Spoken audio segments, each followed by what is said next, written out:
while most people can only fuse with one monster. He, on the other hand, can fuse with as many as 9.99 million monsters.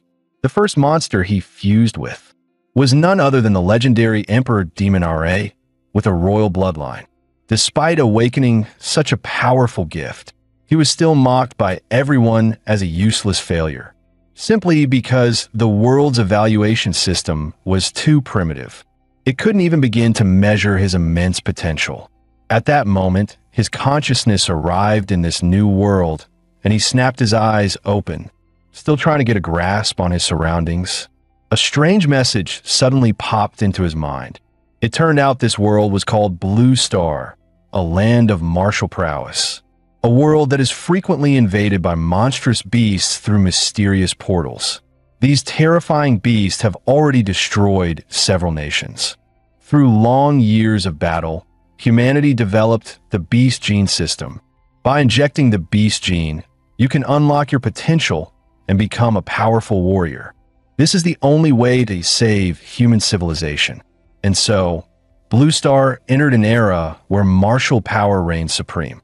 The protagonist, Ihi, a young man who traveled here from another world, is now a warrior prep student preparing for his final exams. He lost both of his parents in an accident during his sophomore year, which shattered his motivation to study and train, leaving him at the bottom of his class. As he wondered what to do next, the teacher, with a confident stride, stepped up to the podium and said, "All right, everyone, are you ready? We're about to start the gene modification injections. Remember, everything you've worked for over the past 3 years, building strength and cultivating martial energy, is for this moment." The teacher then added, with a pointed look, "As for those who haven't taken things seriously." He couldn't help but think, "This is ridiculous. I've been putting in the work. Why should I feel guilty? But since I've taken over the original owner's responsibilities, it's time to clean up his mess." The teacher then led the class to the gene injection hall, where several metal boxes were neatly arranged on a table. Inside these boxes were the gene awakening serums, which contained the raw genetic data from all the monsters. After injection, one of the monster genes will be activated. Generally, the stronger the physique, the stronger the monster gene that awakens. The teacher gently reminded, "Don't be nervous. After the injection, remain calm and accept the power. When I call your name, please come up and collect your serum. Shinpeng Fei, Miao Yunua." One by one, the students in the class began to receive their injections. After the injections, their skin began to steam, and everyone screamed in agony for the intense pain. He hesitated for a moment, but then quickly shut his eyes and plunged the needle into his body. However, after waiting for what felt like forever, he realized that there was no excruciating pain like he had expected. There was no change at all. The teacher, noticing this, said with a hint of confusion, "Ihi, it seems like you're not reacting." Ihi shrugged and replied with a grin, "Teacher, did I get the fake serum or something?" At that moment, Wang Tong Tong, who had already awakened, walked over smugly, laughing. "Look at this. It doesn't seem to have awakened at all. A warrior who hasn't awakened is like a bird without wings. Isn't that game over for you? But I guess that works out for you. You won't have to be a warrior and can just go home and wait to die." Wang Tong Tong often bullied the weak, and seeing Ihi's timid nature, she would pick on him every now and then. He was about to snap back, but suddenly felt his heart pounding violently. At the same time, a system interface appeared in his mind, displaying Infinite Monster Template acquired. Host, E. System rating, B. Martial Arts, 9th set of Student Chi Cultivation, Mountain Fist, Hard Qi Gong. Monster templates extracted. He quickly shouted at Wang Tong Tong, "Move aside," but she arrogantly replied, "What's the matter? So what if you haven't awakened? Stop pretending. Leave? Why should I?" He gritted his teeth, enduring the changes within, and said softly, "If you don't leave now, it'll be too late." In the next moment, Ihi awakened, and it was the Emperor Demon RA bloodline ability. Wang Tong Tong, who had been standing right in front of him, was blasted away by a powerful shockwave, crashing to the ground. Most of the other students were also thrown back by the immense shockwave, with some even vomiting from the overwhelming pressure. However, 2 students were unaffected and secretly thought to themselves, "Is there someone stronger than me?"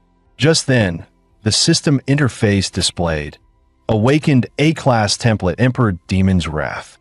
Bloodline abilities: Azure Breath, Thermonuclear Pulse, Nuclear Energy Absorption. Evolution form: Emperor Demon's Wrath. Template compatibility fully unlocked. Compatibility 3%. As the system prompt echoed, his heartbeat reached its peak, and a flash of eerie blue light appeared in his eyes. He stared in disbelief at his fingers glowing with blue light, muttering, "Is this the golden finger the system gave me?" The students around him were equally shocked, whispering, "Was that really Ihi?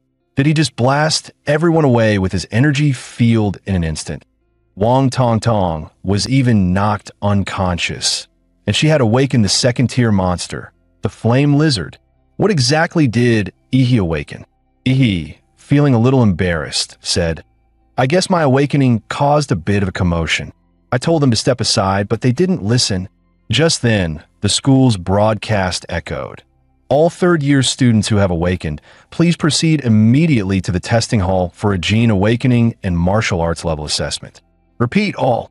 Inside the testing hall stood 10 high-tech cylindrical machines, and as each student stepped inside, the large screen on the podium would display their name, class, martial arts level, and the awakened monster gene.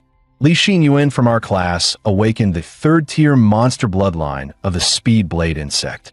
He's really lucky. He was just an average student before, but now he's number 1 in our class. Chu Zhou is definitely the top of the grade. Not only is he a level 9 martial disciple, but he also awakened the Ice Dragon, one of the top bloodlines in the 3rd tier. Looks like the valedictorian of our city will be him. Did you see what Miss Lu awakened? Holy crap, a rare 4th tier bloodline, the Ghostly Phoenix. Provincial champion. If a 4th tier monster's Real form showed up, it could destroy a whole city. Warriors would be like ants in front of them.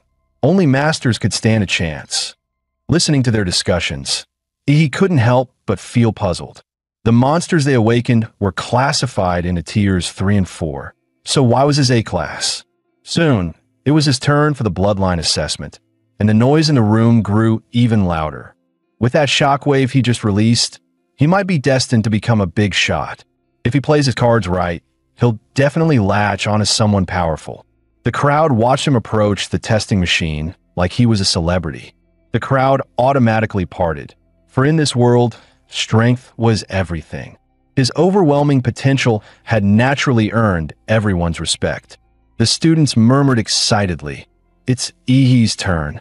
With the energy field he just showed, his level has to be high. What kind of bloodline can release such a powerful pressure after awakening? This guy's definitely something.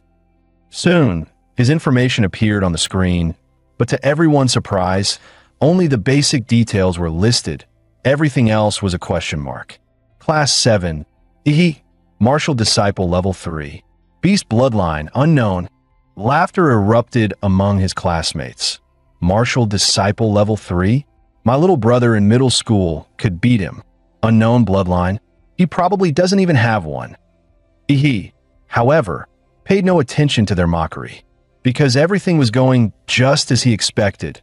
Emperor Demon Ra's bloodline wasn't detected, but what had show up was the prompt for the infinite monster template. While his template level was different from his classmates, it meant that as long as he met certain conditions, he could draw from an unlimited number of monster templates.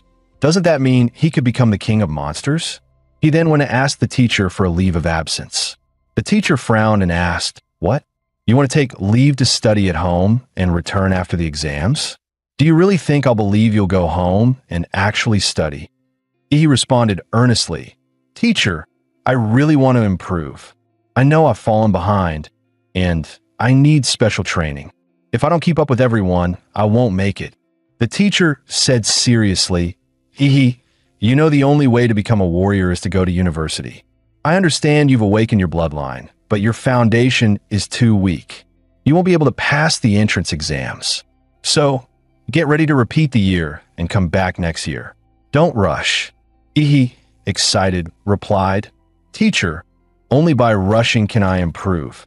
Maybe you don't understand, but now that I've awakened a powerful bloodline with hard training, I'm sure I can succeed. You see the sincerity in my eyes. I would never lie to you. The teacher was momentarily taken aback, then nodded, saying, Your eyes do seem sincere. All right, but next year you'll still have to come back and repeat the year under my supervision. After sincerely thanking the teacher, he left the school and headed for the Warrior Center in the city. On the way, he thought to himself, he had used his parents' house as collateral for $600,000, plus the compensation from their accident of over $1 million. Now, he had a solid starting fund. There were two options to increase his strength. One was to improve his warrior rank. The other was to enhance the compatibility of the Emperor Demon RA template. In the information of the Infinite Monster template, it showed that each template starts with a compatibility of only 1 point, but the Emperor Demon RA has 3 points. Where did the other 2 points come from? The only answer is that the Emperor Demon RA template absorbed the power of the Gene Awakening Serum, providing an additional 2 points of compatibility. This means that in this world, Gene scientific serums can enhance template abilities, and compared to the long and grueling training of warriors, spending money to increase template compatibility is clearly more suited for him. So, he needs to hurry and buy a serum to boost his genetic power. After swiping his student ID, he walked into the Warrior Center. Since loading the Emperor Demon RA template, he had gained a unique perception ability, life magnetism. He could clearly sense the burning vital energy and the beast roars in the bloodlines of the warriors around him, like a furnace inside them. This intense life signal made his heart pound, but it wasn't fear, it was the urge to conquer. After all, the legendary Emperor Demon RA was the king of monsters in their world. Unfortunately, he was still a rookie and could only hold back the combat bloodline of Emperor Demon RA, forcing himself to endure. Once he had accumulated enough power, he would show this world what it truly means to be the king of monsters. Just then, a hand landed on his shoulder. Little one, don't peek into others' business. You must have just awakened your beast gene, right? It's normal not to be able to control your power. What brings you to the Warrior Center? A gentle older sister smiled and asked, Beautiful sister, sorry, I didn't mean to. I came to buy gene serums, but this place is so big, I can't find where to go. Could you help me with directions? The woman smiled and said, Gene serums? You want to use them at this stage. He thought there might be some taboo about it. The woman explained, It's not a big deal, but gene serums are expensive and they can easily lead to drug resistance, meaning their effectiveness will decrease over time. To maximize their effect, warriors usually wait until their bloodlines are developed to their peak before using them. He asked, How much does one gene serum cost? The woman replied, At your stage, you'll only be able to use the basic consolidation type serum, which costs about $400,000. He was shocked, thinking to himself, That's so expensive, my savings would only buy me 5 at most. He immediately asked, Do you happen to know anyone who can give me a discount? The woman handed him a business card with the name Huang Yuli, Level 4 Martial Disciple written on it. She smiled and said, Here, take my card. With an introduction from an experienced warrior, you might get a discount. He politely thanked her and then parted ways. Soon, he arrived at the Warrior Hospital and spent $1.45 million on 4 gene serums. With the remaining funds, he purchased some basic equipment and weapons. Warriors earn a lot, but they also spend heavily. This trip had turned him from a comfortable middle-class guy into someone living paycheck to paycheck. Once back home, he couldn't wait to inject the serums. As the light blue fluid entered his body, flowing through his veins and reaching his limbs, he immediately felt his blood start to boil, as if a massive beast was roaring joyously inside him. After injecting all the serums, the compatibility with the Emperor Demon RA template increased from 3% to 7%. His physique also rose from a level 8 to 15, reaching Martial Disciple level 7. So, this is what improvement feels like. Nice. But every time I injected a serum, my physique would rise by 2 points, but the last one only increased it by 1. It seems that as my body improves, further enhancements will become increasingly difficult. But this isn't bad. Just a few minutes of injections, and I've achieved what would normally take others 3 years of hard training. This is still just my normal physical condition. If I activate the power of Emperor Demon Ra's bloodline, I might just have a shot at becoming the top scorer in the college entrance exams. If even with an advantage I can't surpass those geniuses, then this boost is really underwhelming. But for now, I'll start planning for the next step, heading into the Secret Realm. The rifts to Secret Realms are divided into 6 levels, from S to E. The higher the level, the stronger the monsters inside. In an S-level Secret Realm, the monsters are completely uncontrollable by humans. If they invade the real world, the destruction would be catastrophic.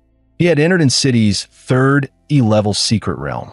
To his surprise, there were fewer people here than he expected. Perhaps it was because the Secret Realm had been developed for so long. After all, it was an old secret realm, and the valuable treasures had already been taken, leaving only some weak monsters for new warriors to practice on. He signed a death waiver at the entrance and received his ticket to the Secret Realm. Soon, he arrived at the rift. The rift was 10 meters tall and 5 meters wide, and it appeared to be a blue-gray, fluid-like substance, with sparkling white particles flashing within it. He was extremely excited about his first journey into the Secret Realm, thinking to himself that this was the beginning of his path to becoming the king of monsters. With that thought, he leaped and jumped right into the rift. After landing safely on the ground of the Secret Realm, he looked up at the sky and immediately saw 3 gigantic planets hanging above him: Kanglan Star, Onway Star, and Taijin Star. Together, they formed a magnificent trio of planets in the sky, a scene straight out of a sci-fi movie. He couldn't help but marvel. Although I had read about the appearance of the Secret Realm in the textbooks, experiencing it in person is something entirely different. It's truly spectacular. As he took in the otherworldly scenery, he noticed something creeping up behind him in the grass. It was a first-tier monster, the saber-toothed rabbit, known for its violent temperament and ability to hover. The moment the saber-toothed rabbit leapt, it was as fast as a bullet leaving the chamber, its sharp teeth aimed directly at his jugular. However, with Emperor Demon Ra's sensory abilities, he had already noticed the rabbit's movements. He quickly dodged, then, using his momentum, grabbed the saber-toothed rabbit by the head and crushed it with a pop. After its death, the body rapidly carbonized and turned to ash, leaving behind only a thumb-sized white monster core. He looked at the monster core and thought, white, ordinary quality. It's worth about 1,000. Not bad, though. I made 1,000 in just a few minutes. The average person works an entire month for 3,000 or 4,000. However, collecting too many first-tier monster cores wouldn't do him much good. It would be best if he could find a second-tier or higher monster. No sooner had he spoken than a second-tier monster, the corpse moth, suddenly burst out from the ground. He chuckled softly, thinking to himself, well, that was quick. He drew his weapon and prepared to take the initiative. With a single sword strike, he hit the corpse moth. He'd studied the monster encyclopedia before, and compared to the monster's steel-like back armor, its underbelly was clearly more vulnerable. The foul-smelling green blood shot out, splattering on the ground and leaving a corrosive mark. The corpse moth curled its body into a ball, and its blade-like insect limbs rapidly slashed toward him. He immediately used his mountain fist technique. His fist, like a cannonball, slammed into the corpse moth, and its speed faltered after the hit. The corpse moth then launched 2 side-like fangs at him. He was startled. He didn't expect the corpse moth's mandibles to be capable of firing. He narrowly avoided the attack and quickly distanced himself. With his current martial artist level, he couldn't handle this monster. After all, he lacked the powerful martial arts techniques as support. Even his deep martial energy and vitality couldn't fully activate, barely reaching half its potential. Ultimately, it was due to the original body's poor foundation. Realizing the situation, he decided to activate his cheat, the Emperor Demon's Wrath bloodline. Activate. In the next moment, his skin turned deep blue, his pupils glowing like sapphires, his arms covered in a layer of tough scales. His vitality exploded several times over, and a gust of energy stirred around him. His claws became monstrous, like those of a beast, and with one swift motion, he grabbed the corpse moth's head. His palm closed like a hydraulic press, and the corpse moth's tough shell cracked under his force. He then performed a swift sweep, and the corpse moth was immediately split open from its belly. With his physique now at a massive 21 points, facing the second-tier corpse moth was a complete walk in the park. After deactivating his transformation, his skin reverted to its normal human form, and his pores began to release heat, with steam swirling around him. Looking at the short sword he had just bought, now corroded by the corpse moth's venom, he couldn't help but feel helpless. He had spent $250,000 on this gear, and it couldn't even handle a second-tier monster? What a ripoff. The quality control was terrible. Suddenly, his stomach rumbled loudly. Realizing this was his first monster hunt, the energy expenditure was massive, and now he was starving, but he hadn't brought any food with him. Just as he was fretting about not having any food, he suddenly smelled a delicious scent. He looked at the corpse moth's green monster core, which still emitted an enticing fragrance. He suddenly felt an overwhelming urge to swallow it, sensing his body's instinctive craving. Without hesitation, he gulped the monster core down. The crystal-like hard core transformed into a soft liquid once inside him, quickly turning into a warm wave of heat, feeling like he had injected a gene serum. Every cell in his body seemed to rejoice. Furthermore, the compatibility with the Emperor Demon RA bloodline increased by 0.3%. Seeing this, he couldn't help but be overjoyed. After all, he had spent hundreds of thousands on a single gene serum, and it only boosted his compatibility by 1%, but a second-tier monster core had increased it by 0.3%. A few monster cores could be worth an entire serum. The white core dropped by the saber-toothed rabbit should at least boost his compatibility by 1%. Realizing this, he started to tear up, thinking, damn, I wasted so much money on gene serums. But then, he decided to channel that frustration into motivation. Tonight, he was going to hunt like crazy. After a moment of thought, he used his life magnetism to sense the positions of nearby monsters. The next day at noon, he walked out of the third secret realm, carrying a sack full of monster cores. As he walked, he thought to himself, once the compatibility reaches 9%, swallowing more white monster cores won't increase it anymore, so the rest will have to be sold for money. He arrived at the trading post and pulled out a total of 20 white monster cores and 4 green ones. The clerk stared at him in disbelief and asked, "No way, a high school student gathered this many monster cores?" According to government regulations, warriors must hand over 10% of their harvest. To get 1 green monster core, they had to give up 5 white ones. After selling everything, he exchanged them for nearly 200,000 Summer Kingdom coins. With 9 days left until the college entrance exam, he found himself back at City's 4th D-tier secret realm. A warrior team was already there. One team member said, "Captain Lin, this time we should be about done with the Blood Jade Flower bounty mission, right?" "Second-tier warrior Lin," he replied. "Last time we came here, we found the general location of the Blood Jade Flower, but old Chun got hurt, so he won't be joining us this time." 2 other team members expressed concern. "But we only have 5 people now? The regulations say we need at least 6 to enter a D-tier secret realm." Captain Lin pointed behind him and said, "No worries, I contacted an agency and they introduced us to a new warrior. Are you the Martial Disciple level 9, Patterzilla?" E nodded, thinking to himself, because I'm still a student and can't directly enter a D-tier secret realm, I had to use a black market agent to get a fake identity to join the team. They charged me 100,000 coins for that. What a scam. Lenny looked surprised. "Patterzilla? That's an odd name." He replied flatly, I couldn't use the original name, or I'd risk infringing copyright. Lin He sighed and said, well, whatever, it's just a code name.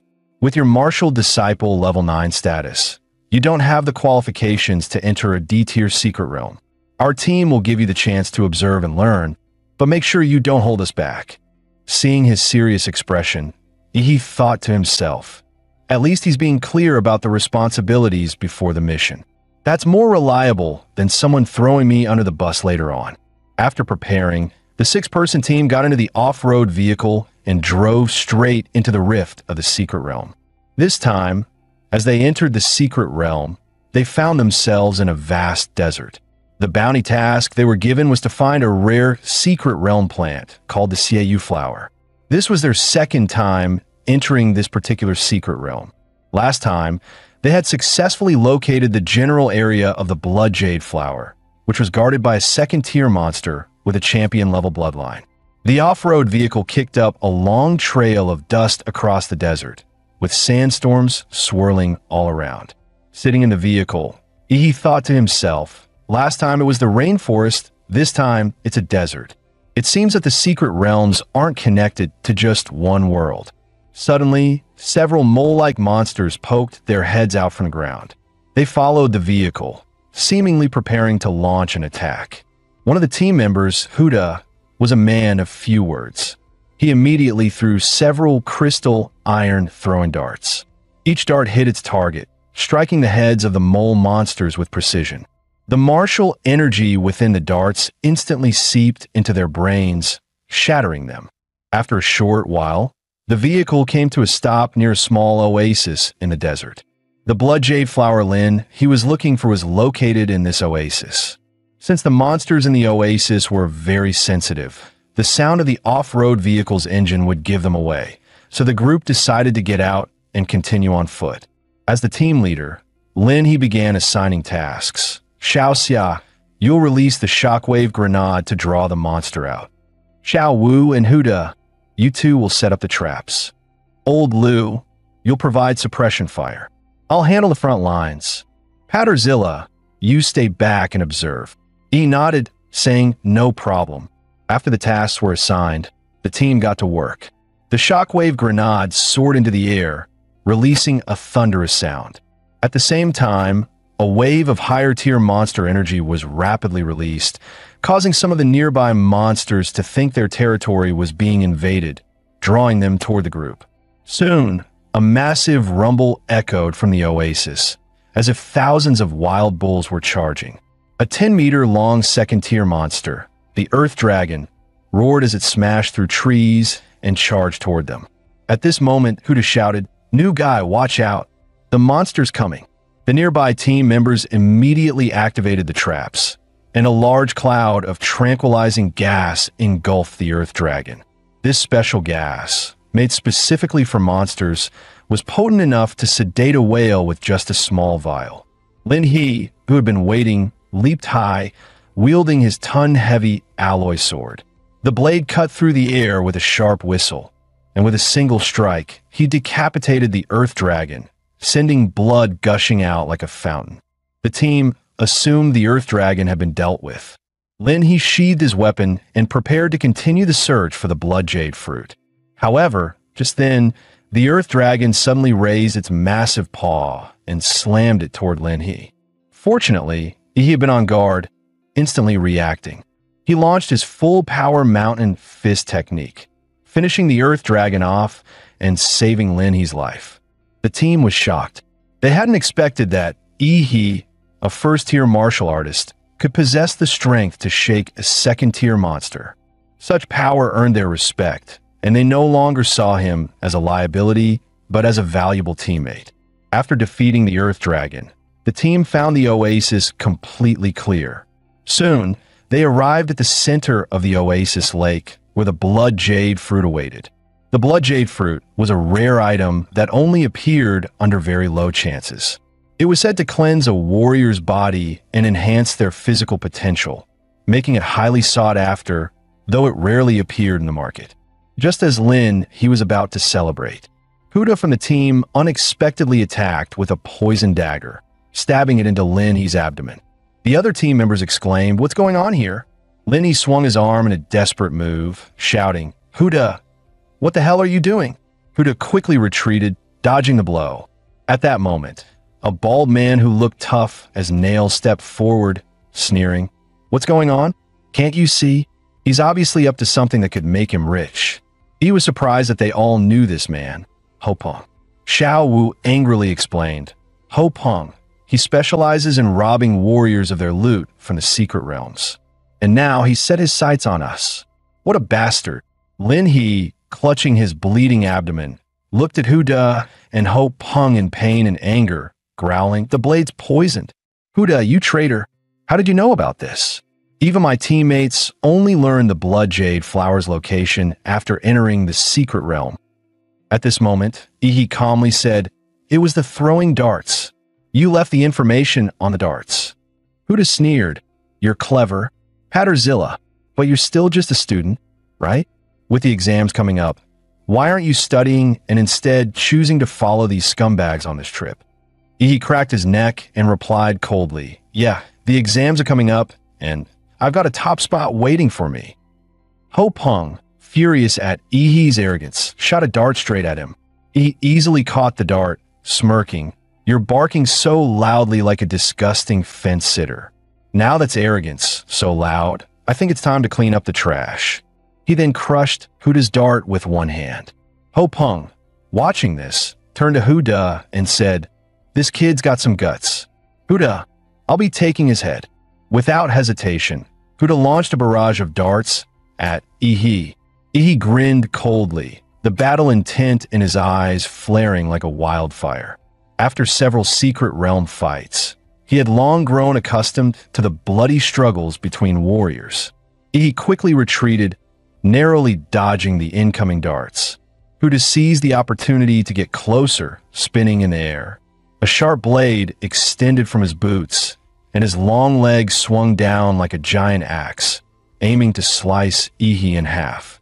He didn't dodge.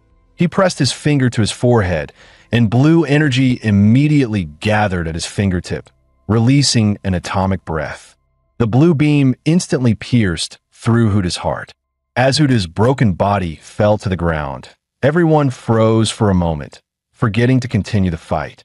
Ho Peng, both surprised and furious, questioned, "Who are you? Which powerful family do you come from to be able to use gene techniques?" He coldly smiled at Ho Peng and replied, "I'm from the Emperor Demon RA family. Do you want to beg for mercy?" Ho Peng, sensing the intense killing intent emanating from Ihi, realized this situation was beyond repair. His blood surged, and the pressure of a second-tier warrior weighed heavily on everyone, leaving them gasping for air. With his bloodline activation, Ho Peng's body swelled several times in size, turning into a terrifying little giant.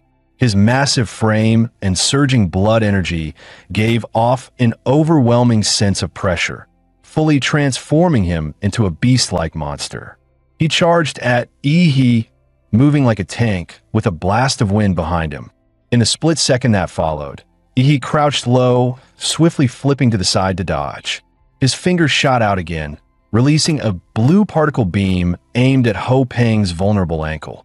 Ho Peng screamed in pain, bringing both his hands together and smashing them down toward Ihi. Ihi, with his agile footwork, easily dodged the attack. Surprised, he thought to himself, "A second-tier warrior really is something else. My atomic breath couldn't even melt his ankle bones." Ho Peng then swung his arms like massive wrecking balls, closing in on Ihi as if trying to crush him with his giant hands. However, Ihi suddenly appeared behind Ho Peng. He then unleashed his fists, charged with intense nuclear radiation, pounding one blow after another into Ho Peng's body, each punch injecting lethal nuclear material into his system. With Ho Peng's second-tier warrior body and his bloodline enhancement, he could easily withstand my punches, but he definitely couldn't handle the continuous nuclear magic attacks. Soon, the internal organs in his body began to liquefy into pus and blood. Ho Peng, writhing in agony, glared at Ihi with hatred, accusing him of using poisonous gene techniques. cursing that such evil warriors would eventually be punished. He scoffed at him and raised his fist to end his life, thinking to himself, "The number of people cursing me will only grow, but what's he really worth?" 9 days flew by in the blink of an eye, and today was one of the grandest days in the Summer Kingdom.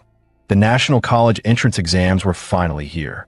In front of a nationwide live broadcast, the host began speaking to the candidates, first wishing them success and then explaining the exam rules.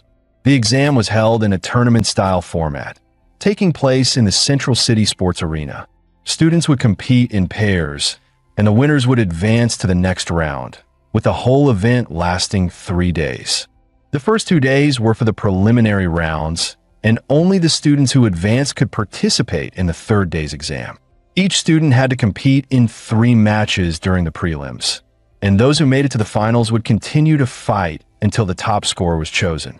The host emphasized that the candidates carried the future of humanity on their shoulders, urging them to showcase their strength for themselves and for the future of mankind, before officially announcing the start of City's college entrance exams. As the host's voice faded, the candidates began to step onto the arena. On Arena 6, the match was between Yi and Wang Tong Tong. But at that moment, Yi had still not arrived. The host announced that, according to the rules, if Yi was not present after the match began, he would be disqualified. Wang Tong Tong stood on the arena, smug and satisfied, thinking to herself, "The Gene Conference made me lose face, a shame I'll carry for life. I was planning to humiliate Yi with my flame lizard, but that pathetic fool is hiding and won't show up. How disappointing." The audience murmured, "How pathetic. He's too scared to even show up for the exams. He's probably hiding at home, trembling. Someone like him shouldn't even be in high school. He should just go sweep the streets." At that moment, the referee blew his whistle and said, "Time's up in City First High School, Yi." Before the referee could finish speaking, the crowd suddenly felt a powerful presence approaching. They all looked up and were shocked to see a person in the air. What kind of immense power could allow someone to fly like that? Just as the audience below was debating, the person suddenly landed on the arena, and the immense force caused the entire platform to shake. When the dust cleared, Wang Tong Tong was still confused, and the next moment, a foot was about to slam into her face. With that, Wang Tong Tong was kicked off the stage. He watched Wang Tong Tong fly off and muttered, "That was close. Almost had to come back next year." As Wang Tong Tong was knocked out of the arena, unconscious, the host loudly announced, "Yi wins." Yi scoffed, saying, "That's it? This was too easy." The audience couldn't believe it, shouting, "Yi is seriously strong." One kick and his opponent was done. The way he entered was so cool. Is this what they call a kick from the heavens? At that moment, the system displayed. Yi's total physique is 226, and his compatibility is 20%. He proudly said, "As a thank you, Captain Lin gave me the blood jade fruit. It took some time to improve my physique, but now you're about to see some real action." After defeating Wang Tong Tong, he continued to battle the others. 3 matches, 3 wins. Each one ended with a single kick, no hesitation. The audience went wild, shouting, "Yi is like one kick man." As expected, the host announced, Yi from City First High School, 3 wins in a row, advancing to the 3rd round. Down in the stands, a crowd gathered around Yi, asking for his contact information. Some are recommending their own schools, and a reporter asked, "Yi, do you have a dream university in mind?" Upon hearing the question, Yi's eyes flashed, and he confidently replied, "Sorry, I'm aiming for Huadu University." Hearing this, the crowd around Yi suddenly scattered. Yi sighed, saying, "What? You don't believe me? But I can't blame them. Huadu University is the best martial arts college in the Summer Kingdom, one of the top 5 in the world, a holy land for all warriors. Cities like in City only allow the top students to enter that sacred place. But it's fine. Martial artists are judged by their strength. Once I'm the top scorer, we'll see what they say." At that moment, the examiner noticed Yi's performance and approached him, asking for a retest of his martial artist level. After a quick scan, the examiner was shocked and exclaimed, "Just half a month ago, he was a martial disciple level 3, but now he had reached level 9. Upon further investigation, they found that he had frequently visited E-tier secret realms after leaving school. So they asked him why he ventured into such dangerous places right before the college entrance exams. He casually explained, "It's to settle myself. My father left me a message before he passed. He said that to surpass humanity, you have to stop being human. So I've been going to secret realms, battling and breaking through my genetic locks." The examiner froze when he heard he mentioned breaking his genetic lock and immediately said, "I need to report this right away." After that, the examiner rushed off. He couldn't help but feel like he had somehow become a subject of intense scrutiny. On the day of the tournament, he stepped onto the arena once again. This time, his opponent was Luo Xian from its city's third high. He was a martial disciple level 8 with the bloodline of a rare second-tier monster, and both of his parents were warriors. He looked at Luo Xian with boredom and motioned for him to make the first move. Luo Xian, feeling belittled, couldn't help but feel some anger rising within him. He immediately activated his bloodline and used his martial skill, Thunderclap Claw, accelerating to top speed. His heart beat like a supercar engine, and as he ran, his body accelerated again and again. His sharp claws slashed toward He's throat, and the finely honed martial skill cut through the air, creating sparks and a sonic boom. If it hit, even a martial disciple level 9 would be killed. However, he never expected that. As his arm came near, he effortlessly grabbed it. He casually commented, "Nice energy, but it's nowhere near that bald guy's charge." Without hesitation, he delivered a palm strike to Luo Xian's head. The immense force knocked Luo Xian out cold right on the spot. He then arrogantly said, "Are there no decent contestants?" The host quickly announced, another victory with one strike, and this time, he defeated the seed player, Luo Xian. Dozens of high-speed cameras focused on He, capturing shots from every angle, and the live broadcast was buzzing. Viewers couldn't stop talking, some in awe, saying Luo Xian looked so fierce, and in the blink of an eye, he's on the ground. He's strength is on a whole different level compared to the other candidates. In this martial arts-driven era, He's overwhelming display of power stirred the passion of everyone watching. Xu Zhou watched as Luo Xian was carried off the stage by medics, his eyes filled with fierce determination, and he instinctively clenched his fists. As expected, "You're the one I've been rooting for. I'll definitely defeat you in the finals." The head of the Huadu University admissions office, having watched He's impressive performance through the live broadcast, demanded to have all of his information within half an hour. Just after he finished his match, the second group of the qualifiers was already in full swing. This match was even more heated than his, as both competitors were top-tier beauties with larger followings, making it even more of a spectacle.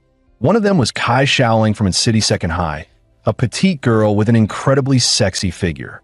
She flipped her long golden pigtails, giving Lu Qingzhu a provocative look and remarked that she hated the robotic expression of Lu's family's young lady. Lu Qingzhu didn't respond.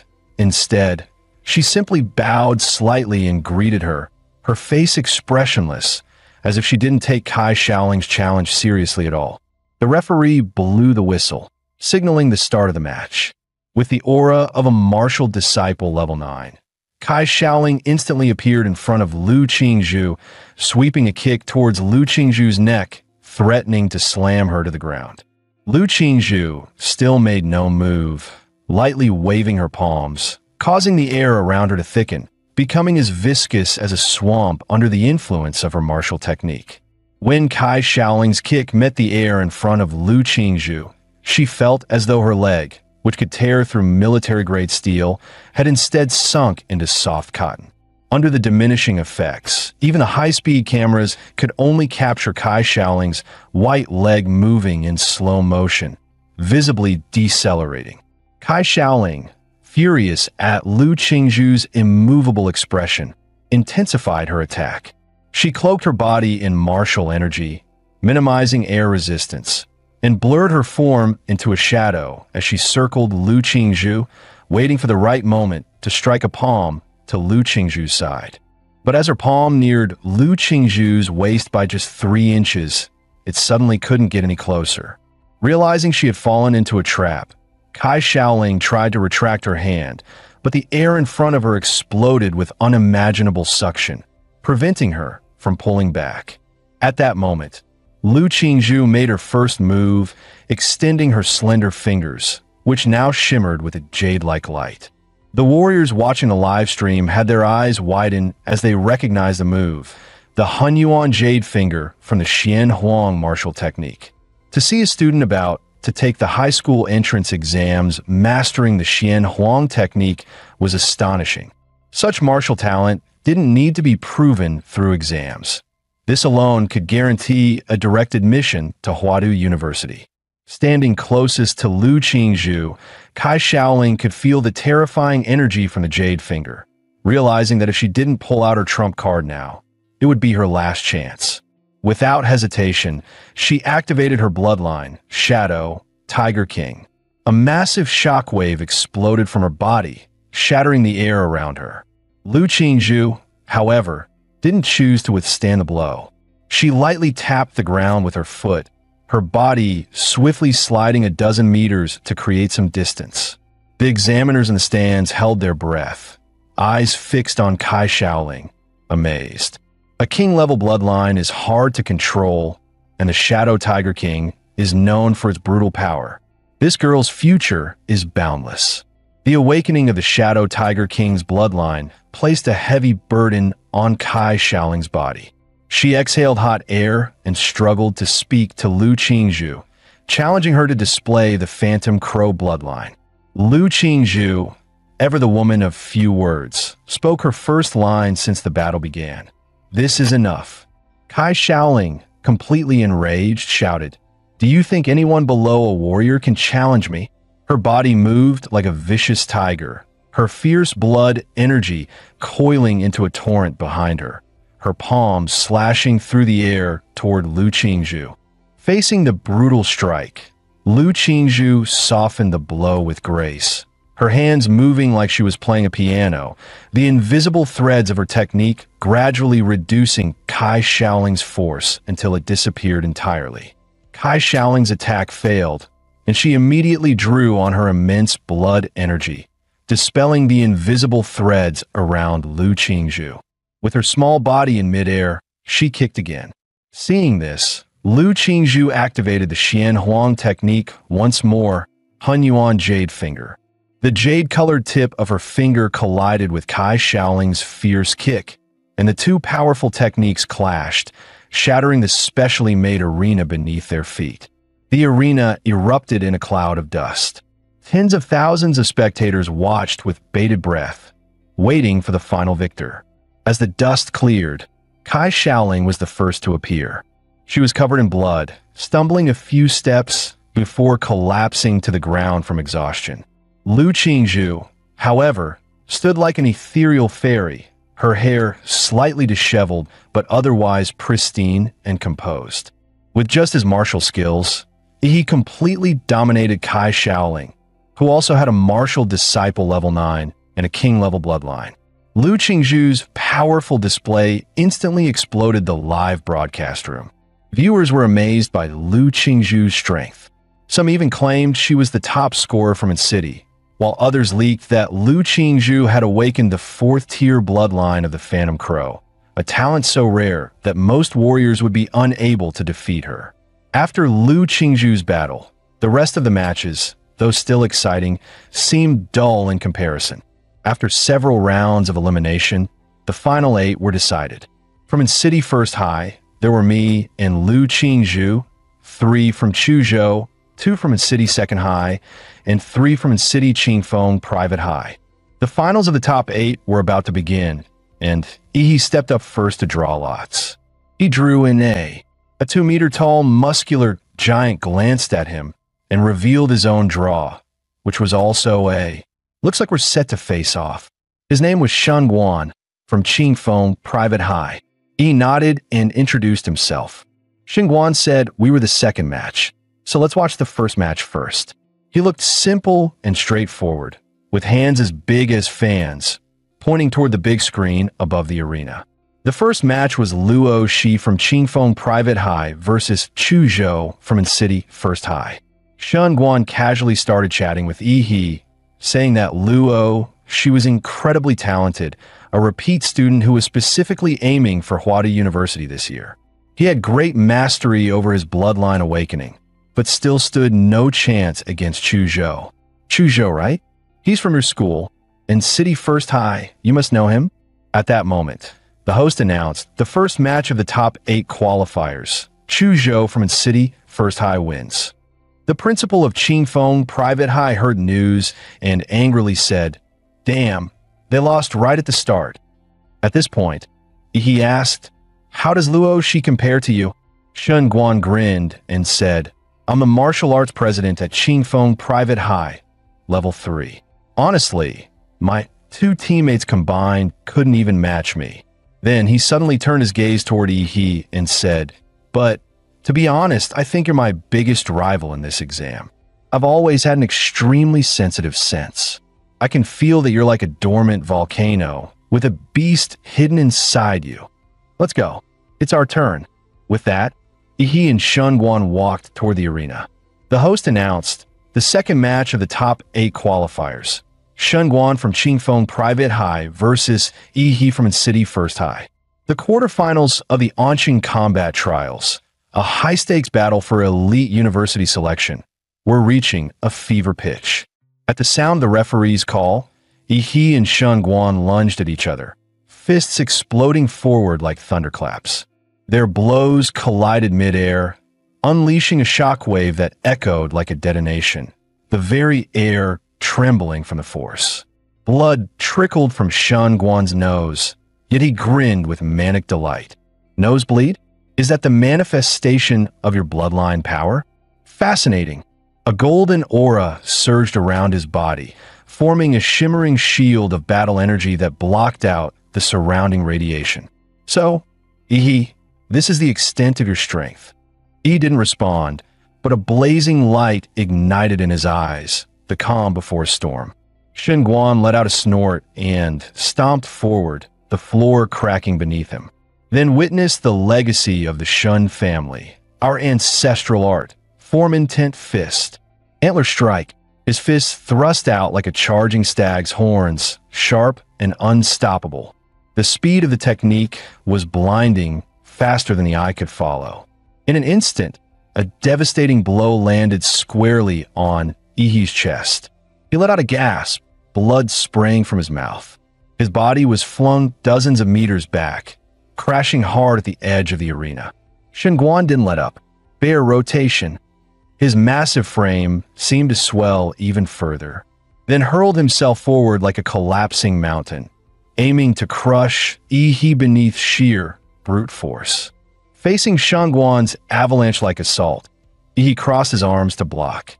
The moment they clashed, the arena floor cracked and collapsed under the pressure of their collision. In a sudden feint, Xinguan retracted his fist, and with a blur of movement, appeared behind Yi in an instant. Grabbing him by the waist, Xinguan roared and hurled him skyward with raw explosive force. Dropping into a crouch like a stalking beast, Xinguan's face twisted into a predator's snarl as he let out a guttural growl, like a tiger about to strike. He launched himself upward, intercepting Yi mid-air in a full force tackle.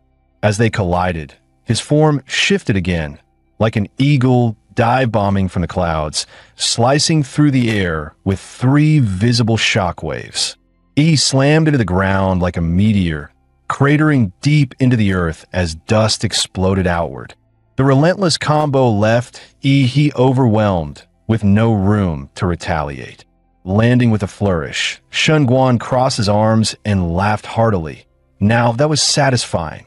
On the sidelines, medics prepared to rush in. After that brutal form-intent fist combo, even a veteran fighter would be half dead.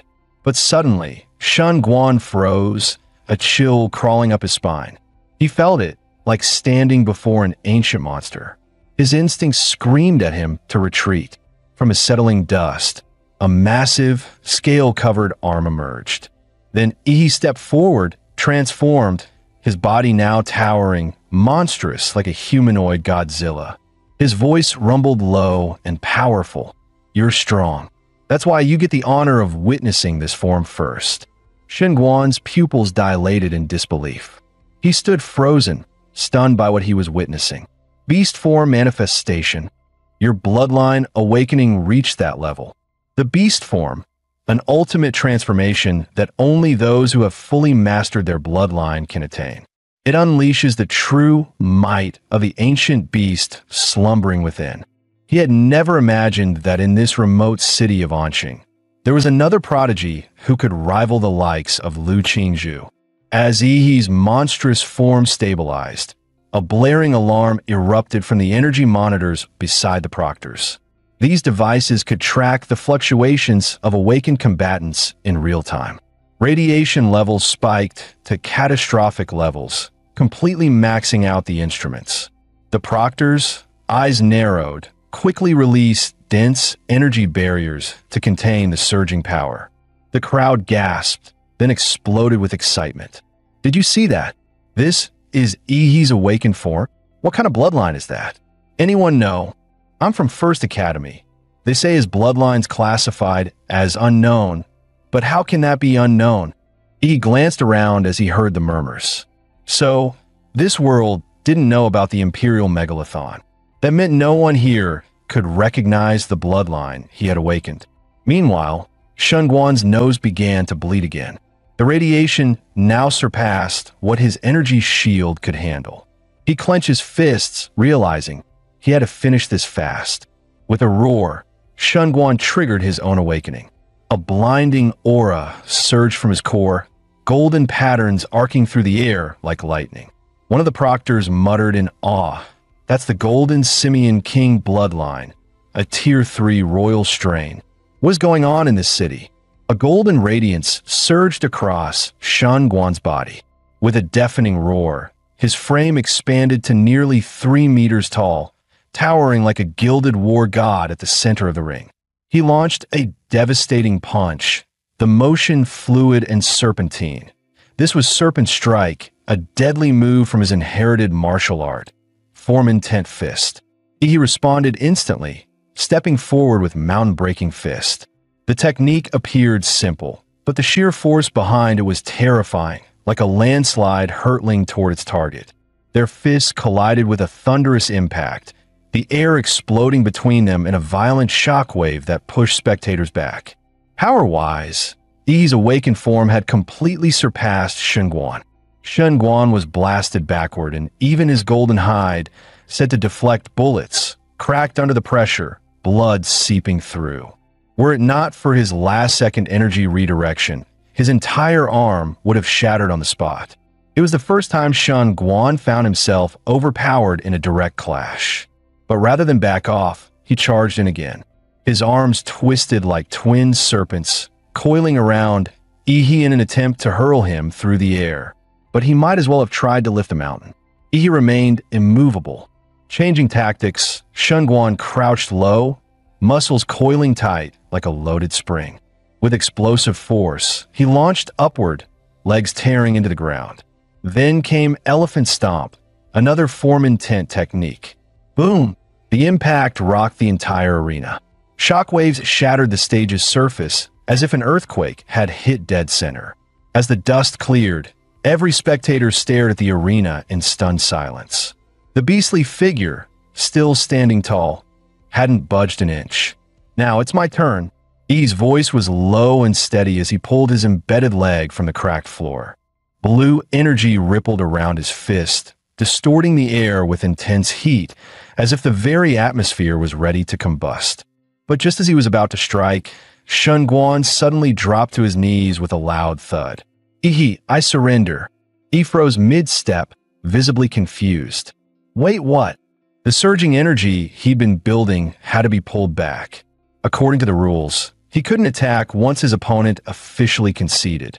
The dark blue scales faded away, as He returned to his normal form, the transformation fully undone. Victory goes to He, the referee announced. Meanwhile, the live stream chat exploded. In a world where strength was everything, a climactic battle had just ended. With a surrender, He became an overnight sensation. His follower count skyrocketed in real time. Highlight clips like the monster who made his rival kneel and one punch to godhood spread like wildfire across social media. Comments poured in. He is this year's #1. No contest. Forget Lu Qingzhu. He's on another level. Back at Qingfeng Private Academy, the principal's face darkened as he clenched his fists. Luo, she failed, and I invested everything in Shunguan. He glared at Shunguan as he walked off the stage, shouting, "You surrendered? Do you know how much money we pumped into you? Ungrateful brat. You're not stepping into any university until you pay us back." The principal barely finished his sentence when Shunguan calmly placed a hand on his shoulder. Though the gesture was light, Principal Qingfeng suddenly felt a cold chill run through his entire body. Shunguan's gaze was steady, his voice sharp as steel. "I couldn't take that last punch. Had I tried, I would have damaged my foundation. I conceded for my own good. If you think that's cowardice, then why don't you go take that hit?" He stepped closer. "As for your academy's investment in me, I'll repay it. But don't forget, you can't threaten someone stronger than you." The principal swallowed hard, voice trembling. "All right, why you make a good point." With the second match over, the tournament moved forward swiftly. Of the final 4 contenders, 3 hailed from Anqing First Academy. Only 1 came from Second Academy. But the Second Academy student had been completely overshadowed. The crowd barely noticed him, turning him into a forgotten extra. Meanwhile, the First Academy's headmaster was grinning ear to ear. The semi-final draw began. He stepped forward first, unfolding his slip. A. Just as he turned to leave, he felt a gaze pierce through the crowd. Looking up, he locked eyes with a girl whose pupils gleamed like obsidian, Lu Qingzhu. In her hand was an A as well. Semifinals match 1. E versus Lu Qingzhu, Anqing First Academy's ultimate showdown. The stadium erupted, and the live stream went nuclear. Holy crap, we finally get to see it. Anqing's most anticipated clash in entrance exam history. Smash her, bro. No way. Lu Qingzhu's the real deal. She's mastered 2 Xianhuang tier techniques and demolished a tier 3 royal bloodline candidate. And she hasn't even revealed her full bloodline potential yet. Don't forget, Shunguan was a tier 3 royal too. He had to awaken mid-battle to beat him. Lu's got tier 4 blood and high-level martial mastery. This might be He's biggest challenge yet. Agreed, makes sense. Nah, he's got this. The internet was ablaze with debate. Who was stronger, He or Lu Qingzhu? But they wouldn't have to argue much longer. The semifinals of Anqing First Academy had officially begun. He versus Lu Qingzhu. The moment the referee gave the signal, white mist surged around, He like a storm, his aura boiling over as he instantly entered his awakened bloodline state. The power rolling off him bent the very air around the arena. But Lu Qingzhu wasn't fazed. Her martial techniques weren't just powerful. They were unconventional, elusive, and nearly untouchable. Brute strength alone wouldn't be enough to land a blow on her. What made her even more dangerous was her strategic mind. He knew, if the fight dragged on, he'd be at a disadvantage. So, he made his choice, go all out from the first move. Lu Qingzhu remained expressionless, her voice as calm and cold as steel. She met He's blazing gaze and said, I hope you're strong enough to make me take this seriously. Suddenly, He released a large amount of steam, enveloping the entire arena. The audience below was instantly confused, with a mist clouding everything. They couldn't see what was happening. The host immediately added fuel to the fire. The genius of the Lu family, Lu Qingzhu, faces the dark horse of this year's competition, He. How will she respond? Let's wait and see. Could this be He's bloodline awakening? He kept his eyes locked on the silhouette of Lu Qingzhu through the smoke, knowing that he couldn't afford to be careless. Lu Qingzhu's martial skills far surpassed his own, and with her mysterious techniques, no matter how powerful his strength, it would be difficult to harm her. This martial genius also had an exceptionally high battle IQ. The longer the battle went on, the more disadvantageous it would be for him, so he had to go all out from the start. One blow to end the fight, no second chances. A tremendous amount of energy gathered in Yi's right fist as he launched his mountain-blocking fist. Lu Qingzhu didn't expect Yi to come at her so aggressively. She quickly crossed her arms, channeling her martial energy for defense. But Yi's speed was so fast that he left a series of afterimages in front of her. Then, Yi suddenly swept a powerful kick toward her. The audience was discussing it. Did he just use a deceptive trick? Lu Qingzhu was speechless. This guy really said he was using his fists, but in reality, he was using his steel whip. At that moment, Yi shouted, swinging his fist and appearing directly above Lu Qingzhu, his eyes glowing with intense energy. The audience was no longer calm, and they murmured, "Poor Lu Qingzhu, despicable Yi, using such tricks, showing no martial virtue." In martial combat, one must never hesitate to use tactics. Lu Qingzhu could only once again cross her arms to defend herself. The audience couldn't help but hold their breath for her. Oh no, Lu Qingzhu's rhythm was completely disrupted by that move. Now wasn't the time to show mercy. He kept attacking with one strike after another, not giving her a chance to retaliate, hitting her like a punching bag. The audience saw clearly that Yi's pursuit was too fierce. Lu Qingzhu had no chance to escape. But what happened next left them even more confused. Yi actually used his martial energy to push Lu Qingzhu back. Didn't that give her a chance to counterattack? But the next second, what awaited her was the claw of the Imperial Magic Beast. He wasn't foolish. How could he make such a mistake? With a flash, a powerful wind blade swept toward Lu Qingzhu, showing no mercy. Lu Qingzhu widened her eyes. This move was a palm strike embedded with martial energy. She quickly leapt into the air, elegantly dodging, moving like an angel. Then came a loud crash as the claws collided with her defensive barrier. He appeared once more above her, flashing an evil grin, his hands swirling with immense power. "Lu, don't run away." Then came a storm of ferocious attacks, like a torrential rain. Lu Qingzhu was starting to question her own life. How could he not be tired from such a high-intensity attack? His stamina was incredible. She couldn't help but envy him. As for herself, she had mastered two powerful techniques of the Shin Yellow martial arts.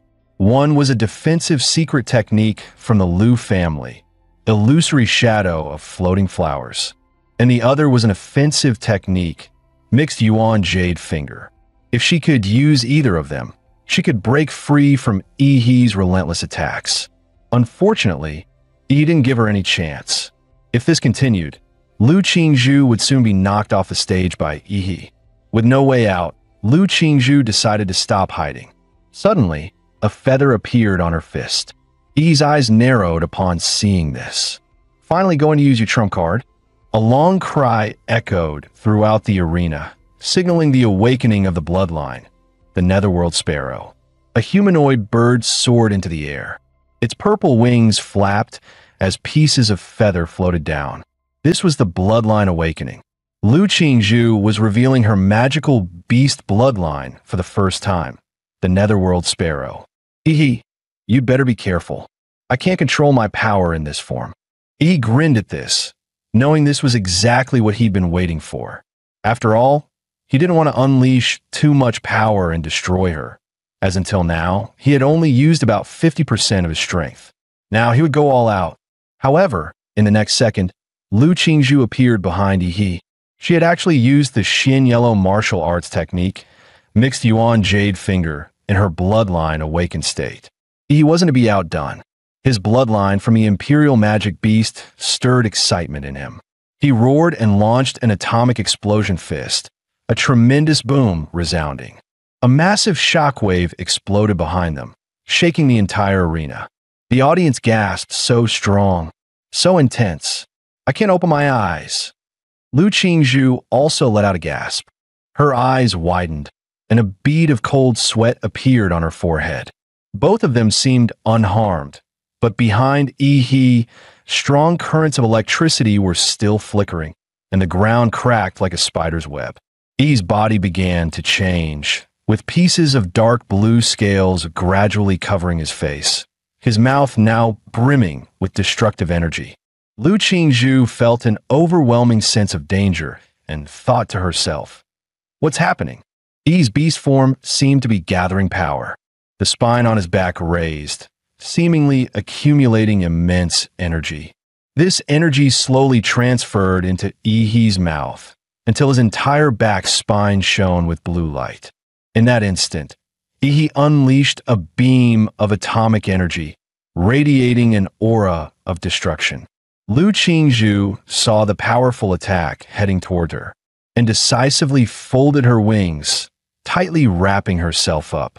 The next second, the terrifying wave of energy engulfed her in an instant. The bloodline power of the Nether Phoenix was activated by Lu Qingzhu in this life or death moment. Countless black feathers flickered, reflecting light like crystals as the blue particle beams collided with the purple-black feathers.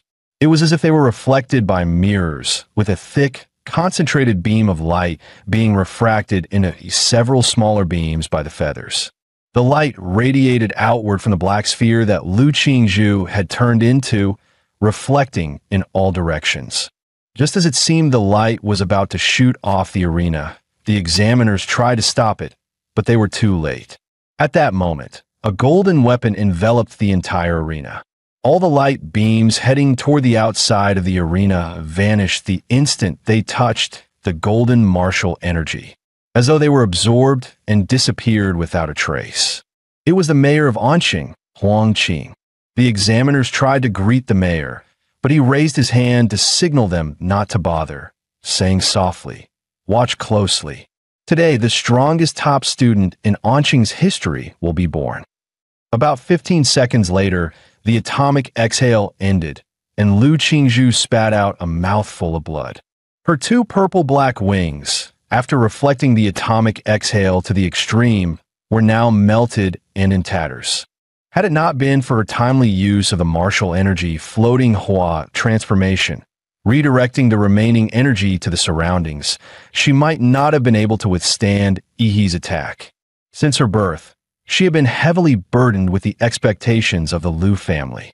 Under the family's pressure, she had no choice but to build the reputation of the Lu family's eldest daughter in battle after battle. While others praised her genius and strength, she was not interested in these titles. Perhaps even she didn't know why she fought. In fact, she didn't want to fight at all. Competing with others felt utterly meaningless to her. She simply followed her mother's wishes, moving forward silently, exhausted. He is truly strong. Facing such a strong opponent, it's only natural that Lu Qingzhu lost the match. She made this mistake. You should be able to seize it, quickly finish me off. Lu Qingzhu thought to herself, gently tapping her foot on the ground and striking Yi with a palm. However, Yi made no move, standing still, taking her blow head on. Lu Qingzhu's beautiful eyes widened in confusion. "Why aren't you dodging?" He raised an eyebrow. Looking at her, "Lu Qingzhu, what happened to your fighting spirit? From the start of the fight, I could tell you weren't fully invested. Have you even taken me seriously? I intend to win this fairly, so give me your full attention." With that, Yi swung his arm, sending a gust of wind towards Lu Qingzhu's face. Lu Qingzhu was hit by the punch and flew backward. He quickly closed in, landing on her, his fists swinging wildly, continuing to hammer her face with powerful blows. Lu Qingzhu raised her arms to protect her head, looking utterly disheveled. She thought to herself that she had never been treated like this before. Now, in front of hundreds of thousands of live-stream viewers, she was being crushed to the ground and violently beaten. She had planned to give up victory to him, so why was he still relentlessly chasing her? "Don't hit my face, you bastard!" Lu Qingzhu's eyes turned red with fury, and she shouted, unleashing her full power to send Ihi flying.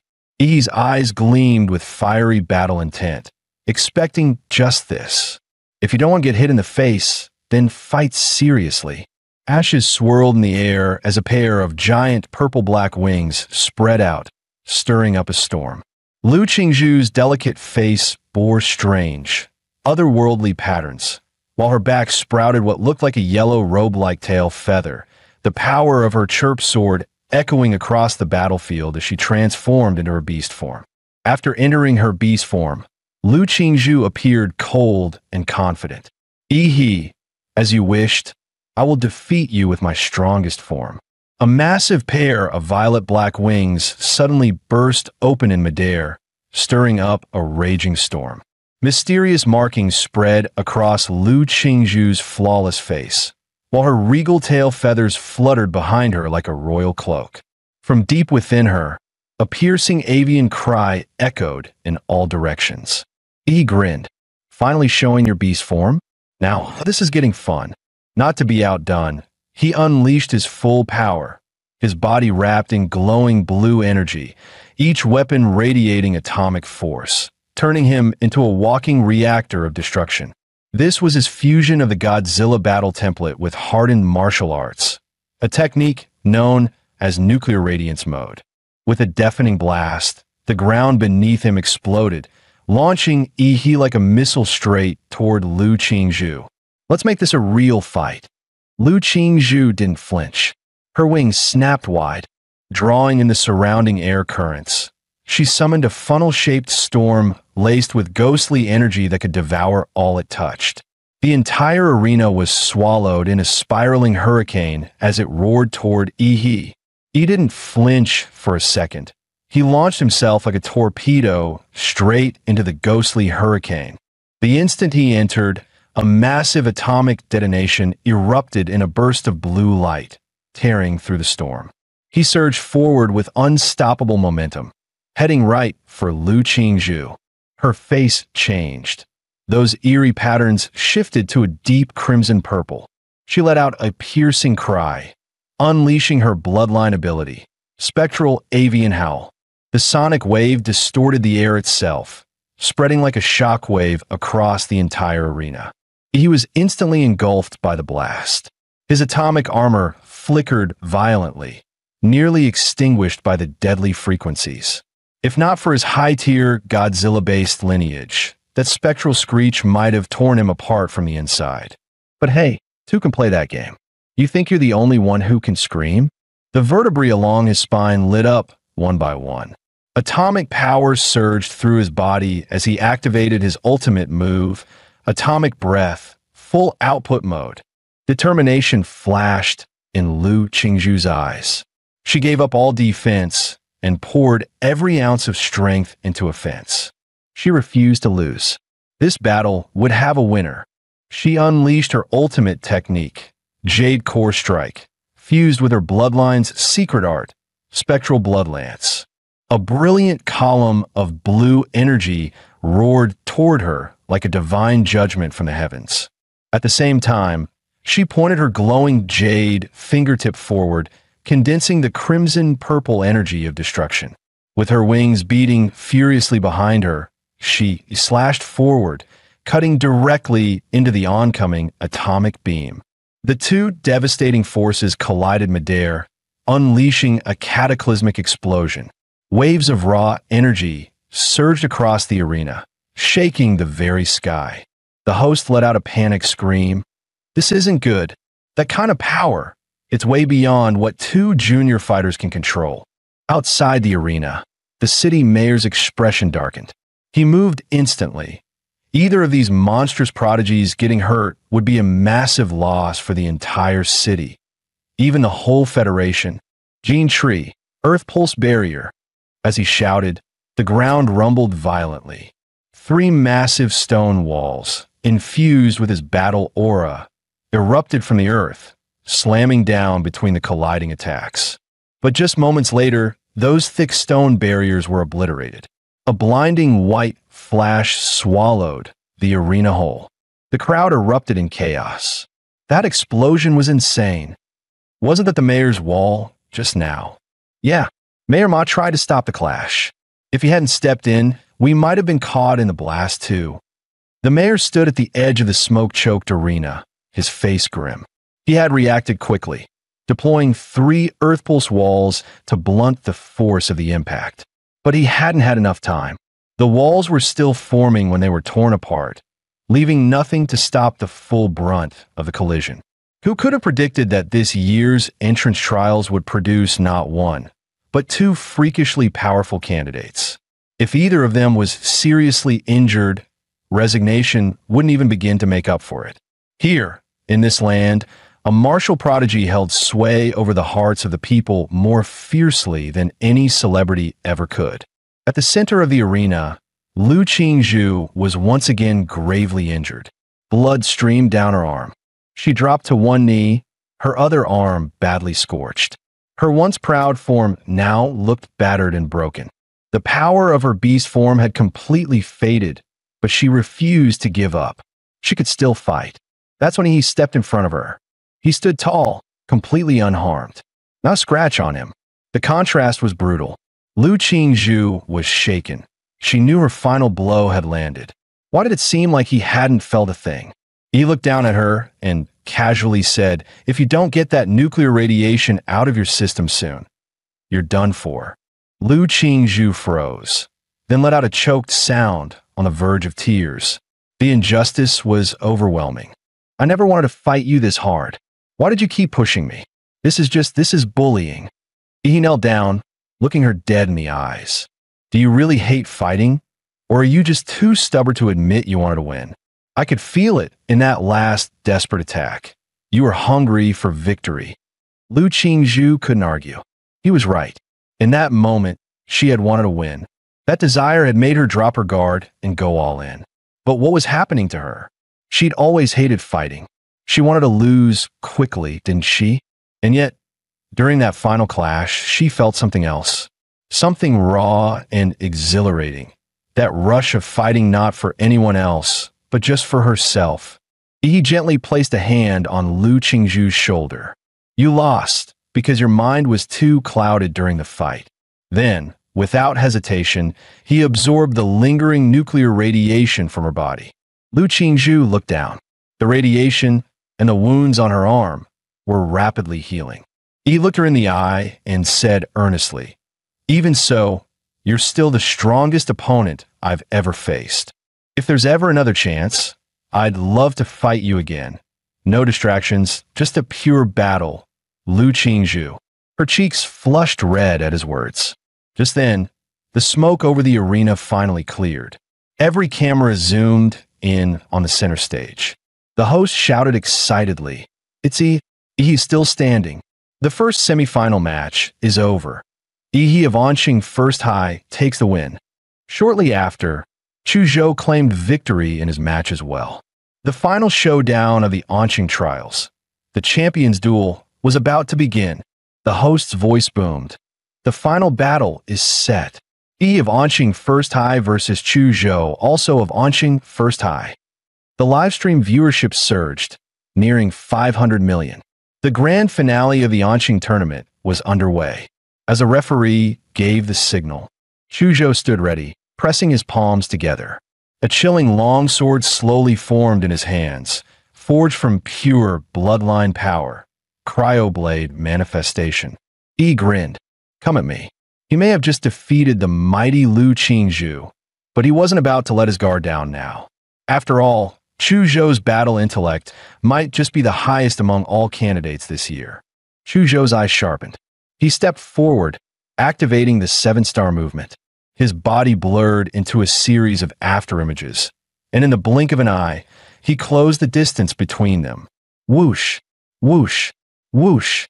Hundreds of icy blades flew at He from every direction, cutting off all escape. But he was unfazed. Tracking the real Chu Zhou? Nah, smashing everything in sight sounded way more satisfying. He clenched his fist, muscles flexing like coiled steel, and eerie blue energy danced along his arm. Atomic detonation fist fully charged. With a single punch, the ground trembled. A shockwave of pure atomic force erupted outward, engulfing a 10-meter radius in searing nuclear energy. Chuzhou was forced to retreat, his mind reeling. This guy didn't even try to find a real body. He just blasted everything with overwhelming power. With Chuzhou's level of defense, there was no way he could take that hit head-on. Honestly, was there anyone their age who could trade punches with Yi and walk away? Just look at what happened to Shengguan. But Chuzhou wasn't the type to back down. If close combat wouldn't work, then he'd wear Yi down from afar.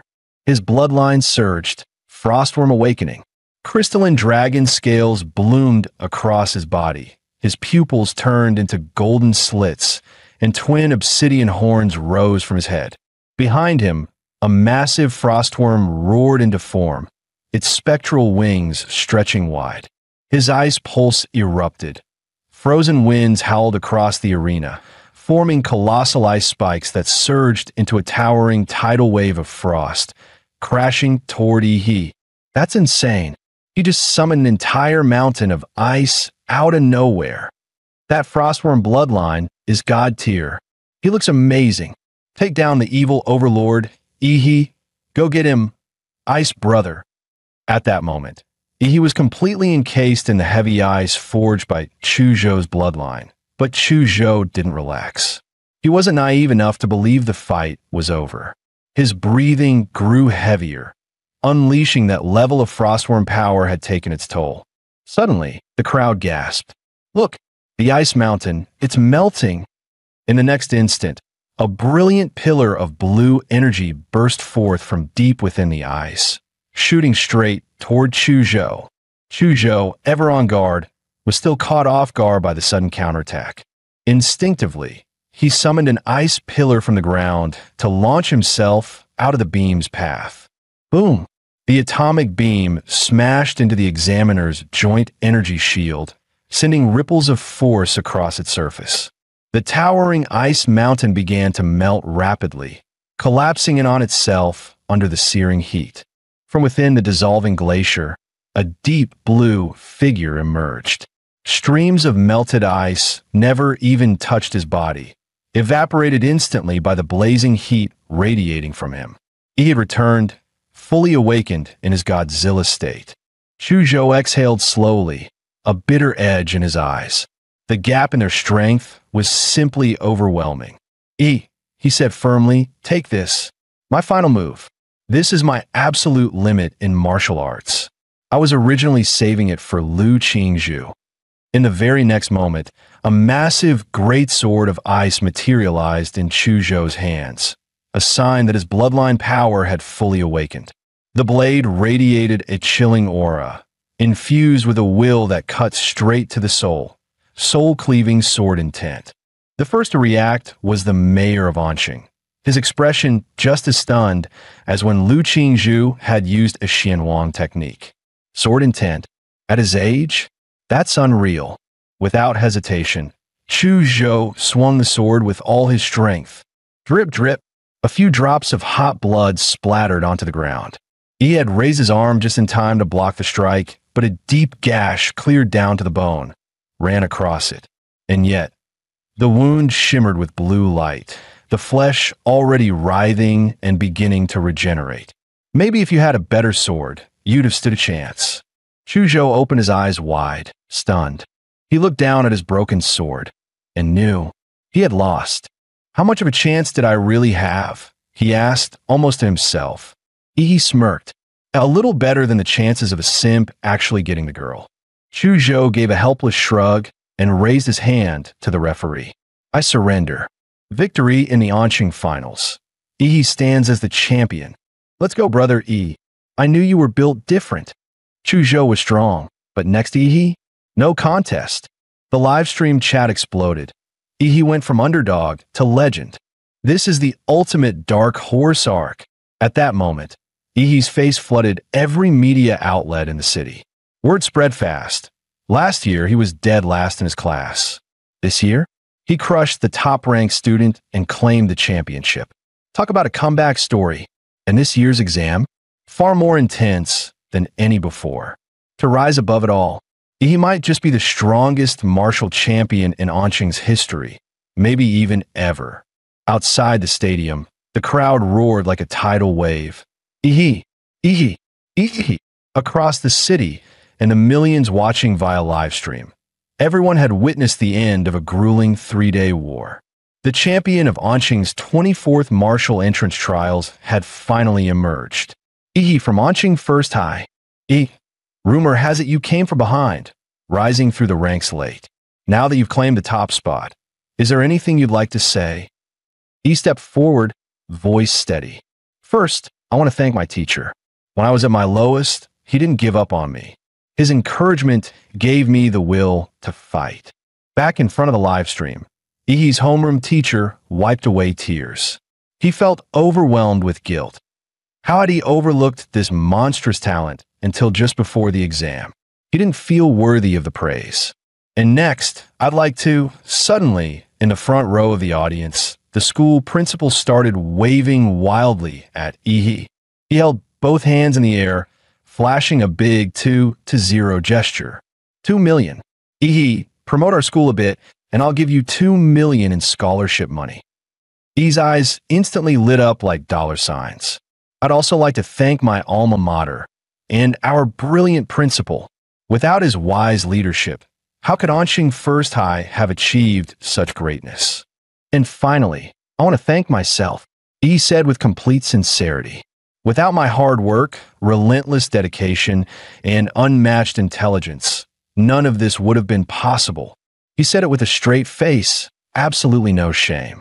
Just then, the familiar system interface popped up, frowny face, congratulations, host. You have earned the title Top Scholar.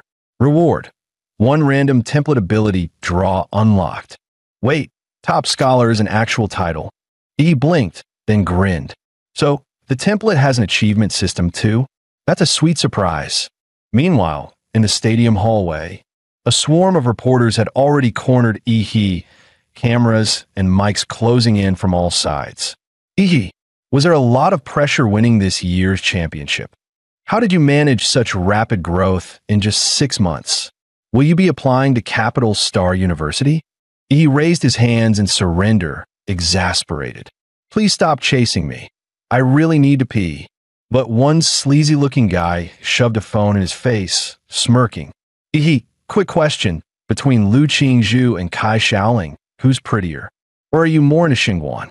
Or maybe Chuzhou? Nope, I'm out. He bolted like a rocket. He had no time for weird fan service interviews. After finally shaking off the media mob, he ducked into the empty basketball court, finally catching his breath. His eyes lit up with excitement. So the template isn't a one-and-done deal. I can unlock more through the system. This is insane. I'm loving it. Just then, a calm voice sounded behind him. Congratulations on becoming the top scholar. He jolted in surprise, spinning around, thinking another reporter had found him. The man took off his hat and smiled. Relax. I'm not with the media. I'm from Capital Star. Let's talk about something a bit more classified, like the gene lock. He froze. Gene lock. He hadn't unlocked any so-called gene lock. All his powers came from monster templates. Could this guy know his secret? Who was he? From what little memory he had of the original host, that term had only ever come up once, from his supposedly ordinary father. The man pulled a file from his bag and said with a smirk, Tell me, aren't you curious? Your father, a regular taxi driver. How would someone like him even know about something like a gene lock? He raised an eyebrow. Wait, could my old man actually be some kind of hidden expert? The man handed him the file. Due to your unique status, Capital Star has authorized the release of a restricted document.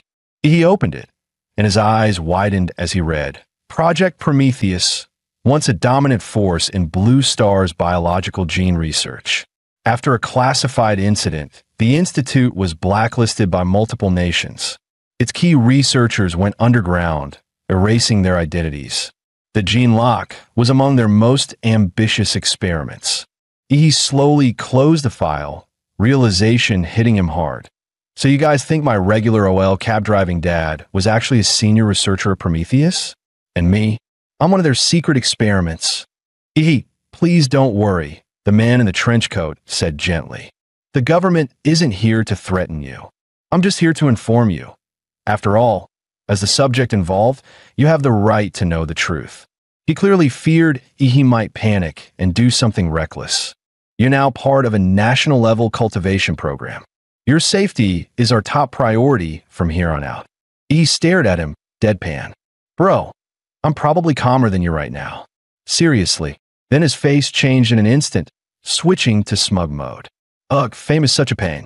So much attention, so many questions. Society really is all about status, huh? The man blinked in silence, then turned and walked away without another word. As soon as he left, he rubbed his hands together, eyes sparkling. Finally, he's gone. This exam run was a jackpot. Top university offer, $2 million in scholarship money, another $800K bonus, and most importantly, new template draw, here I come. He wasted no time summoning the system interface and hitting draw. Sure, he knew legendary tier templates like Godzilla were rare, but he couldn't help hoping for another miracle. A swirling black vortex appeared on the screen, filled with monstrous growls and echoing roars, like a cursed vault full of ancient beasts. He stared in awe, slack-jawed. A moment later, the result appeared, D-Class Template.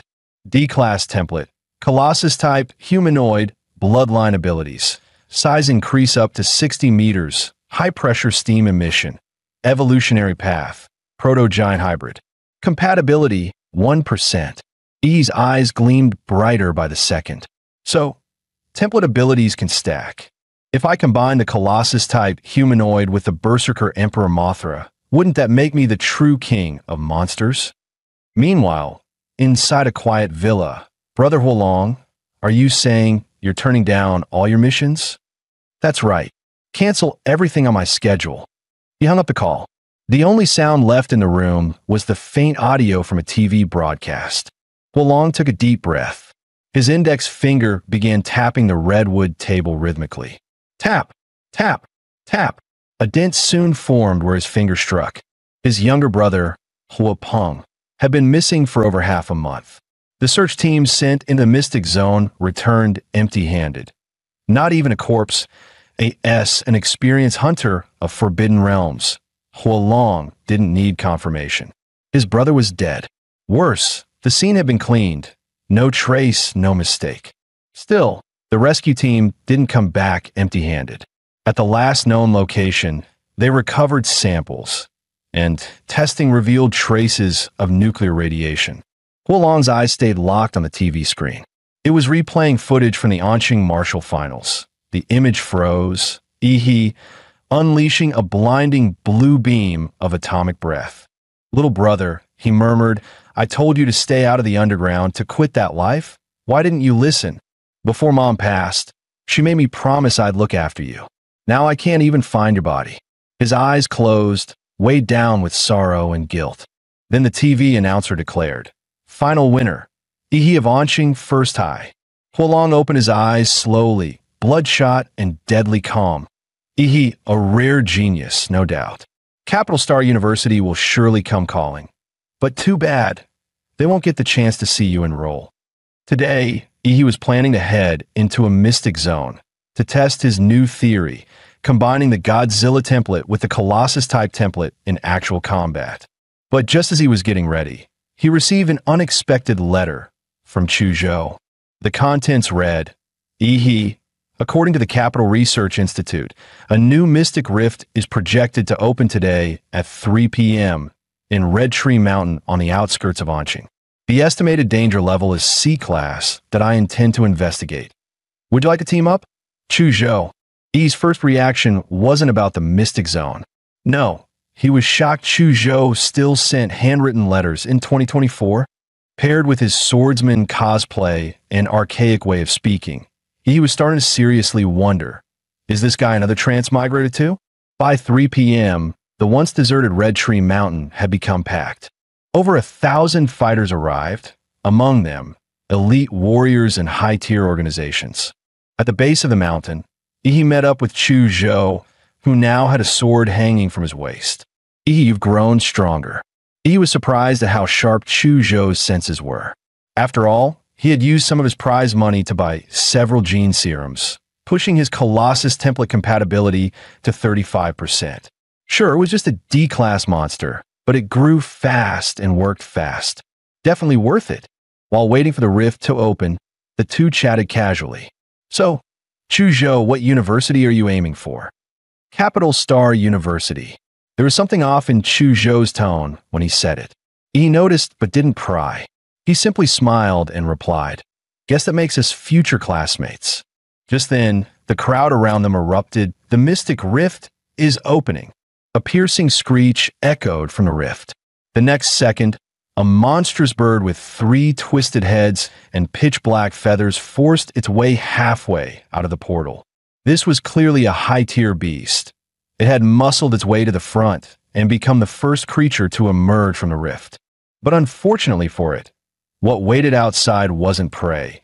It was over 1,000 armed warriors, locked and loaded. Kill! The mountains roared with the sound of unified battle cries. No one hesitated. The fighters surged toward the monster like a tidal wave, not caring one bit that it was still awkwardly stuck in the portal. The 3-headed bird thrashed in panic, each head flailing as it tried to retreat, but it was stuck. Within seconds, its massive body was trampled and crushed beneath a stampede of blades, boots, and battle cries. As they say. The early bird gets the beatdown.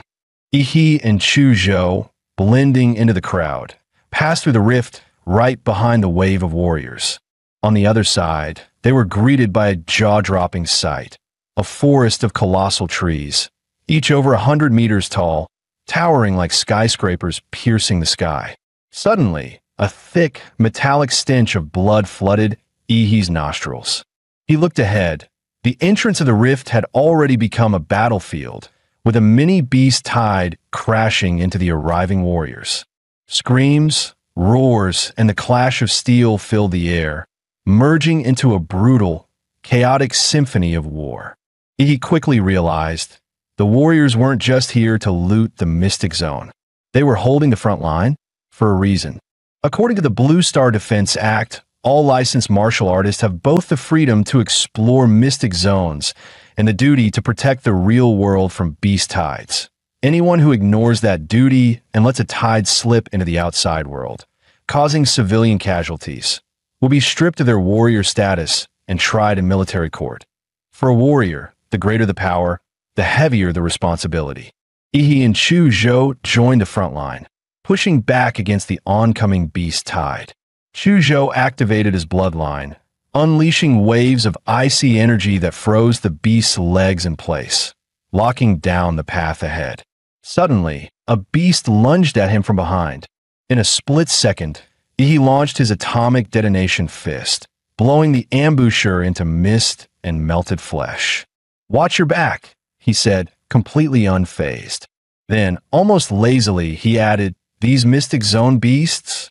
Not a single one can put up a decent fight." Behind him lay a field of smoldering corpses. Chuzhou was stunned. He'd been carefully holding the line, and he had already wiped out an entire section of monsters. The creatures he killed weren't just burned, they were dissolved, as if every cell in their body had been disintegrated from within. That was the terror of atomic radiation, silent, invisible, and absolutely devastating. And now, for the first time in the open battlefield, Ihi, the walking nuclear disaster zone, could unleash his power freely. Roar! Scree!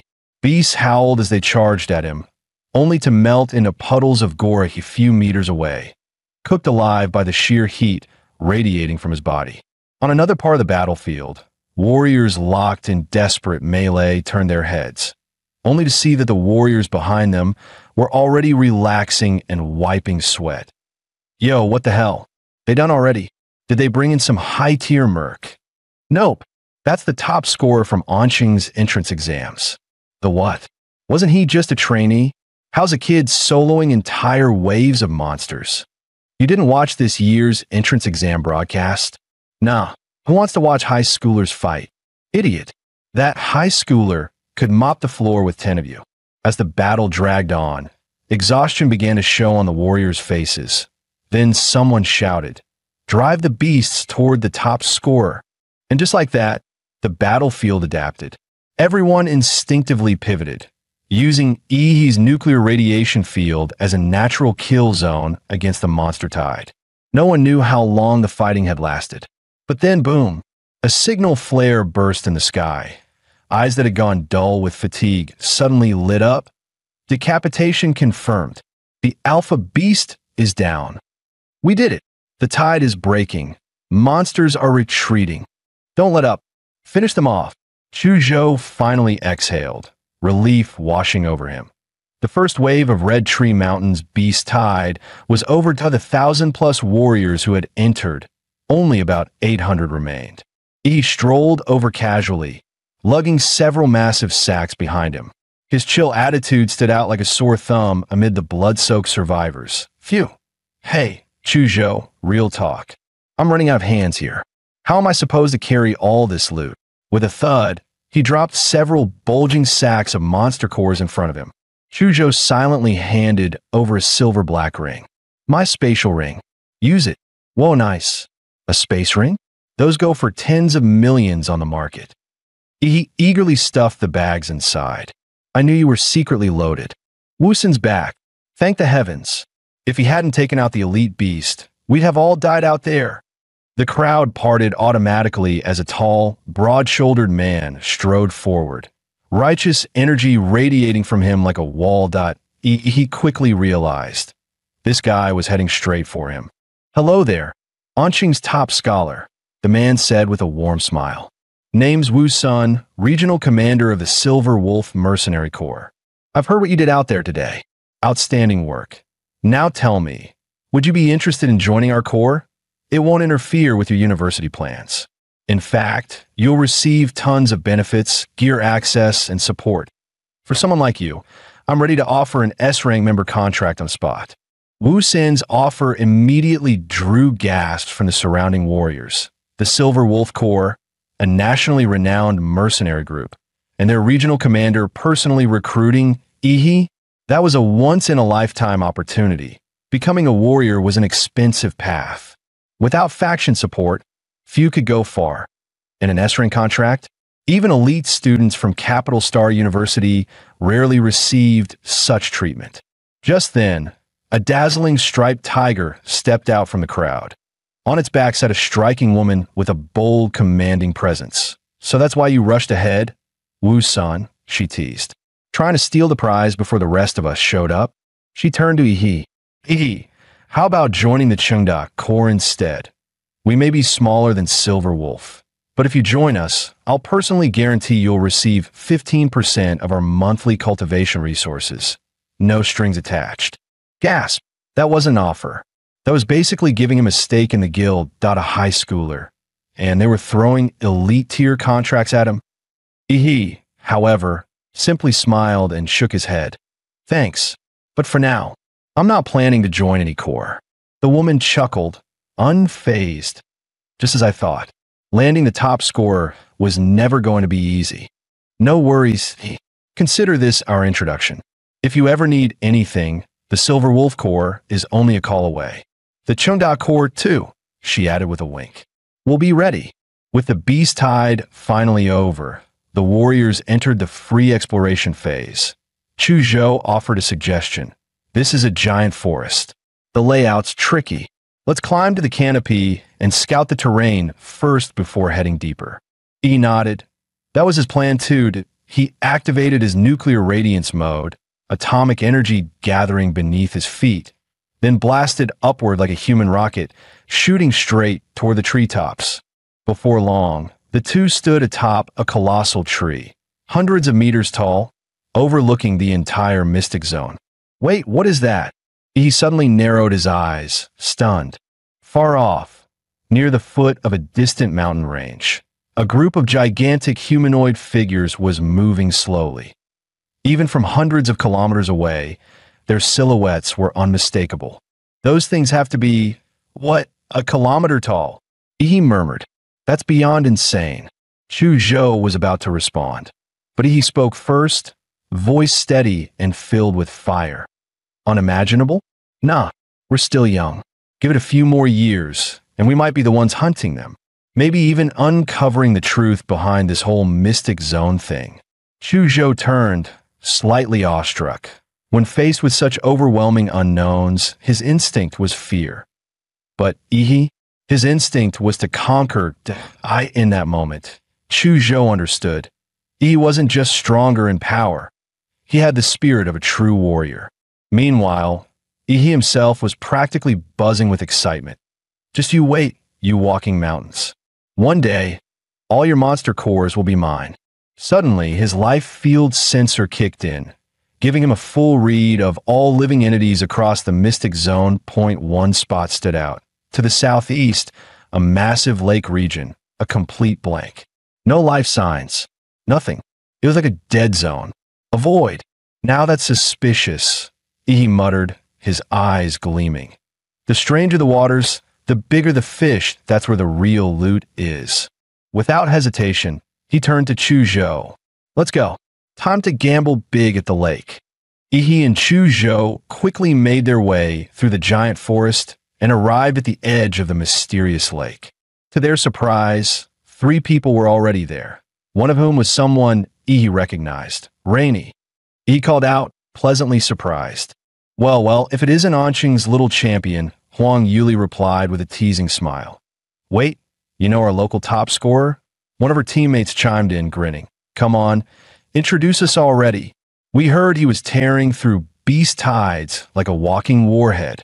Rainy, how long have you guys been here? He asked. Not long. We just arrived. 2 of our teammates, good swimmers, went underwater to scout things out. Right as she finished speaking, a figure burst from the water surface. It was one of Rainy's teammates. Jackpot. Guys, we just hit the mother lode. Yu Yang shouted, clearly thrilled. Whoa, slow down. What kind of jackpot? There's a ruin down there. A real one. We're gonna make it big.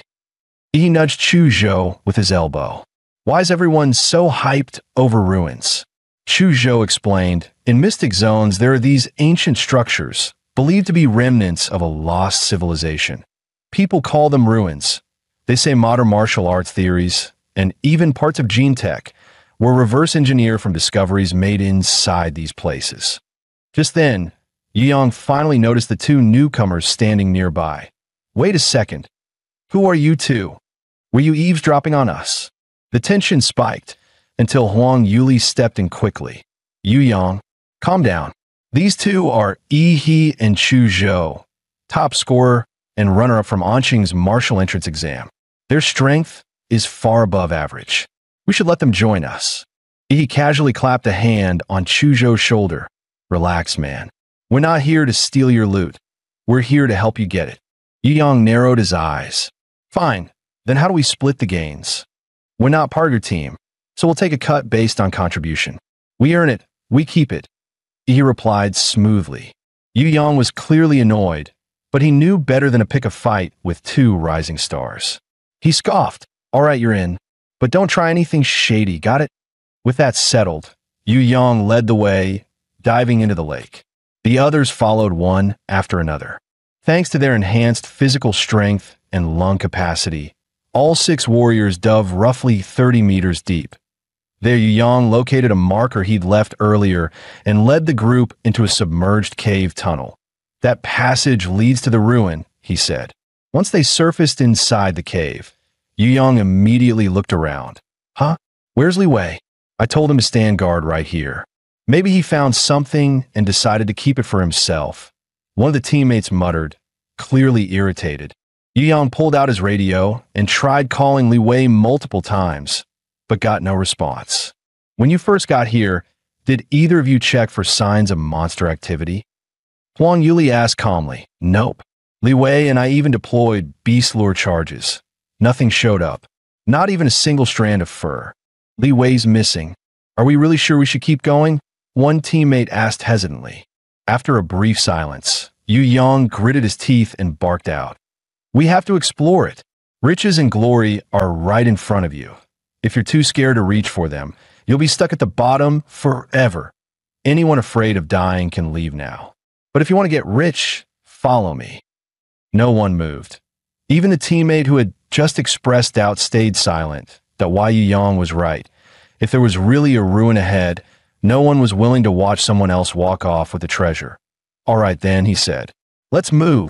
With a heavy silence hanging in the air, Yu Yang led the way, and the group stayed on high alert. Every step deeper into the unknown. He switched on a UV flashlight, illuminating the path ahead on the ground, glowing faintly, were the symbols he and Li Wei had marked earlier.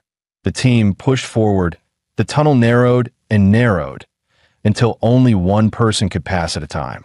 He, walking in the cramped space, narrowed his eyes slightly. He glanced back at Chu Zhou. Their eyes met, and they communicated in silent lip sync. Something's off. Chu Zhou, yeah. The timing doesn't add up. Rainey said they got to the lake only 10 minutes ago. Yet these two managed to find this cave, swim through the lake, discover a hidden tunnel, and navigate all the way to a ruined entrance? That's not scouting. That's straight up wall hack. Chu Zhou whispered under his breath. Pretty clear we're being played. Want to warn your friend and get out of here. But Ihi smirked, eyes gleaming. Relax that I've got a trump card. Soon, the group arrived in a massive underground cavern, easily the size of a football field. Dark green vines covered every inch of the floor, walls, and ceiling. But what made their blood run cold were the things entangled in the vines. Dim, lifeless monster cores and piles of ash where creatures had been reduced to dust. And no wonder the lake had been so eerily quiet. Something down here had already devoured every other predator. Huang Yuli's expression darkened instantly. Her voice was cold. Yu Yang, where's the ruin you promised? One of her teammates let out a piercing scream, pointing to the far side of the cavern. There, a mummified corpse suspended in the air, pierced clean through by thick vines. Judging by the clothing, it was Li Wei. Huang Yuli and another woman stumbled back, pale and horrified. Yu Yang, meanwhile, collapsed to his knees, clutching his head and muttering hysterically. The ruin. Where is it? It was supposed to be here. Li Wei's dead. How'd he die? The vines, the vines. Suddenly, clarity flickered in his eyes. His voice broke into a desperate shout. I think the vines got to me too. Run. Splat. His head exploded like a firecracker, sending blood and bone flying. From the shredded remains, several vines slithered out, twisting like demonic tentacles. Yu Yang! Huang Yuli screamed, her voice cracking with disbelief and horror. In that instant, Ihi acted, unleashing a devastating atomic breath straight at the threat. Boom! A blinding blue energy beam exploded forward, incinerating the upper half of Yu Yang's body along with the writhing vines that had infested him. I's eyes were cold, his tone even colder. I didn't expect a monster with this level of intelligence. It killed two fighters, took over one of their minds, then used his body as bait to lure in more victims. That's not hunting, that's strategic ambush, which means we're already deep inside its feeding ground. Crack, crash, behind them, massive stones and thick vines suddenly collapsed across the only exit, sealing them incompletely. Chu Zhou's gaze locked on the moving vines. I've read about this species. It's a tier 2 royal class monster, a ghost vine demon. Huang Yuli's breath hitched. Royal class? Those things aren't measured by normal tiers. We're all tier 1 at best. We can't handle that kind of power. He just cracked a wide grin, his white teeth flashing. Don't care what tier it is. Watch me blow it to pieces.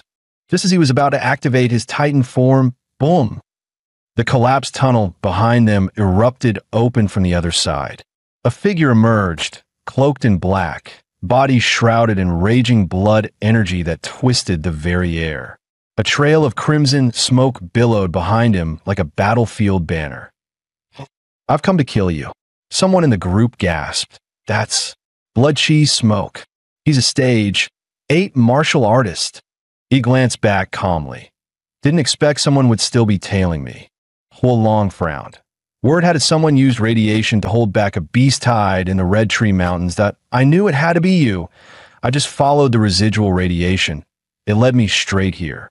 To stay hidden, I held my breath, slowed my heartbeat, even feigned death in the underground caverns, but you still noticed and even blocked the path with boulders and oh wonder you're the one who nearly wiped out my entire clan. He looked genuinely confused. Who even are you, old man? You just barged in and started ranting. Do we even know each other? Cut the act. Huolong roared like thunder and launched himself at Yi with explosive force. But his expression changed mid-charge. This wasn't some ancient ruin.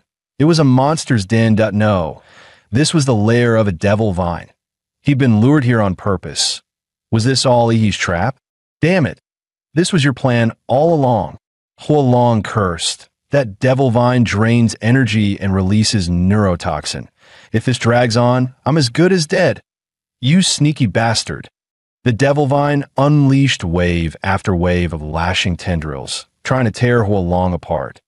But his fists hammered through them like cannonballs, blasting every vine to pieces. Yi, watching from the side, commented, "Man, you sure talk a lot for someone we've just met."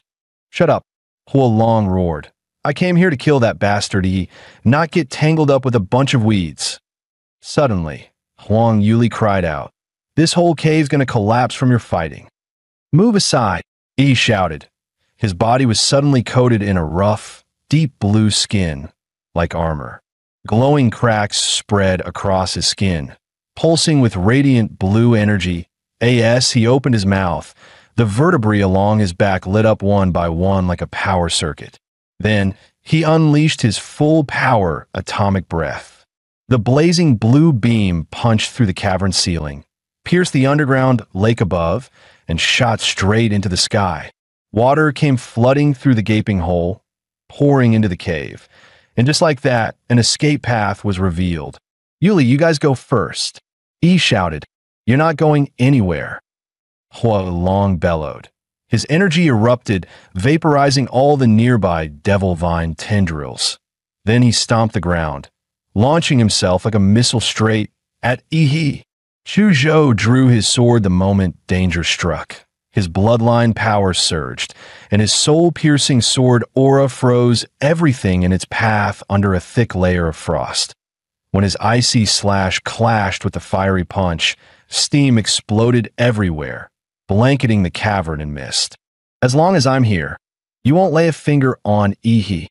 "TCH, bold words, kid." Huolong sneered. "I'm an 8th level martial breaker. You think a little frost is going to stop me?" But before he could finish bragging, he had already closed the distance and fired off an atomic blast fist at point-blank range. A blinding surge of blue light lit up the entire underground cavern. Caught completely off guard, Huolong was sent flying, crashing into the stone wall with a thunderous boom. "Get out of here. That guy's too strong for you right now. Leave him to me." Hearing Yi's firm voice, Chu Zhou realized staying would only be a burden. He turned and retreated without hesitation. Moments after Chu Zhou left, the cavern began to collapse. Massive rocks crashed down, revealing thick, writhing devil vine roots. Yet facing both Huolong and the encroaching monster, he didn't flinch. Instead, he raised his hand and bit down hard on his own flesh. On the surface, Huang Yuli and the others stood by the lakeside, watching as the water roiled violently. The rumble of collapsing rock echoed from deep below. When Chu Zhou finally emerged from the lake, Huang Yuli let out a breath of relief, only to realize he hadn't followed him up. Just as Huang Yuli was about to speak, a deafening boom ripped through the lake. A brilliant blue bolt of lightning shot skyward, lighting up the entire lake. When a titan transforms, the process releases an immense burst of energy, often taking the form of thunderous lightning, especially in the case of a colossal titan, whose transformation produces the most devastating energy output due to its massive size. It's so destructive, it's often compared to a humanoid nuke, capable of leveling an entire military harbor upon transforming. And this time, the one transforming was none other than Yi, the atomic-powered human Godzilla. What erupted from him wasn't just light. It was a full-blown nuclear event. Huolong was instantly incinerated by the blast. charred before he even had time to react. Torrents of lake water shot upward, flooding the air. Clouds of steam billowed as if the entire lake had begun to boil. Through the haze, the group vaguely saw a massive shadow flash by, but it vanished just as quickly, leaving them unsure if it was real or just their imagination. As they stood on alert, Ihi crawled out of the water and shouted, "Chuzhou, toss me some clothes." After changing, Chuzhou asked curiously, "What the hell was that explosion?" He casually made something up? That mystery fighter? He blew himself up with a plasma bomb, took the devil vine with him. Chuzhou scratched his head, "But I swear I saw some kind of giant in the fog." "Nope, just the explosion messing with your eyes," he interrupted quickly. After successfully brushing them off, he let out a quiet sigh of relief. If they ever found out he had a monster transformation template, things would get complicated fast. He did go a little overboard. The guy got vaporized, not even a corpse left to loot, and at least he managed to secure the Devil Vine's core. After barely surviving their ordeal, Huang Yuli and the others were utterly drained and ready to leave the secret realm. "We'll head out first," Huang Yuli said apologetically. "Sorry for dragging you into this mess. Not only was it a wasted trip for you, but you even had to save us. We'll make it up to you once you're out." Grinned. "Come on, Yuli. Don't be so formal that let's just call it payback for the time you helped me. If you try to repay me again, I'll just end up owing you all over." Huang Yuli chuckled and dropped the subject. She waved goodbye and left with her team. Ihi and Chuzhou then continued exploring the secret realm. Thanks to Ihi's powerful life field sensing ability, they racked up quite a haul. By the third day, feeling they'd gathered enough, they decided it was time to leave. Returning to the real world, they looked up and were stunned to see planes flying overhead. It's only been a few days, and this place has already been turned into a town with cargo planes. Man, the infrastructure speed in this country is just insane. He headed to the Relic Appraisal Center to have his loot evaluated and to pay the 10% tax. "Sir, please be careful," the staff reminded him. "If these items are damaged, it'll be your loss too." He scratched his head. "Sorry, I brought too much stuff that if I don't start unloading fast, you guys won't be done by noon." "No worries, sir. We're professionals," the staff assured him with a smile. With a sigh, he took off his spatial ring. And then he began pulling out bags one after another. As the staff watched Ihi pull out the final bag, she couldn't help but mutter inwardly. Bag after bag. "Is this a relic appraisal or a warehouse delivery?" She asked nervously. "Yes, sir. Is that all of it?" Ihi grinned smugly.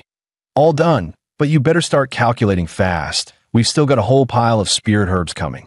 After wrapping up the monster core appraisal, Ihi moved over to the herb assessment counter.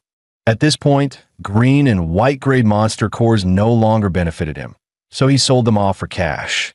The real treasures were the 5 blue tier cores from tier 3 monsters he collected during the Beast Tide, and the green core laced with golden veins, dropped by the tier 2 royal class Devil Vine, his most valuable prize.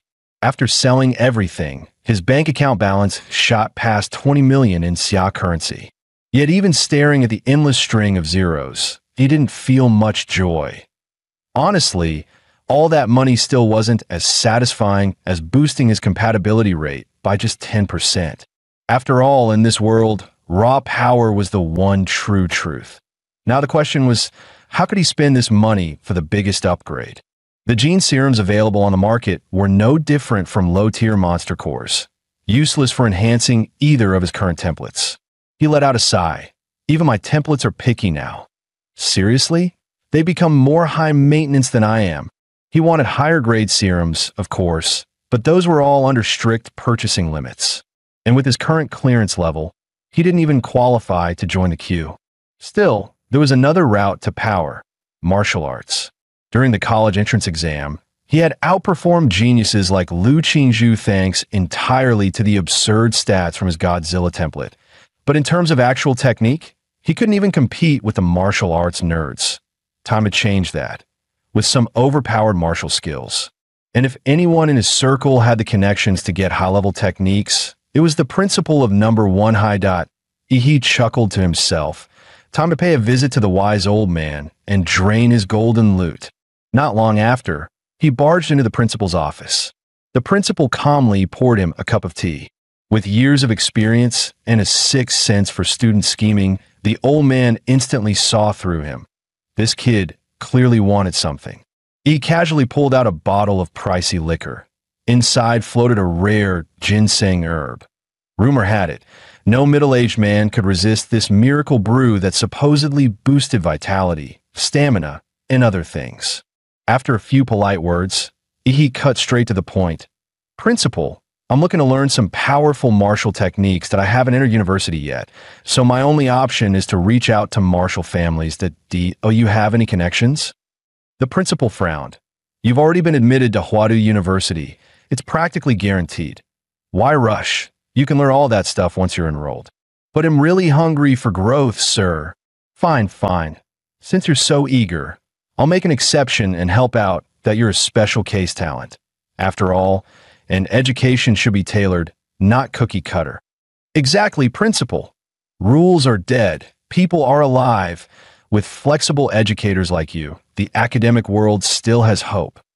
The next day around noon, E's phone rang. It's done. You can head over now. Really? That's amazing. Thank you. Which martial family is it? The Liu family in Anqing. E froze. The Liu family, and they're willing to pass down their secret arts? This was going to be interesting. Meanwhile, on the streets of Anqing, a sleek black motorcycle worth over 2 million roared down the road. Riding, it was Liu Qingjie, the Liu family's young heir. He leaned low over the handlebars as the engine screamed like a beast, echoing through the city. Behind him, a blonde beauty clung to his waist, her hair whipping in the wind. Jieji, you're so wild. Puffed up by the praise, Liu Qingjie smirked and was just about to brag, when suddenly a bright yellow rental bike pulled up next to him. Yo bro, eyes on the road, point one wrong move at that speed, and it steers of your loved one's time. Liu Qingjie felt utterly humiliated as a self-proclaimed motorcycle god. What the hell? Are you nuts? You nearly gave me a heart attack. Riding a junky rental bike and trying to race him, he growled, twisted the throttle hard, and his steel beast roared to life, blasting forward and leaving he in the dust. You, keeping up with me? Dream on, pal. Watching that tiny yellow bike shrink in his rearview mirror, Liu Qingjie felt euphoric. Nothing like putting some wannabe in his place. But then a strange, thunderous sound rolled up behind him, louder than his own engine. He glanced back. What the hell? That blue streak was Ihi. The guy had activated his nuclear leg mode, blue rocket flames blasting from his calves like a damn space shuttle. He was flying on a bike. Later, bro, Ihi flashed a smile as he zipped past, and then straight up-launched into the sky, vanishing into the clouds like a human missile. Liu Qingjie and his blonde passenger were left frozen in disbelief. Wait, bikes can fly now. That speed, wasn't that basically a jet? Half an hour later, Ihi arrived at the Liu family estate, calm, composed, and looking like nothing had happened. No doubt about it, this was a proper martial arts family. Even their residence looked like a miniature castle. At the same time, I's life field sensing picked up several powerful presences hidden within the estate. Yep, definitely not a place to mess around. Just then, a figure in a flowing white dress appeared at the gates. It was Liu Qingjie. She looked slightly nervous as she greeted him. You've arrived? Why mother asked me to escort you. Let's go meet her now. He simply nodded and followed silently behind her into the estate. Their feet stepped onto a plush, high-end carpet as they entered an elegantly decorated and spacious hall. Mother, he is here, Qingjie called softly. Almost immediately, the sharp click of high heels echoed across the room. A poised, graceful woman with a mature aura descended the stairs slowly. He looked up and was momentarily stunned. Liu Qingjie's mother was breathtaking. Time had not dulled her beauty. It had refined it. Like vintage wine, her presence only grew more alluring and elegant with age. Watching the scene unfold, he held his breath and screamed internally. Prime Minister, I understand now. A few days earlier, after the college entrance exam, Lu Qingzhu had returned home, fully expecting her strict mother to scold her harshly. She had braced herself for punishment, but to her surprise, her mother simply invited her into the study for tea, a rare and quiet moment. Qingzhu, relax, that I watched the live stream of your battle with that boy, Yi. You did well. Yi's strength would be impressive even in Huadu's elite exams. There's no need to beat yourself up. In this generation, you're the only one truly capable of carrying the Lu family's future. Your brother lacks the talent, he could never shoulder the legacy. But you're still a girl, and far too beautiful at that.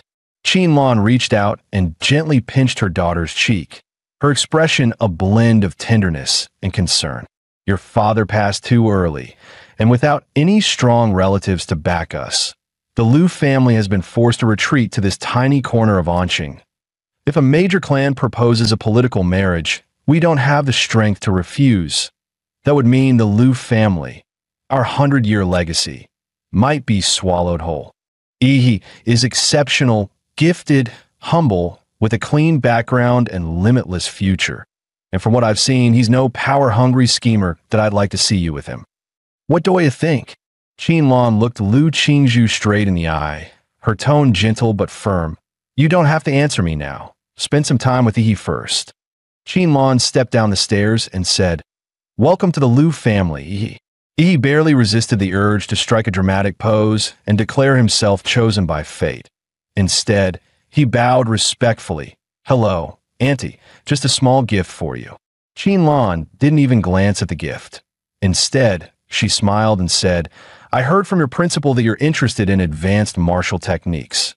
Qingzhu will take you. He was stunned. He hadn't expected her to be so straightforward. No tests, no hoops, just pure generosity. Qingzhu will guide you to the Lu family's martial vault. But keep in mind, no techniques can be taken out. It's one day of study, and that's it. In the deepest part of the vault, there are 3 Xianhuang-class martial arts. Whether you can learn them depends on your own ability. Upon hearing that even Xianhuang-level skills were on the table, he inhaled sharply. Understood. Then allow me to thank the Lu family for this incredible opportunity. And he specifically thanked the Lu family, not Qinlan personally. That one-word choice carried weight. It implied a formal acknowledgement of favor, a future promise. If the Lu family ever needed him, he'd be there. Qinlan was very pleased by the nuance. The more she looked at him, the more she liked him. He, however, was starting to feel weirded out by the oddly intense way she was staring at him. Soon, Lu Qingzhu began leading him to the martial vault. As they walked together in silence. He couldn't help but notice, was it just him, or was Qingzhu acting way more shy than before? Qingzhu, why do I feel like you've been avoiding my eyes this whole time? He suddenly stepped forward, locking eyes with her startled gaze. It was like staring into the eyes of a frightened deer. Lu Qingzhu had never been this close to a boy before. She could feel his warm breath brushing her cheek, sending a strange tingle down her spine. Flustered, she backed up half a step. And no, I wasn't. Why are you getting so close all of a sudden?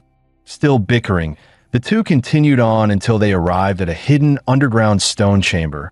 He reached out and ran his hand along the rough, solid surface of the wall. It was obvious this stone wasn't ordinary. Qingzhu spoke up. This is force-dampening stone that IT was excavated from secret realm. Even a warlord-class blow wouldn't crack it. Yi's eyes lit up. Can I punch it once? She blinked in surprise. That was not the reaction she expected. Most people would be in awe, not eager to smack it. Go ahead. Yi clenched his fist, every cell in his body surging with atomic energy. Blue light surged across his knuckles. His punch sliced through the air and slammed in the wall with full force. A shockwave erupted, sending Qingzhu's white dress fluttering. But instead an explosion. The blue energy was absorbed directly into the wall. The IT rippled outward like water on a calm lake, dispersing in waves, not even a scratch left behind. He could feel it clearly, His normally unstoppable, all-out punch had been swallowed like a stone dropped into the sea. Over 90% of its power simply vanished into the wall. "Come on, I'll take you to pick a martial art." Lu Qingzhu, seeing him finally take a loss, couldn't help but smirk. She walked ahead, her steps noticeably lighter. The skills here sorted by category: movement techniques, defensive forms, body cultivation, swordsmanship, that sort of thing. As she spoke, she handed he a sleek black and gold ID card. "Just swipe this to access whatever you want." The Xianhuang class techniques are in a private chamber at the very back, also car protected. But listen, you won't master one in a day. That 18 most, you'll scratch the surface. Honestly, she added, I don't know if my mother did you a favor or set you up that I could help you pick a few high-tier skills that aren't Xianhuang level, but they'd be way easier for you to learn and actually suited to your style. He grinned. Look at you, worried about me? Then he turned serious. If I don't even dare to face the strongest option when it's right in front of me, I might as well quit now and go home. Seeing how determined he was, Qingzhu said nothing more. She stepped forward and opened the thick black stone door to the vault. Inside were 3 secure cases, each labeled with a name. 2 of them read ephemeral shadow stepan primordial jade fingers, the very techniques Qingzhu had shown before. The third one, though, was unfamiliar, flesh-bound demon prison. You can't just read Xianhuang techniques like a book, Qingzhu explained. They're encoded with something called martial resonance, a kind of spiritual rhythm left behind by the original creator. If you can't feel it, or if your own nature clashes with it, you won't even be able to start training. Put simply, these techniques are alive. You don't choose them. They choose you. He nodded, then confidently pointed at the one with the most brutal-sounding name, Flesh-Bound Demon Prison. I was born for this technique, he declared, full of swagger. Lu Qingzhu opened the case. Inside wasn't a scroll or a book, but a fearsome bronze statue. The statue was a hulking figure with rippling muscles, and in the grooves of its body, twisted, ghostly faces screamed silently, as if 100 evil spirits had been forcibly sealed within. The aura was downright chilling. As the statue was revealed, he blinked in shock. Wait, Thesis the martial technique? And then he really started hearing ghostly wails echoing in his ears. Xianhuang techniques aren't always written, Qingzhu explained. They can take the form of statues, paintings, relics, anything capable of holding martial resonance. That's what makes grandmasters so mysterious. Only grandmasters can distill that essence, what we call martial resonance, and seal it into an object for future generations to inherit. With her explanation finished, Qingzhu turned to leave. From here on, it's up to you. Wait, hold on, what do you mean up to me? You didn't even tell me how to learn it. Just feel it that if the resonance chooses you, it'll come to you. He stared at her, utterly baffled that is she trolling me right now? Ugh, whatever. Thinking too hard gives me a headache. He yawned, dropped flat onto the floor, and muttered, if it's all about fate, I'll let fate find me in my sleep. And just like that, out cold. Watching from the surveillance room, Lu Qingzhu let out a sigh and face-palmed. Honestly, this is so you. Suddenly, he found himself in a strange new space. An old, decrepit temple covered in dust. The angry-faced deity on the altar had one arm broken clean off. So this is what they meant by entering the resonance realm. This whole place is the martial resonance, the spiritual echo of the technique. He tried channeling his power, but nothing in Ochi. Not even a flicker of atomic energy from his Demonra template .it was like being reduced to a powerless civilian. Thankfully, the monster interface still worked frowny face warning. Host consciousness detected inside unknown domain. Engaging mental body reinforcement to prevent death. But it wasn't just the system that a rough, savage voice suddenly thundered in his ears. On the remaining arm of the Wrath-Face Guardian statue, a massive brute now stood, built like a battle-hardened grizzly. The man had eyes like a hungry wolf and stared he down. My martial legacy ain't for weaklings. Only real iron-blooded men can carry it forward. If you're not one of them, I'd rather let it rot in the ground. Prove you've got the guts, kid. He looked identical to the statue outside. Every scar, every snarl, exact. When the storm hits and the night parade of 100 ghosts begins, you're guarding this dump. Let a single demon defile this altar, and you fail. You win, I'll teach you a trick or two that you lose. The white ghost will eat your soul, and you'll go mad. Martial path? Over. So if you're just a soft little punk, run. Drip, that a cold raindrop leaked through the broken ceiling and landed right on Ihi's face. When Ihi snapped out of it, the savage brood on the statue's arm had vanished. The trial had officially begun. Behind a wrath-faced guardian's throne, he found a rusted, battered longsword. Alone, sword in hand, he stood at the temple's shattered gates. The rain intensified. Thunder cracked through the sky, and a blinding white bolt lit up Ihi's face, as if marking the signal. The night parade of 100 ghosts had begun. Countless shadowy figures shrieked and lunged at him from the darkness. Ihi was already in position, completely ready. As the first specter dove at him, he didn't hesitate. He slashed straight at its head. The moment the blade struck, the rusted sword flared with golden light. The specter let out a piercing wail and dissolved into ash. Knew it, Ihi muttered. No way they'd throw me into a trial without something to fight back with. These bones must be hiding more gear. A grin crept onto his face. He was fired up now. No longer guarding the temple passively, he charged forward, sword in hand, into the heart of the spectral swarm. As Ihi charged forward, the savage brute reappeared in the background. Arms crossed, he watched Ihi leave the temple with a scornful sneer. These white ghosts are laced with my killing intent, and this little rookie thinks he can just walk out of the safe zone. What a joke. Another idiot. Each generation gets dumber. Guess I'll be cleaning up another corpse today. Meanwhile, he was having the time of his life, slashing through ghosts like weeds. Just then, another specter lunged at him, but its claws phased right through him, missing entirely. What the? The brute froze in shock. Why can't my ghost touch him? What is this kid made of? Turns out, inside this spiritual trial, Ihi's monster template had automatically activated a guardian mode, rendering him untouchable. Wait, does this mean I'm literally invincible right now? Ihi broke into a wicked grin. His laughter even started to sound a little unhinged. And so began the massacre. His sword skills were trash, but it didn't matter. He leapt, slashed, stabbed, and spun. Ghosts fell like chopped vegetables. The savage brute stared in disbelief. When did my trial become a joke? How is he unaffected by my martial resonance? Simple, Ihi said smugly. Hard work and constant practice. Of course, that punchable face didn't show the truth. He was just shamelessly cheating with a built-in hack. Hard work, huh? The brute chuckled darkly. You've handled the ghost, I won't go back on my word, but whether you can handle this inheritance, well, that's a different story. As he finished speaking, thunder cracked across the sky.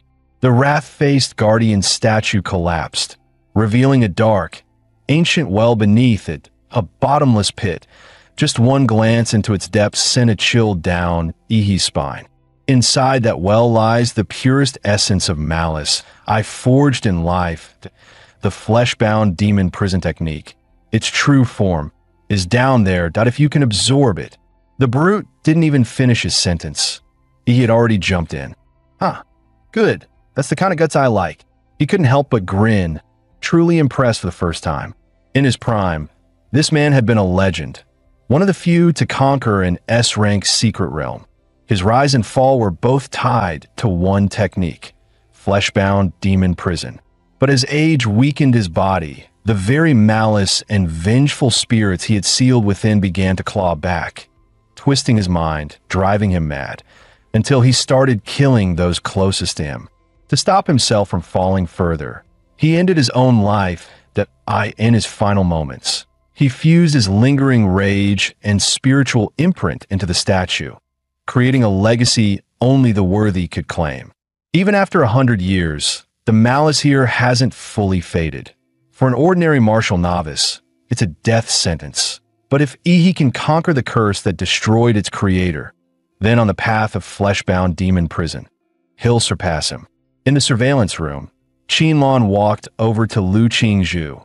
Together, they silently watched Yi, who was now deep inside the martial resonance realm. Suddenly, Qingzhu gasped, "Mom, what's going on?" On screen, Yi's body was now surrounded by a strange, ominous aura. His limbs twitched violently, as if needles were piercing his flesh. Just moments ago, he'd been smiling in his sleep, like he was having the time of his life. Now, he was convulsing like he'd been electrocuted. Worse, tiny streams of blood had begun to seep from his pores. Qinlan, however, showed no panic. She calmly inhaled from her slim cigarette, then exhaled. This third Chewang technique. Your grandfather stumbled upon it late in life. He tried to train in it. But even with his mastery, the resonance rejected him outright. It injured him severely. Since then, no one in the Liu family has dared touch it again. The stronger the power, the harsher the price. Heavy lies the crown. And since he chose to claim that power, he must be ready to... She stopped mid-sentence, eyes suddenly widening. On the screen, he yawned, then casually stretched, looking like he just woke up from the best nap of his life. The room went quiet. Qinlan looked mildly embarrassed. Qingzhu, on the other hand, grinned and said, "Mom, maybe Yi's cultivation isn't as dramatic as you made it sound." Yi opened his eyes and stared at the cracked, crumbling statue in front of him. He bowed deeply. "Thank you, Senior, for passing down your legacy."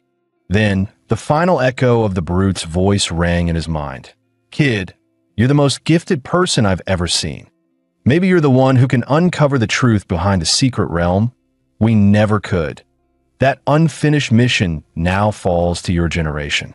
Yi sighed internally. "Man, you've got me all wrong. I'm just using cheat codes." He clenched his fists, feeling the power surging within. Flesh-bound demon prison, a body like a living Azura. Okay, so my stats didn't go up at all, but now that I've got Ishinwang technique in my arsenal, my combat powers easily doubled. Just then, the stone door creaked open. Qinlan and Lu Qingzhu stepped into the chamber. "Yi, did you succeed?" Yi grinned, flashing a row of bright white teeth. "Yet I nailed it." Qinlan stared in disbelief. "This can't be. Even with Qingzhu's talent, it takes at least a full week. No sleep, constant immersion in the resonance. To grasp Ishinwang technique that Yi, how long were you in there?" "An hour. You seriously impeded your way to mastery." Qingzhu glanced at Yi, who now wore a smug little grin. "Everyone always called me the genius, but the real genius is standing right here." Noticing the skeptical looks on both their faces, Yi chuckled.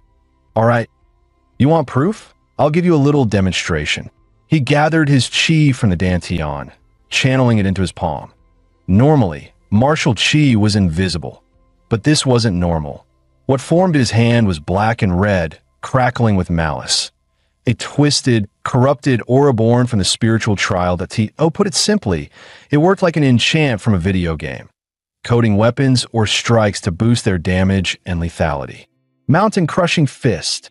He dropped his stance, spine tight like a bowstring, core engaged, then launched a punch that exploded with black-red energy. The blast sent a gust of force rushing toward the mother and daughter, making them instinctively step back, and in the air, they swore they could hear a ghost wailing. Even Lu Qingzhu, known as a martial arts prodigy, narrowed her eyes in disbelief. That punch just now, the precision, the pressure, it was insane. Was that seriously just a mountain-crushing fist? The most basic, overused technique in town. Qinlan's gaze locked onto Yi, her expression unreadable. Yi, you really, she hadn't expected to be this wrong about him. Yi, on the other hand, was getting visibly uncomfortable under her intense stare at "Ma'am, please, your daughter's literally right next to you. Don't make this a weird romance subplot that I don't want to become the prime minister of this household." Qingzhu said sweetly, "Since you already mastered Wang technique, want to try the other two?" You still have a full day of learning time left. Qinlan raised an eyebrow and gave her daughter a sideways glance. Girl, please, I'm trying to secure this genius as a future son-in-law, but he's not officially part of our family, yet we can't just hand over the entire Liu Clan playbook all at once. He, having lived a whole second life, knew the importance of not being greedy. He smiled politely. No need. Qingzhu Wan Yawang technique is already more than enough. I'll need time to really master it. Also, Annie, I'm a bit tired, and there are things I need to take care of at home.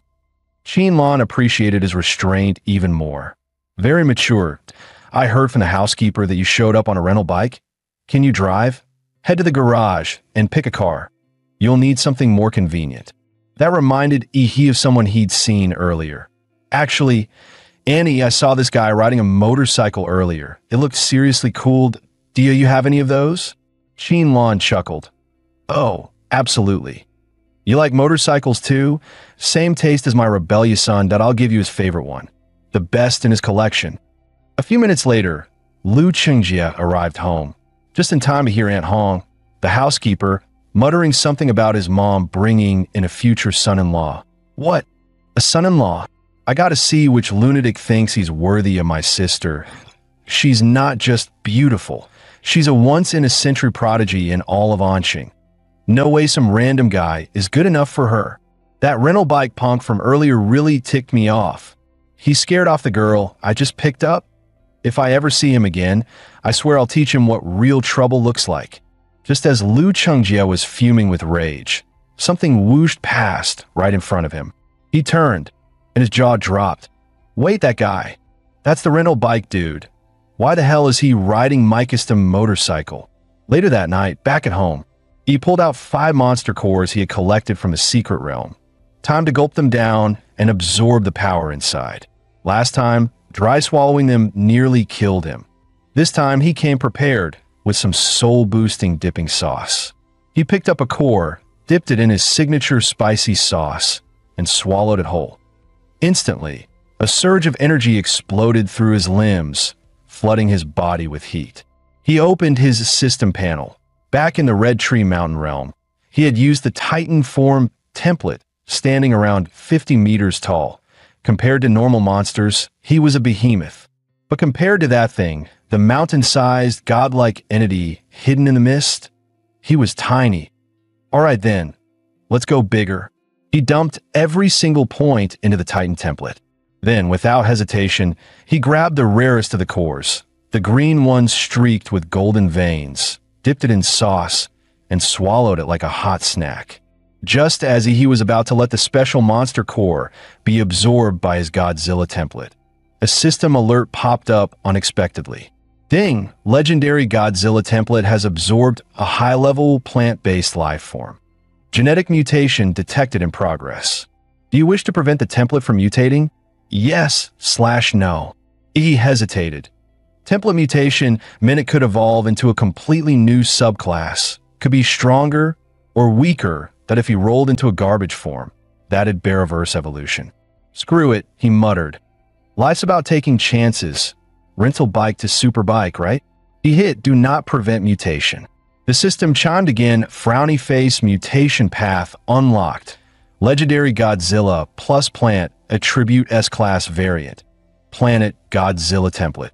When the current template reaches 100% integration, there will be a 2% chance to evolve in a Planet Godzilla. Absorbing more high-quality plant-based life forms will further increase that probability. Hearing the alert, he let out a deep breath. Phew, jackpot. Planet Godzilla might look similar to the regular version on the outside, but size-wise, it was on a whole different level. Over 300 meters tall, weighing in at more than 1,000,000 tons, officially dubbed the largest Godzilla in recorded history. And power-wise, every stat was a straight-up upgrade from the legendary version. But first, his current template needed to hit 100% integration. Time to grind fast. As he was still mapping out his next steps, a deafening explosion rocked the outside world. Through the window, flames burst into the sky, lighting up the entire night. He froze. What the hell? Is this a terrorist attack? Armed forces had already moved in, sealing off every exit in the compound. Search every inch. Don't let a single one escape. Just then, someone knocked on Ihi's door. The original host was a loner. He had no friends, especially not the kind who'd show up unannounced at a time like this. He hadn't ordered food or received any deliveries. Oh, who on earth could it be? Staying on high alert, he braced himself. Suddenly, a woman materialized out of thin air, curves for days and a sly smile on her lips. "Oh, my little brother," she purred. "You're no ordinary fighter, are you? I was just planning to hide something here and tweak your memory a bit. But since you noticed me, looks like I'll have to rough you up. Don't even think about running." A venomous aura slithered around Ihi. Locking onto him like a predator, he realized there was no way to drag the fight outside. "Whatever," he muttered. "I've got money. I'll just buy a new place after this." The woman tilted her head in confusion. "Huh? What did you just say?" He calmly pointed at her. "I said, you're already dead." Meanwhile, out on the street, an elite SWAT martial artist had engaged a criminal in battle. He slipped up. "Take him down." The SWAT team moved in unison, striking with surgical precision. The enemy, cornered but unfazed, sneered. "Yao Ime, you must escape with the golden genome. I'll cover you. I, Zhou Yi, will draw their fire." "Ha ha ha, come at me. Trading my life for yours. Totally worth it." Then he unleashed the blood-burning forbidden art, his body erupting in a surge of crimson energy. Just then, a dazzling blue beam exploded overhead, piercing the sky. A charred human figure crashed down in front of Zhou Yi, slamming into the ground and leaving a massive crater. Zhou Yi's eyes widened. "Yao Mei, wasn't your nanosuit white? Why do you look like burnt toast now? I just risked my life to buy you time. What happened? Don't tell me someone's still chasing you." Yao Mei climbed out of the crater, her face grim. She had nearly been taken out. If not for the nanosuit's auto-repair function, she'd be in critical condition. "The package is stashed. We need to move now." Without hesitation, she tossed several smoke bombs, custom-made to disrupt martial artists' senses. The SWAT officers immediately realized something was wrong. They're trying to escape, taking advantage of the cover. The two slipped into the underground sewers. Half an hour later, they emerged from a narrow alley, leaning against a crumbling wall, gasping for breath. "We finally lost them. Gotta say, these nanosuits are worth every penny." Took that hit like a champ. But just as they began to relax, Ihi's voice echoed through the alley. "Hey, gorgeous, still haven't explained why you barged into my house, have you? You see, there's a tiny problem here. You thought you were picking a random neighbor to mess with, but you picked me. And as a thank you gift for trespassing, I'm going to make sure you too have a very memorable time." Zhou Yi stared at Ihi in disbelief. How? How did you find us?" He wasn't about to explain anything. Yao Mei had been contaminated with his nuclear radiation. It was like she was carrying a GPS tracker. And his philosophy? Don't talk, just punch. Conveniently, his flesh-bound demon form needed sparring partners. And look who volunteered. Ever since mastering that technique, he had gained total control over his own body. The sheer force of his energy ruptured the air as his fist, heavy as a wrecking ball, rocketed toward Zhou Yi. Zhou Yi crossed his arms just in time to block. Mountain-splitting fist. With a deafening boom, a black-red bolt of energy shot through Zhou Yi's defense like lightning. He felt like he'd just been hit by a freight train, blasted straight off the ground. Coughing up blood midair, he crashed hard, dazed and shaken. And that was just Ihi's right fist. The left fist came right after, smashing down from above. Watching Zhou Yi get launched like a rag doll, Yao Ime gasped. What kind of insane martial art was that? A 6-tier warrior just got demolished by a kid whose aura screams beginner level. "Mister, who trained you?" Ihi beamed brightly, all sunshine and menace. "Me. I was trained by the legendary Emperor Mola." Emperor Mola? Yao Mei had never heard of the name, but she now realized this town hid monsters. Just then, Zhou Yi's voice rang out from behind. "Don't get cocky, kid." Zhou Yi was furious. He'd just survived a brutal fight, burned up his blood energy, and was running on fumes. Still, Even at 70% power, he wasn't about to be humiliated by some punk trainee. Activate. Beast form. Iron Horn Rhino Beast. Instantly, his skin took on a metallic sheen, glimmering silver like forged steel, and from his forehead, a thick silver horn burst forth, glowing with power. Zhou Yi stepped forward. The ground beneath his feet cracked with a thunderous boom. Yi watched him prepare for an all-out brawl that he casually rolled his wrists, his cells surging with nuclear fusion. Now that's more like it. But the next second, a figure silently emerged behind him. It was Yao Imei. Didn't expect my nanosuit could turn invisible, did you? I'm the real assassin here. Yi spun around instantly. Boom! A punch straight to her gut. Her nano armor seared with scorched marks as she was blasted into the air, unsure if she was even alive. I don't care who you are, stay out of my way. I don't do mercy, not even for pretty faces. He turned someone like Lu Qingzhu into a swollen mess. What chance did she have? Zhou Yi saw his partner fail miserably. That useless woman, she couldn't even land a sneak attack. With a furious roar, he charged like a runaway train straight at Yi. But he had been waiting for that moment. Their fists collided. Waves of force rippled through the air, visible to the naked eye. Yi's punch, charged with killing intent and atomic lightning, slammed into Zhou Yi's silver armor, but all it left were charred streaks. Yi raised an eyebrow, mildly impressed. Oh, didn't expect your defense to be this tough. Zhou Yi grinned, full of smug confidence. Kid, this Iron Horn Rhino Beast form of mine, not even a tank shell can scratch me. What have you got that can break through? And it wasn't just defense. His offensive power had skyrocketed too, that he could hold his own against high-level fighters for a while, maybe even land a surprise critical hit. But in a drawn-out slugfest, he was finally starting to fall behind. Zhou Yi's eyes gleamed with bloodlust. Die brat. There was a twisted thrill in crushing a rising genius with his own hands. He sneered, triumphant. Doesn't matter how cocky you are. Against me, you're nothing but a joke. But suddenly, he froze. Yi had vanished. Wait, where the hell did he go? He turned around and nearly wet himself. One of the giant's toes was bigger than his entire head. Standing before him was a towering monster, over 30 meters tall. Through the mist, two ghostly blue eyes burned like spectral flames, unleashing a pressure so overwhelming it made the air feel heavy. What is that thing? Zhou Yi's mind went blank. When faced with something that massive, human instinct triggers only one reaction. Fear. Was this some new beast? Or could it really be that brat's transformation? He didn't waste a single word. He simply raised a hand and brought it down like a falling mountain. He felt a hurricane-level windstorm slam into him. The ground exploded beneath him like it was hit by a missile. By sheer reflex, he leapt out of the way. A second later, he realized if he'd been even a split second slower, he'd have been obliterated. But he didn't just have one hand.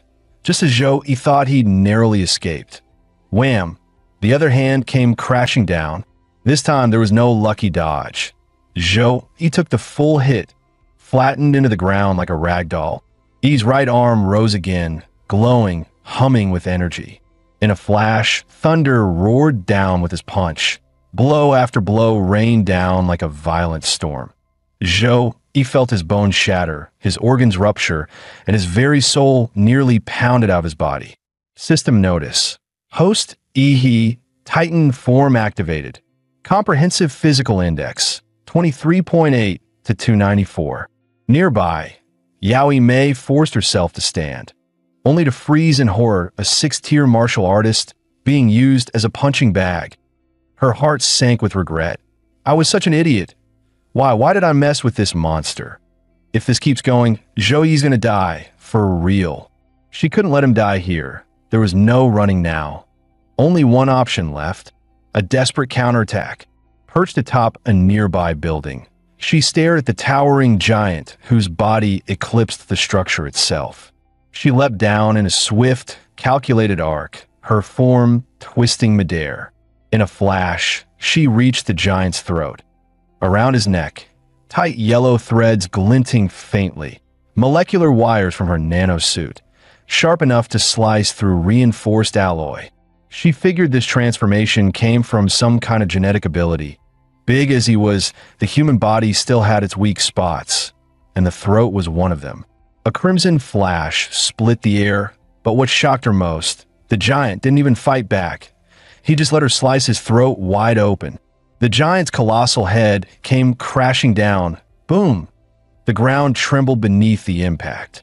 Yao Ime exhaled sharply, her voice trembling. Did I do it? But then, her eyes widened in terror. The giant's mouth slowly opened. Deep in his throat, a glowing blue light pulsed to life. A rising hum of destruction rang in her ears, building, swelling, deafening. A monster, she whispered in despair. In that moment, it felt like even the heavens had sentenced her to die. The last thing she saw was an endless blaze of radiant blue. The atomic breath consumed her completely. The blast pierced straight through a nearby skyscraper, leaving a dazzling blue arc slicing across the sky. As the breath ended, a wave of scorching air erupted, engulfing the entire area in a sea of searing heat. He slowly stepped forward, making his way toward Zhou Yi. He loomed over the bloodied, broken man at his feet. In a low, rasping voice, he said, "Your turn." Zhou Yi, bones shattered, still struggled to rise. "You monster," he hissed. Yi stared down, cold and emotionless. "If you choose to kill, you'd better be ready to die. That's the fairest rule there is." Just then, sirens blared in the distance, growing louder by the second. The battle had drawn too much attention. Security forces were closing in fast. And just as he prepared to finish Zhou Yi off, he suddenly laughed, eyes filled with venom. "If I'm going down, I'm dragging you with me." That woman, Yao Ime, the one in the nanosuit, she hid something in your house, something called the Golden Genome. Zhou Yi let out a twisted laugh. "It's yours now. The endless manhunt begins. Run. Run as far as you can. Ha! I'll be waiting in hell." He cut him off with a swift kick to the head. "Run your ass. You talk way too damn much." The sirens were getting closer. He had to get rid of the body. Fast. This time, he might have gone a bit overboard, especially with that giant hole punched clean through the building. Yeah, definitely too much. He hurried back to his apartment under cover of night. He immediately contacted Qin Lan for help. "Aunt Qin, how's the police investigation going?" "Handled it," she replied coolly. "But things are getting messy on Blue Star lately that you'd better lay low until Huadu University starts." "Relax, Aunt Qin. You know me. I'm the picture of innocence." He let out a breath of relief. Good thing he gave Aunt Qin a heads up in advance. That atomic breath move of his, way too recognizable. The cops would have been on him instantly. Back inside, he finally found what Zhou Yi had mentioned, the Golden Genome. So this is what they were fighting over. It was a sealed silver-colored cylindrical container on it, an eerie company logo, a black eagle with outstretched wings. But the wings were just skeletal bones, no flesh. I've seen this before. That's the symbol of Laserbird, one of the biggest biotech conglomerates that I spotted it in the Prometheus dossier that guy from Huadu handed me. So those two must have stolen this thing from Laserbird and got hunted down while trying to escape. Judging from Zhou Yi's dying words, he clearly wanted to dump this nuclear-grade mess right into my lap. I glanced at what used to be my living room. Now just a disaster zone. Great, guess it's hotel life for now, that I'll find a new place tomorrow. Meanwhile, deep within the Swan Lake Rift, classified as a B-rank anomaly near Anqing, a squad of hunters had just taken down a Tier 3 elite bloodline wolf beast. How'd your side go? Not bad. Made a small profit. Suddenly, one of the female squad mates froze and pointed toward the horizon, her voice trembling. "See, Captain? Look over there." Trees were crashing down like dominoes, and the thunder of countless footsteps shook the earth. An endless tide of magical beasts surged into view, stretching across the horizon. Atop the head of a crocodilian monster larger than a mountain, sat a massive throne of bones, forged from countless white skulls. And it's common knowledge, when beasts die, their bodies don't leave behind bones, as these must be the remains of high-ranking human warriors. Reclining on that throne was a massive black ape, lounging like a man, its gaze cold and commanding. Above its head, celestial anomalies swirled in the sky. That kind of phenomenon only appears for Overlord-class beasts, a Tier 5 apex beast. The crimson-eyed black ape king. Alert the military now. A Lord-class beast is leading a massive horde toward Anqing. We can't stop it. Only Grandmasters or higher can deal with this. Damn it. High-tier beasts rarely ever leave their own territory. Why is this happening? Every Lord-class magical beast is a walking natural disaster. They emit a special frequency. Only other beasts can hear it. Any creature below their rank is instantly compelled to obey. They gather around the Overlord, forming its personal army. The black ape atop the bone throne slowly opened its crimson eyes that IT glanced at the hunter squad, cold, imperial, and utterly disdainful. The sky darkened. Dozens of massive stone spears materialized overhead, raining down like divine punishment. The squad broke into a desperate sprint for their lives. Emergency Overlord-class beast spotted in Swan Lake Rift. The horde is expanding, requesting backup. Repeat requesting. But before he could finish, a stone spike crushed him. His last words echoed in the comms. Overlord confirmed. Please respond. Hello? Hello? Meanwhile, the crimson-eyed black ape slowly rose from its throne. Then, chillingly, it spoke. Advance at full speed. The words echoed like thunder through the forest. And the beast tide roared back in response. Ferocious, bloodthirsty cries shaking the sky as the army surged forward behind their king. In Anqing, the piercing wail of a beast-tide alarm tore through the silence. The entire city froze. Citizens stood in stunned silence, as if the world had glitched that IT felt unreal, like a nightmare they hadn't yet woken from. Then, the mayor's voice came over the citywide broadcast system. Attention all residents, a massive beast tide has emerged from the Swan Lake Birank Rift. Estimated time of impact, 20 minutes. Our military has already been dispatched to the front lines. I now call upon all martial artists in Anqing. Report for duty immediately. That message snapped everyone back to reality. Panic erupted. Countless people rushed to escape by car, train, even plane. Please remain calm. Citizens, do not panic.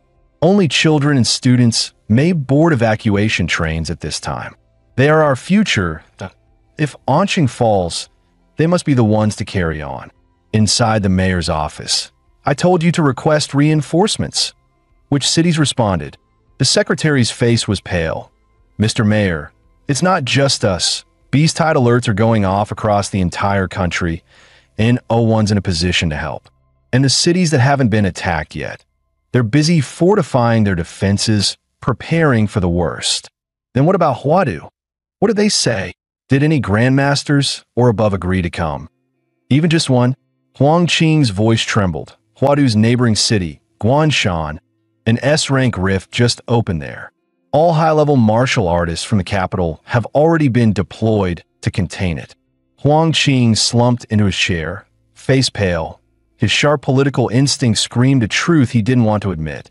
The entire nation of Xia had fallen into a trap. This beast tide wasn't a freak occurrence, it was a coordinated, premeditated assault. But he quickly pulled himself together, taking a deep breath. The resolve of his younger years returned to his eyes. There's no time to waste. The Battle of Anqing starts now. From this point on, we're on our own. Meanwhile, in the Chu estate, in the estate's training grounds, two figures were sparring fiercely. It was none other than Yi He and Chu Zhou. With a single punch, Chu Zhou was sent skidding backward across the arena floor. Yi smirked. Not bad, Chu Zhou.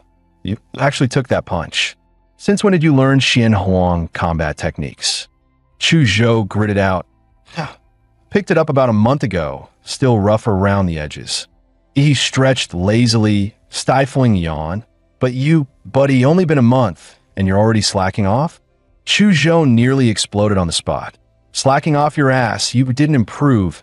You freaking evolved. Just then, a sharp alarm echoed across the estate. Both men froze mid-banter, their eyes locking onto the emergency broadcast speaker in the distance. Anqing is under attack. Chu Zhou's expression darkened. That was a beast-tide alert. Anqing's university prep students have priority evacuation access. The message says, head to Anqing Airport to board flight B521 or B753, or to the high-speed rail station for train 423. He smirked. What? Don't tell me you're planning to leave. Chu Zhou closed his eyes. You're staying too? With your talent, you'd be better off getting out of here. You talk too much. Since when were you such a drama queen? If you don't get it, here's my answer, fight. Inside, the blood of Emperor Mola was already surging wildly. Meanwhile, in the Liu family estate, Liu Qingzhu stared firmly into Qin Lan's eyes. Mother, I want to go, but I want to help defend Anqing. Qin Lan's voice turned uncharacteristically stern.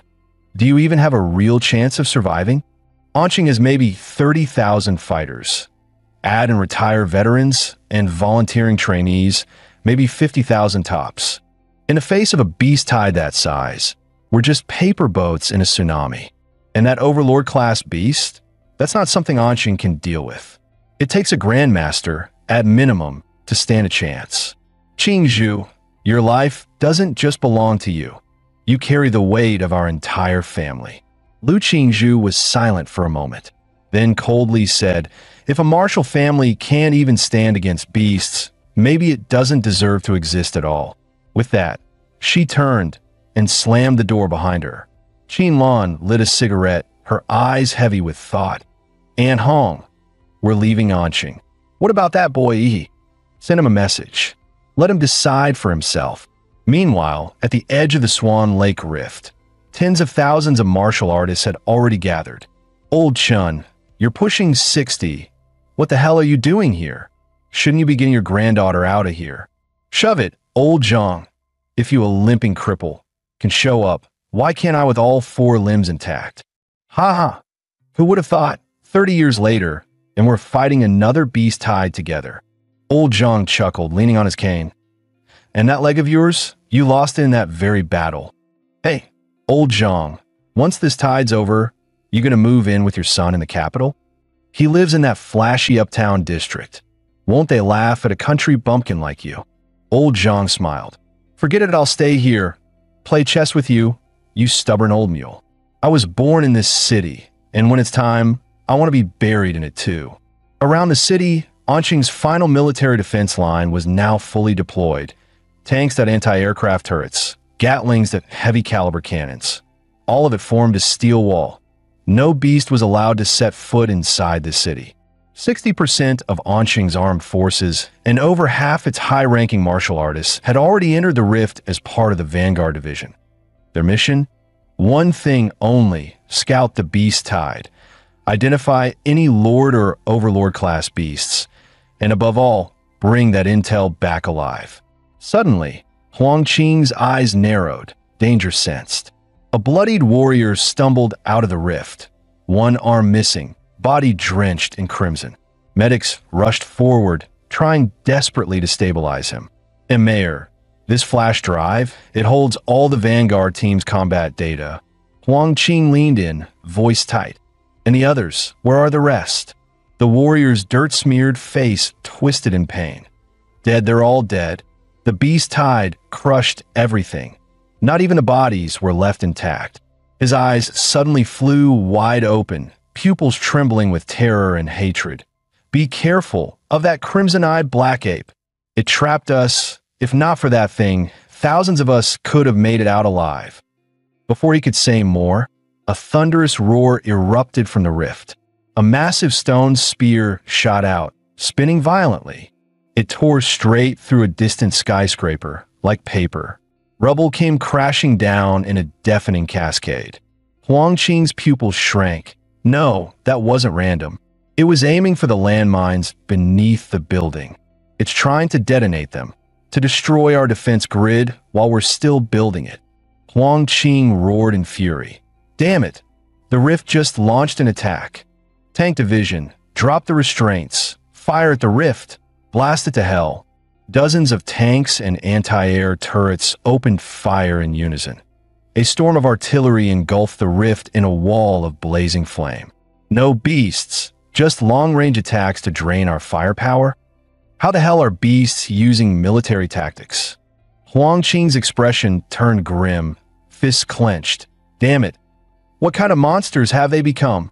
Suddenly, another wave of stone spears burst through the barrage, ripping through the air with deafening force. And this time, there were far more. Fortunately, the tank crews had repositioned in time, allowing the spears to smash harmlessly into the open ground. But then, one soldier heard something strange, a noise coming from the shattered spear fragments behind him. Before he could react, "Enemy infiltration!" someone shouted. A grotesque, many-eyed beast lunged out and bit the soldier's head clean off. That horrific scene wasn't isolated. Across the battlefield, similar ambushes erupted. Those spears were delivery pods for monsters. They weren't just projectiles, they were drop pods, launching beasts straight from the rift into our backlands. Huang Qing shouted again, voice hoarse and furious. "Don't let those spears land. Shoot them down mid-air. Every one that lands is a breach in our walls." At the rift's mouth, a massive crocodilian beast lay motionless, like a mountain of flesh and scale. The crimson-eyed black ape narrowed its glowing eyes, those scarlet pupils gleaming with disturbingly human cunning. It's time. Humans can no longer resist. Soldiers, flatten their lands. Leave nothing standing. A Lord-class beast, a towering white-furred gorilla the size of a building, let out a thunderous roar and charged forward. Behind it, the beast horde surged like a tidal wave, flooding toward the rift's edge and spilling into the battlefield. The white gorilla barreled through explosions, pounding its chest and howling skyward a primal, defiant war cry shaking the heavens. While it drew the fire, dozens more beasts slipped past, spilling into every direction, infiltrating the city like swarming shadows. Meanwhile, atop one of Anqing's tallest towers, he stared down at the chaos below. He could see it, clear as day. Humanity was losing control. What Anqing would become after today was anyone's guess. He hadn't been here long, only a few months since he'd crossed over. But this city, it already felt like home, and there was no way he'd let these monsters ruin it. With zero hesitation, he leapt from the rooftop, activating his Emperor Mola form Mandarin dove straight into the heart of the battlefield. "Yo, Brother Luo, you've already taken down 5 beasts. And not bad, right?" Kai Shaoling watched the two with a deadpan look. "Seriously? You kill a few low-tier monsters and suddenly think you're war heroes?" She scoffed. "Luo Xian, you were supposed to be Anqing number 3 high's top dog." What a joke. Luo Xian wanted to snap back, but looking at Kai Shaoling's cold, no-nonsense stare. Yet he kept his mouth shut, for now. Suddenly, the air temperature plummeted. Everyone tensed. "Chu Zhou, that blue magic core in your hand, did you just solo a tier 3 beast?" Chu Zhou gave a calm nod. "Didn't expect to run into you guys here. You didn't evacuate? Our parents are fighters. They're all on the front lines. As their kids, how could we just run away?" Then someone shouted, panicked, "Chu Zhou, look out." They pointed, right behind him. Chu Zhou turned around, only to see a tank falling from the sky. The battlefield was pure chaos. Flying beasts swarmed the skies like a dark storm cloud. Suddenly, a whole damn tank flew past, nearly crushing the squad. One soldier cursed out loud. "What the hell? Who just threw a tank?" Clang. With a sharp sound, Chu Zhou drew his sword in one fluid motion. The blade sliced through the air like a crescent moon, unleashing a wave of sword light. The tank was cleaved clean in half, crashing to the ground with a deafening boom and leaving twin craters. Kai Shaoling's eyes snapped toward the source of the thrown tank and instantly widened in shock. Wasn't that the Lord tier beast that first charged out of the rift? How did it end up behind enemy lines? Shujo kept his cool. No, that's not the same one. The size and pressure, it doesn't match. But before he could finish, the creature raised its massive fist. Like a mountain crashing down, it hurled a punch straight at Shujo, and if it landed, none of them would survive. Shujo felt cursed. He didn't even have time to react. Was this really how it all ended? But lying down to die? That was never his style. Just as he braced for a desperate fight, a black and blue meteor came crashing down, slamming into the white ape's skull. The beast's head twisted sideways, and its massive frame collapsed with a thunderous boom. Roaring in fury, the white ape swung its giant hand to swat the attacker like a fly. But its enormous palm was stopped midair by a single finger. He didn't even flinch. Open wide. Time for your dental cleaning. He stepped on the ape's jaw, forced it open with sheer strength. Sheesh, the stench. How many people have you eaten, huh? This'll take some serious scrubbing. A dazzling stream of blue energy gathered in his mouth, buzzing with power. Then it blasted out like a cannon, straight down the ape's gullet. Black smoke and the smell of roasted meat filled the air. One shot, instant kill. Kai Shaoling and Luo Xian stood frozen, staring at that familiar blue glow. They turned to Shujo, eyes wide in disbelief, silently asking, "Is that really Ihi?" Luo Xian stammered, "Ihi, that little freak who spits mouthwash, that's him." Watching Ihi standing atop the white ape's corpse, Shujo felt something stirring inside. Maybe, just maybe, Anshin could still be saved. Ihi turned to them and said calmly, "This zone's yours. I'm heading out to back up the others."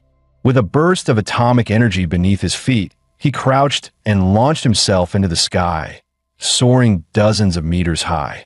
From above, he saw the city ablaze, fire and smoke rising from every street. But people were still fighting, refusing to give in. He shut his eyes, activating his life field scanner. He searched for the highest concentration of monsters, found it in seconds. One of the closest defense lines to the rift was under siege. A beast the size of a mammoth was charging straight through focused artillery fire, completely unfazed. One soldier shouted, "Guns are useless. Bayonets now," then tossed his rifle aside and ran straight at the monster. The others followed without hesitation. They dropped their weapons, drew their blades, and rushed in for close combat, willing to die if it meant buying even a second for the warriors. Against the indestructible mammoth-like beast, they chose the most brutal tactic: swarm it with bodies. They climbed all over it like ants, getting crushed one after another, just to leave a wound. Corpses piled high in minutes, yet not a single fighter took a step back. Sure, the battle's outcome always came down to the clash between elite warriors and high-tier monsters. But even ordinary fighters and ordinary people had made up their minds to fight to the bitter end in this cruel world. Their mission was simple: hold the line, no matter the cost, until the real powerhouses returned to turn the tide. Just then, dark red shadows surged onto the battlefield. But instead of attacking humans, they lunged straight into the monster horde. Countless beasts were distracted by the swirling shadows, giving the warriors a golden chance to strike, and many landed the kill. The shadows then swarmed toward the mammoth beast, wrapping around it like chains, locking it down in place. As the warriors looked on in confusion, a brilliant blue beam descended from the sky, blasting straight through the beast's head. That same indestructible monster that had tanked artillery fire now had a gaping hole where its brain used to be. The giant collapsed with a thunderous crash. Another clean one-shot kill. The surrounding beasts shrieked in panic, backing away in chaos. He finally descended onto the battlefield, activating his radiant core battle form, his hands transforming into razor-sharp claws. With a roar, he unleashed another atomic breath. The earth trembled. A glowing orb of annihilation erupted mid-air. Any monster caught in the blast radius, not a single one would make it out of Anshin alive. At that moment, in other battle zones around Anshin, The frontline commanders noticed something strange. The beasts were pulling back. No, not retreating. They were regrouping, heading in one direction. A woman sprinted onto the scene, panting with urgency. It's Ihi, Anqing's top scholar. He's joined the fight. The warriors instantly understood why the beasts were shifting. But one of them clenched his fists and barked, "No way. We won't let Ihi end up like Warrior Lu. He's still just a kid." He's Anqing's hope. With that, he charged out without hesitation. Intercept the beasts. Protect the scholar. Elsewhere, Ihi, fully unleashed in his radiant core battle form, punched straight through a massive monster skull, incinerating its body into ashes. The shockwave alone turned nearby beasts into bloody pulp, but more surged toward him, hoping to overwhelm him with sheer numbers. He let out a thunderous roar and slammed his fist into the ground. A burst of blue pulse energy exploded outward, sending monsters flying in all directions.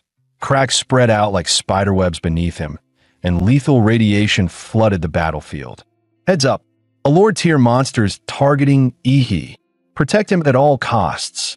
Damn it, if you want to kill our top scholar, you'll have to walk over my dead body first. With him here, Anqing still has a chance. Victory belongs to humanity. You monsters, go rot in hell. Hold the line. Our top scholar is almost here. You old vets seriously gonna lose to a high schooler? Don't embarrass yourselves. When he shows up, you better not let him see this base in ruins. Drive those beasts out, every last one of them. At this point, he had become more than just a fighter. He was a symbol of hope. And that hope had drawn 5 Lord-tier beasts, fresh out of the rift, into a full-blown charge straight toward him. Even elite human warriors struggled to break through. The rampaging beasts made it nearly impossible to close the distance. Just then, boom, the ground erupted as 4 colossal stone walls, each nearly 100 meters tall, shot up and encased the 5 Lord-tier monsters in a massive trap. Anqing's ultimate defender had arrived. Floating high above was Mayor Huang Qing, his combat level at the revered Xuanwu tier, unleashing his top-tier gene art. Earthpulse Fortress, but he knew better than anyone. This technique could only buy time. If they wanted to end this once and for all, the Overlord had to die. But those beasts weren't about to sit still. The white-furred Ape King leapt upward, stepping on the backs of its fellow monsters, launching itself skyward, trying to leap clean over the wall. Seeing the white Ape King about to leap the wall, Huang Qing blinked, vanishing and reappearing above the Earthpulse Fortress in a flash. He brought his palms together, then slammed one down on the beast's skull, which was the size of a car. A golden energy beam burst forth from his strike. The ape's eyes, ears, nose, and mouth all bled out at once. Its brain turned to mush. Its spine shattered like glass. This was the power of a Xuanwu tier warrior, someone who could crush Lord tier beasts with ease. Just as Huang Qing prepared to eliminate the remaining monsters, something caught his attention. His gaze locked on the dimensional rift. A massive crocodilian head was squeezing through. It was so large that its body couldn't even fully pass through the rift. This was the mountain-crushing crocodile, a Tier 4 Royal Lord class monster. A bead of cold sweat ran down Huang Qing's temple. He'd seen this creature in the frontline reports. It was a walking calamity. This monster was none other than the personal mount of the dreaded Tier 5 Overlord, Blood-Eyed Black Ape. Those spike-like projectiles raining down on the city, they were its doing.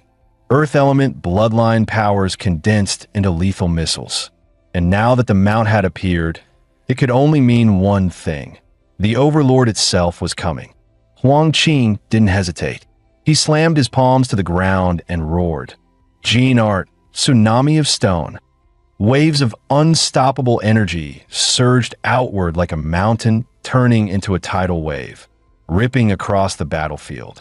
Huang Qing slammed his palms down again. The once solid earth began to ripple like water, rising into a massive swell. Over 100 meters tall, then it crashed down like a tsunami, aimed straight at the exposed head of the mountain-crushing crocodile. The beast's vertical pupils glinted with disdain. A.S. the undisputed king of Earth-type monsters. It had never seen a human dare to challenge it using its own element. Under its will, the wave of collapsing rock began to condense, shrinking, coiling, and compressing into a massive stone sphere. IT pulled in all the falling debris, shrinking the tsunami's impact and absorbing its force. But what the crocodile hadn't noticed, Huang Qing had already vanished into the sands, and he was now right in front of the beast. "You think I used Earth powers to challenge you?" he whispered. "No, I used them to get close." By the time the beast realized the danger, it was far too late. Xianwang martial art. Earth-piercing spiral fist. Huang Qing's punch exploded forward, twisting with overwhelming force like a spiral drill. It smashed straight through the monster's eyelid, harder than diamond, and still no match for that punch. The crocodile's eye burst in a spray of blood and shattered mineral, and it let out a howl of pain and fury so deafening it shook the skies above Anqing. Windows across the city shattered. The ground trembled beneath their feet. The king had been wounded, and it screamed like a god in agony. The earth answered the mountain-crushing crocodile's fury. Within hundreds of meters, razor-sharp spikes erupted from the ground like teeth. In mere seconds, the battlefield had transformed into a deadly forest of stone. Luckily, Huang Qing had studied the beast's combat profile ahead of time. He'd ordered all warriors to stay at least a kilometer away, avoiding a potential bloodbath. "If your full body made it into Anqing, maybe I'd hold back," he growled. "But you've only brought your head through? That makes you pray." Huang Qing charged again, unleashing a flurry of high-tier martial skills in rapid succession. His fists and kicks tore through the air so fast they sparked flames, his form flickering like a lesser version of a thousand-armed war god. Every strike targeted weak spots. Scales flew, blood sprayed. The crocodile's armored flesh was torn open in every direction. If not for its powerful core's regeneration, the beast would have already fallen under that relentless assault. But the monster wasn't done. Enraged, it counterattacked. Spires of stone launched skyward again. Huang Qing was forced to halt his offense and defend. The mountain-crushing crocodile now resembled a living mace, covered in jagged spikes. Every move capable of flattening anything in its path. No wonder it was the king of Earth-type beasts.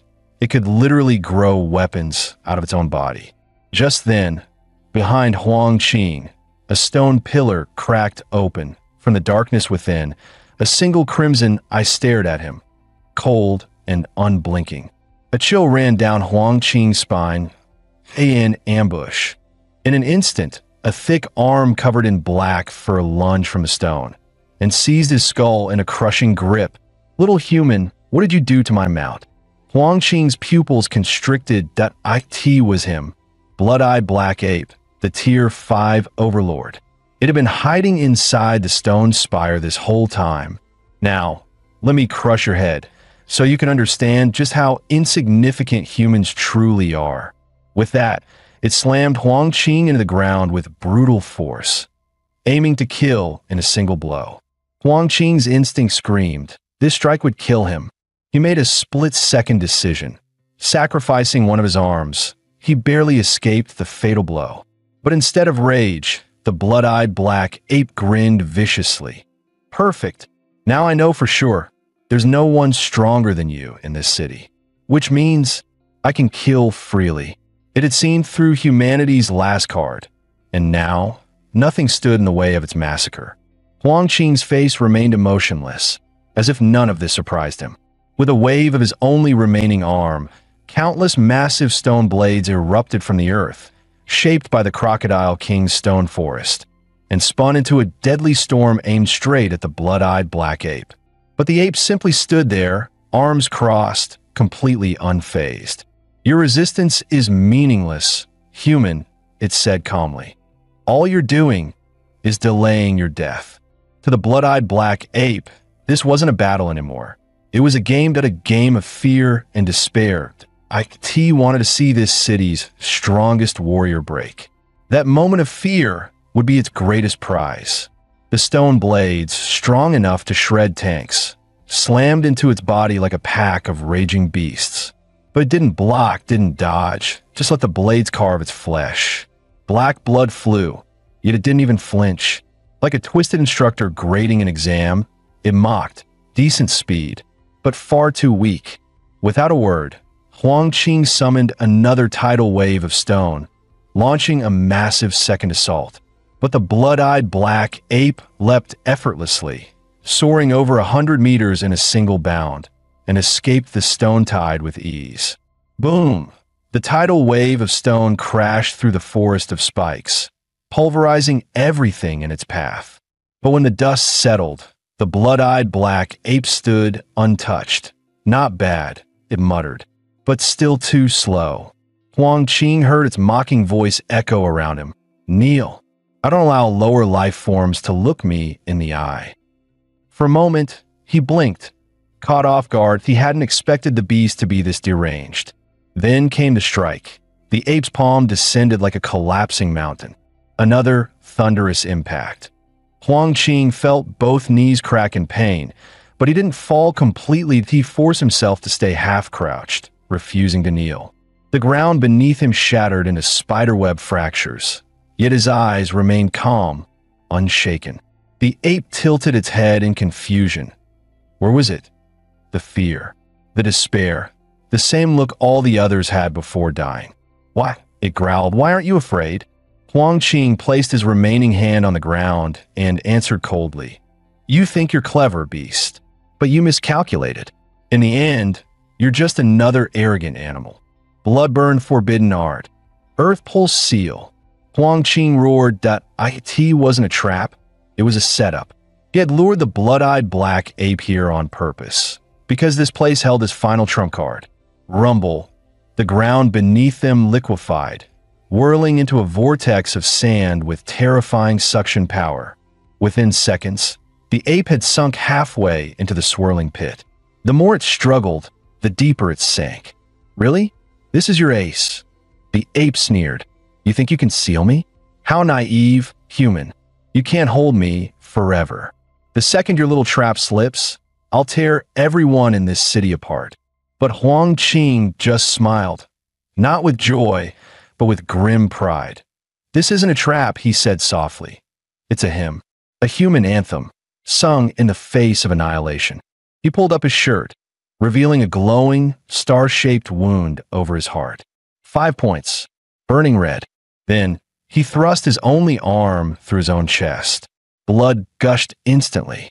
The blood-eyed black ape froze. You, what are you doing?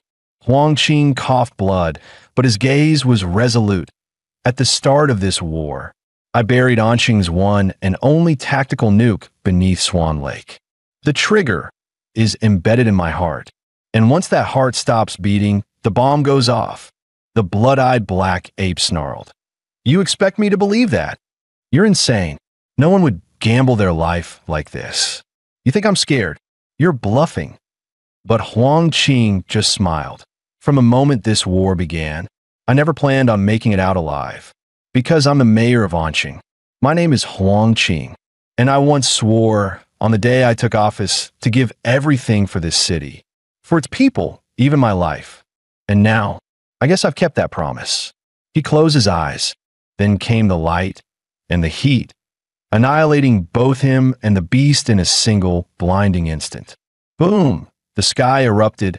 A mushroom cloud rose like a monument. Massive, solemn, eternal. The warriors who had been warned and evacuated the blast zone stood in silence. They looked toward Ground Zero, eyes filled with tears, tears that flowed like rivers, but their gazes burned with pride. As one, they raised their hands and saluted the explosion. Chuzhou and the others bowed their heads, paying silent tribute. This wasn't an END, it was a funeral. A grand, unforgettable funeral. After the nuclear blast, everything within a 10-kilometer radius was vaporized in an instant, leaving behind a single, massive crater of molten rock. In the endless sea of dark red lava, something stirred the shape, charred black and barely human, trembled, Chunks of carbonized flesh crumbled away, revealing scorched bone beneath. Embedded in the center of the ribcage was a dull, orange-hued crystal. Then, without warning, the crystal flared, like a dying flame reigniting one last time. Thin, pink threads of blood began to unravel from the magic core. They spread across the broken skeleton, weaving muscle, sinew, and nerves anew. Seconds later, the blood-eyed black ape's eyes snapped open. Its body, now a grotesque, blood-soaked figure, began to rebuild. Skin spread. Black fur returned. Its blood-red eyes blinked open again, cold, merciless, and burning with vengeance. Struggling to rise, it felt the emptiness inside its core. So close, so damn close to being killed by that lowly human. Its gaze darkened. The bloodlust in its eyes was almost tangible. Kill. Kill. Kill them all. I'll slaughter every last soul in this city. I'll make every human beg for death before I tear them apart. The blood-eyed black ape roared in rage. T.O.B. pushed to the brink of death, by someone it could have crushed like an insect, was the ultimate humiliation. The blood-eyed black ape snarled. I'll retreat to Sin Domain, recover my strength, and then return to wipe this place off the map. But just as it turned, a sudden wave of killing intent slammed into it. Razor sharp and impossible to ignore. It spun around, only to see a young warrior streaking toward it, cloaked in blazing blue light. You going somewhere? The ape's pupils narrowed. T recognized that glow. The human brat who, alongside the mayor, had become one of its greatest obstacles. There you are, he growled. Shame I'm a little late. He roared, pushing his body past its limits. Cells in his arm ignited into full atomic reaction mode. Blue lightning tore through his muscles, peeling flesh away in sparks. Atomic strike fist. His punch landed square on the ape, but shockingly, it didn't dodge it. IT took the hit head-on. Boom. The sky exploded in a blast of blinding blue light. The blood-eyed black ape roared, marching forward through the torrent of energy, defying the blast with sheer brute strength. E's eyes widened. It's pushing through. The ape sneered, foolish little genius, you should have stayed in the backlands. But no, here you are, gift wrap for me. This is my chance to rip you apart. But he smiled coldly. If you had run, my mini tactical nuke might have missed you. But since you stayed, why not enjoy a second helping?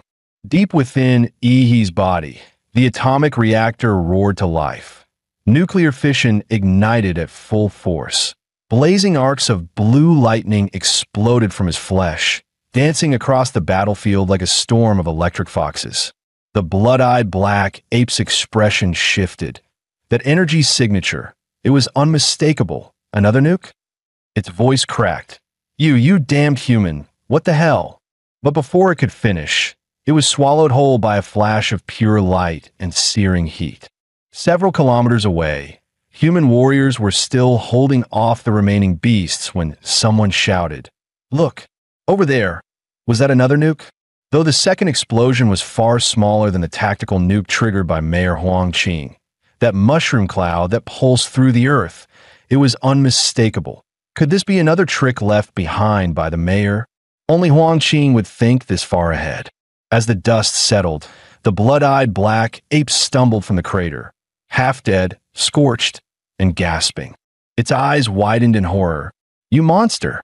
From the smoke, a colossal figure emerged, over 40 meters tall. Its skin was as rugged as volcanic rock, streaked with glowing blue veins. Spinal spikes jutted out like swords, and a thick, armored tail swayed lazily behind it. One flick could crush a cliff, the titan in imperial magra armor. The ape's face twisted. "Why the hell do you look more like a monster than me?" Even most lord-tier beasts don't have this kind of aura.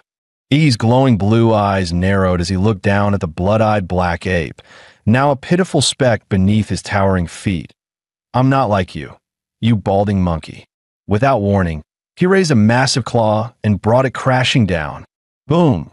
The impact thundered through the battlefield, sending shockwaves and smoke rippling in every direction. The blood-eyed black ape was launched like a ragdoll, slammed into the distance, bouncing across hills like debris. He gave a cold smirk and charged after it. Don't run now, little monkey. Mountain-crushing fist, black flash. Enraged, the prideful beast refused to be humiliated. With a roar, it spun around and threw a wild punch with its mangled arm. Don't you dare underestimate a lord. Their fists collided with an earth-shattering blast. The air itself split open with the force of the impact. The blood-eyed black ape was blasted away in a perfect straight line, like a meteor on a crash course with the horizon. But E's arm didn't come out unscathed. IT twisted from the force, flesh torn, bones cracked. Even in its half-dead state, the ape's power was terrifying. IT may have looked skinny, but it was still a beast. Even with his titan form, his stats well past the 30-point threshold, he found himself unable to completely overpower the ape. IT had actually injured him. Fortunately, the Titan's hyperregeneration kicked in. In just a few seconds, his arm was good as new. He looked down again, eyes cold. Still standing? Too bad. You're already beneath me. The blood-eyed black ape stared at Ihi's arm, fully healed within seconds, its face twisted. That punch. That full-force blow. And it just heals. Are you kidding me? Finally, it gave up any notion of killing Ihi head-on. Nope, I can't win. Can't win. Can't freaking win. This human was a monster. And so, the Great Tier, 5 Overlord, turned and ran. He watched the retreating figure with a cold smirk. Run? You think that'll help you now? Suddenly, the glowing cracks on his chest ignited, and a brilliant blue spinal structure, like a crystal blade, shimmered down his back, pulsing with pure, godlike power.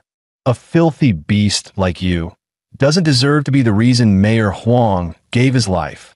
With a roar, he unleashed his finishing move, Atomic Breath. A divine beam of sky-blue energy blasted from his mouth, cutting through the battlefield like a god's wrathful sword. Boom!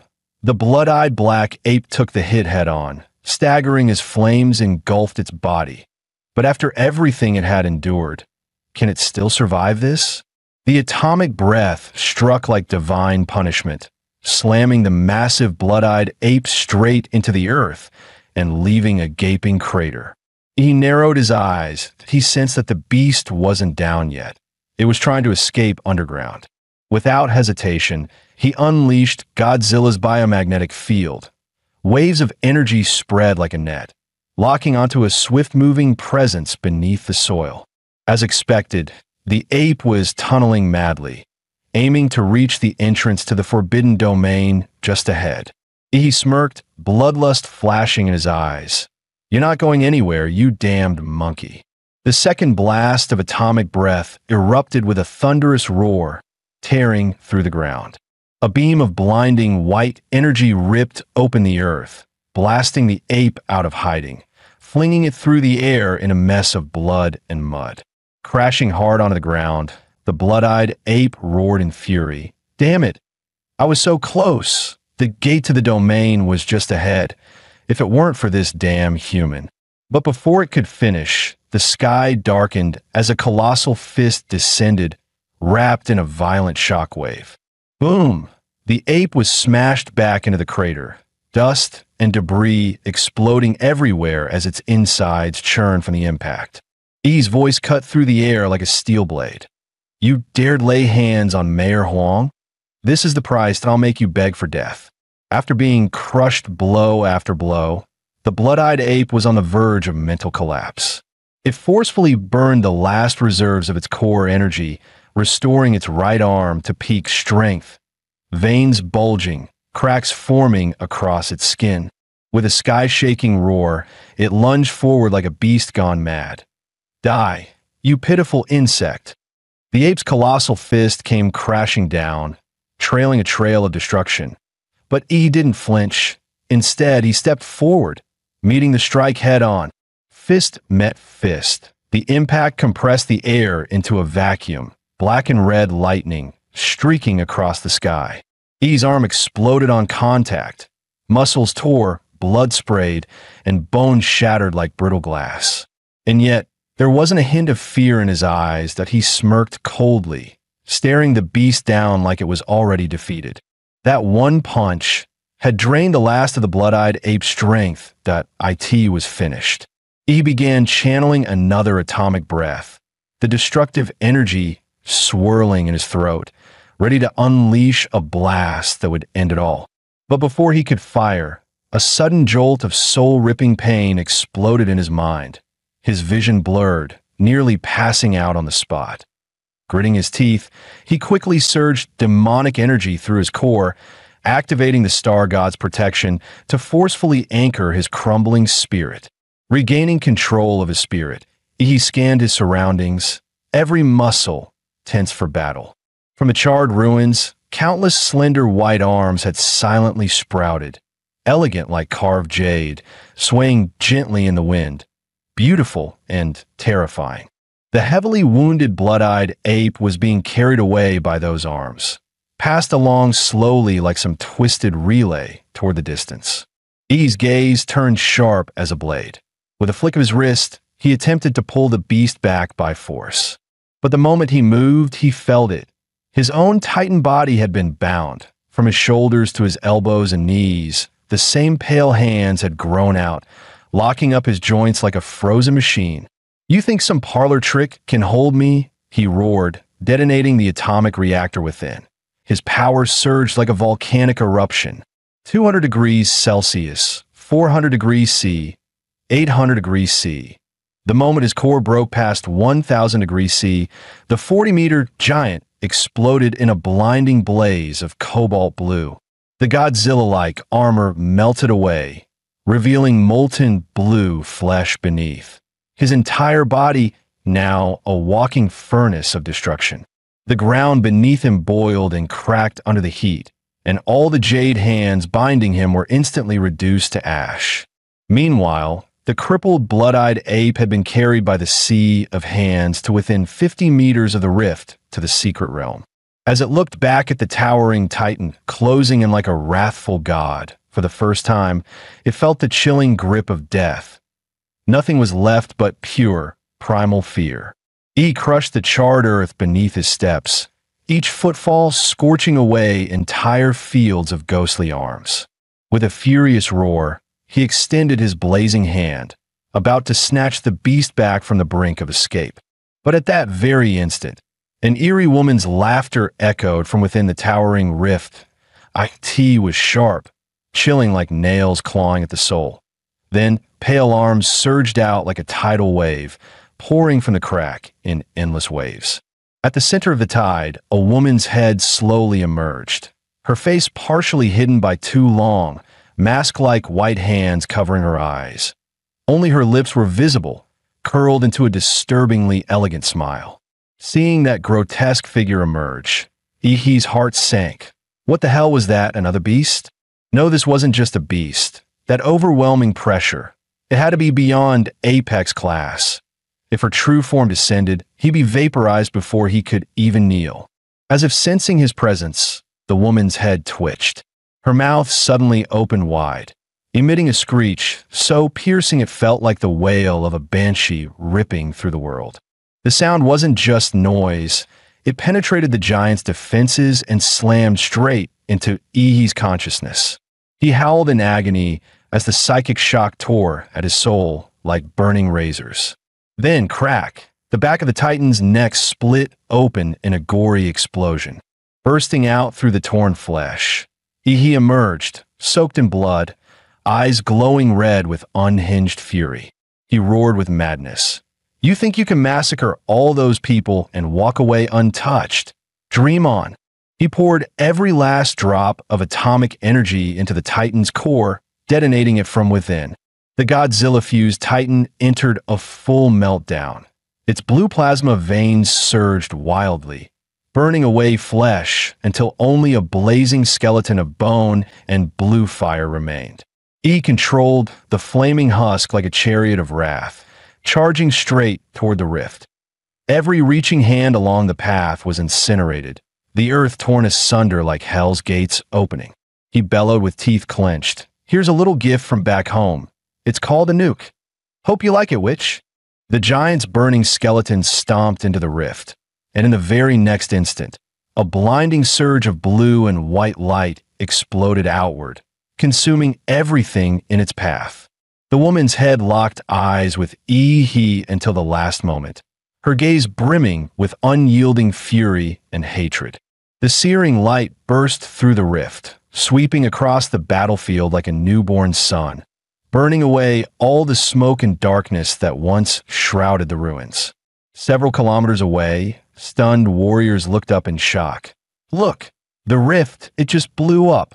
Wait, is that Mayor Huang? Did he actually take down that apex beast? Stay sharp.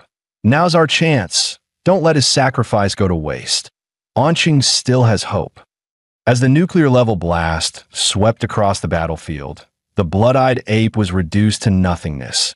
And as if the rift had been severed, the flood of invading beasts abruptly dwindled, cut off at the source. The warriors of Anqing launched a full counteroffensive, fighting nonstop for an entire day and night. They slaughtered every last monster still lurking within the city, until the final beast collapsed and the exhausted defenders finally dropped to the ground like survivors from hell itself. The battle for Anqing was finally over. Victory had come at a devastating price. Over 80% of the warriors and soldiers perished in the bloodbath. Nearly the entire defense force was wiped out. But still, Anqing stood, deep within the scorched ruins of what was once Swan Lake, now ground zero for a nuclear apocalypse. On the charred Earth where radiation still hung thick in the air, he slowly opened his eyes. After lying unconscious for days, he had finally awakened.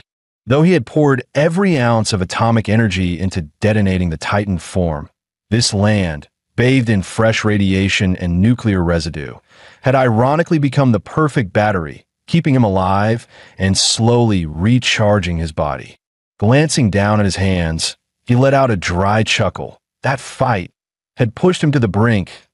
If Mayor Huang hadn't risked everything to drag the blood-eyed ape into the blast zone, if the fallout field hadn't become his advantage, and if he hadn't used the infinite monster template to keep detonating himself again and again, then that monster might have slipped away with that cursed head intact. It was only through a perfect storm of timing, terrain, and sheer luck that he managed to kill a beast of that caliber. And even now, with all the power of the monster template, he knew one thing for certain. He was still far from the top. Beasts at the BG level were beyond terrifying. One misstep could mean total annihilation that a victory like this might never come again. He lifted his gaze to the ashen sky, a sharp sense of urgency rising within him. I need more time, but I need to grow faster, stronger. The fastest path to the top was fusing with the planetary Godzilla template. But to do that, he had to gather the remaining plant-type monster cores, and time was quickly running out. In the blink of an eye, an entire month had passed. Through news reports, he gradually learned the true scale of devastation across the country. The nationwide rift outbreak had turned out far worse than anyone expected. 18 cities were attacked. 12 of them had completely fallen, reduced to bloody hunting grounds for monsters. The worst case was Guanshan City. After an unexpected S-class rift erupted, the entire city was swallowed by a mysterious gray fog, and all contact with the outside world was lost.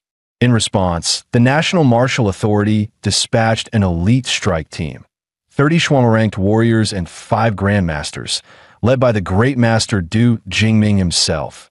But even they vanished. When all rescue efforts failed, the nation's strongest shield, Patriot-class warrior Fu Hongsheng, entered the rift personally.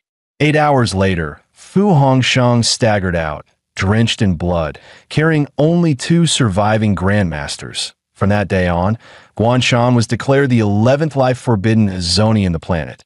The city's 1.8 million residents, every last one, were gone. He clenched his fists in silence. Even a Patriot-class warrior barely made it out alive. An entire city turned into a dead zone that humanity's survival was now hanging by a thread. He abruptly stood up, determination blazing in his eyes.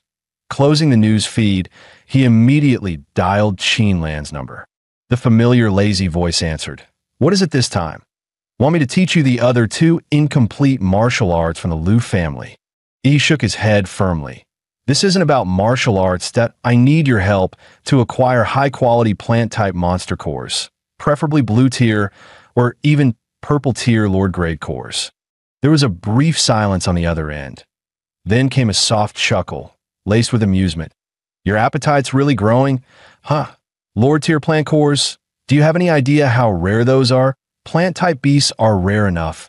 High-quality ones are practically legendary. Her tone sharpened. So tell me, what do I get in return? He didn't hesitate for a second. His voice was steady, resolute. At the entrance exam for Huadu University this year, the Secret Realm trial, I'll team up with Liu Qingzhu and secure first place. Guaranteed. Qin Lan let out a soft chuckle, her red lips curling slightly. Are you underestimating the top prodigies from the other provinces? Her tone was casual, but held a note of warning. Let me be blunt. Liu Qingzhu's strength might look decent here, but in the capital's top academy, she'd barely make the middle ranks. And just because you can suppress her in the ring doesn't mean you can compete with those real monsters. He remained calm, a quiet confidence in his voice. Still, Aunt Qin, you're not betting the Liu family's future on anyone else, are you? So here's my offer. I'll put it in writing that if I fail to win first place, I'll serve the Liu family for life, be your personal assistant, your servant, your old age caretaker. No complaints, no regrets. Qin Lan couldn't help but burst out laughing. Her tone was equal parts exasperated and amused. Huh. Serve me for life. You're really good at making bold promises, aren't you, little brat? She exhaled softly, her voice sultry but resolute through the phone. Fine, I'll help you, just this once. But remember, this chance only comes once. Outside Anqing First People's Hospital, a sleek black and gold motorcycle screeched to a stop. He hopped off, riding his generously gifted brother-in-law's prized machine. Whoa, that's Ihi, the top martial candidate himself. We're all busted up in here, and he looks untouched. I heard he took down a whole horde of monsters. Ihi, I'm your fan. Can I get your autograph? Can I add you on Qping? The crowd swarmed with excitement, and Ihi barely managed to wave them off. He never expected to be this popular in Anqing. He made his way to room 6, where Chu Zhou and Luo Xian were both recovering.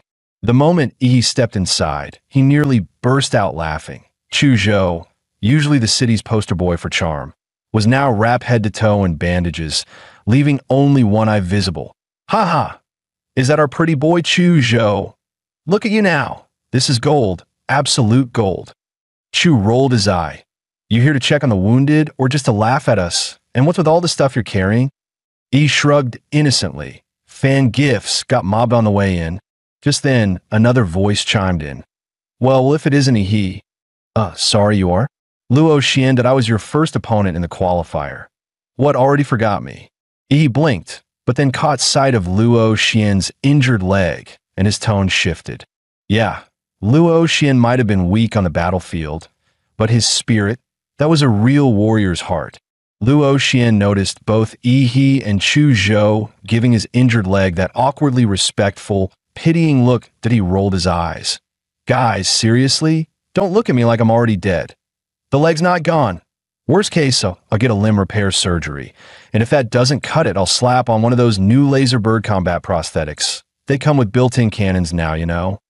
Just then, Ihi's phone started ringing from inside his pocket. He glanced at the screen, unknown number.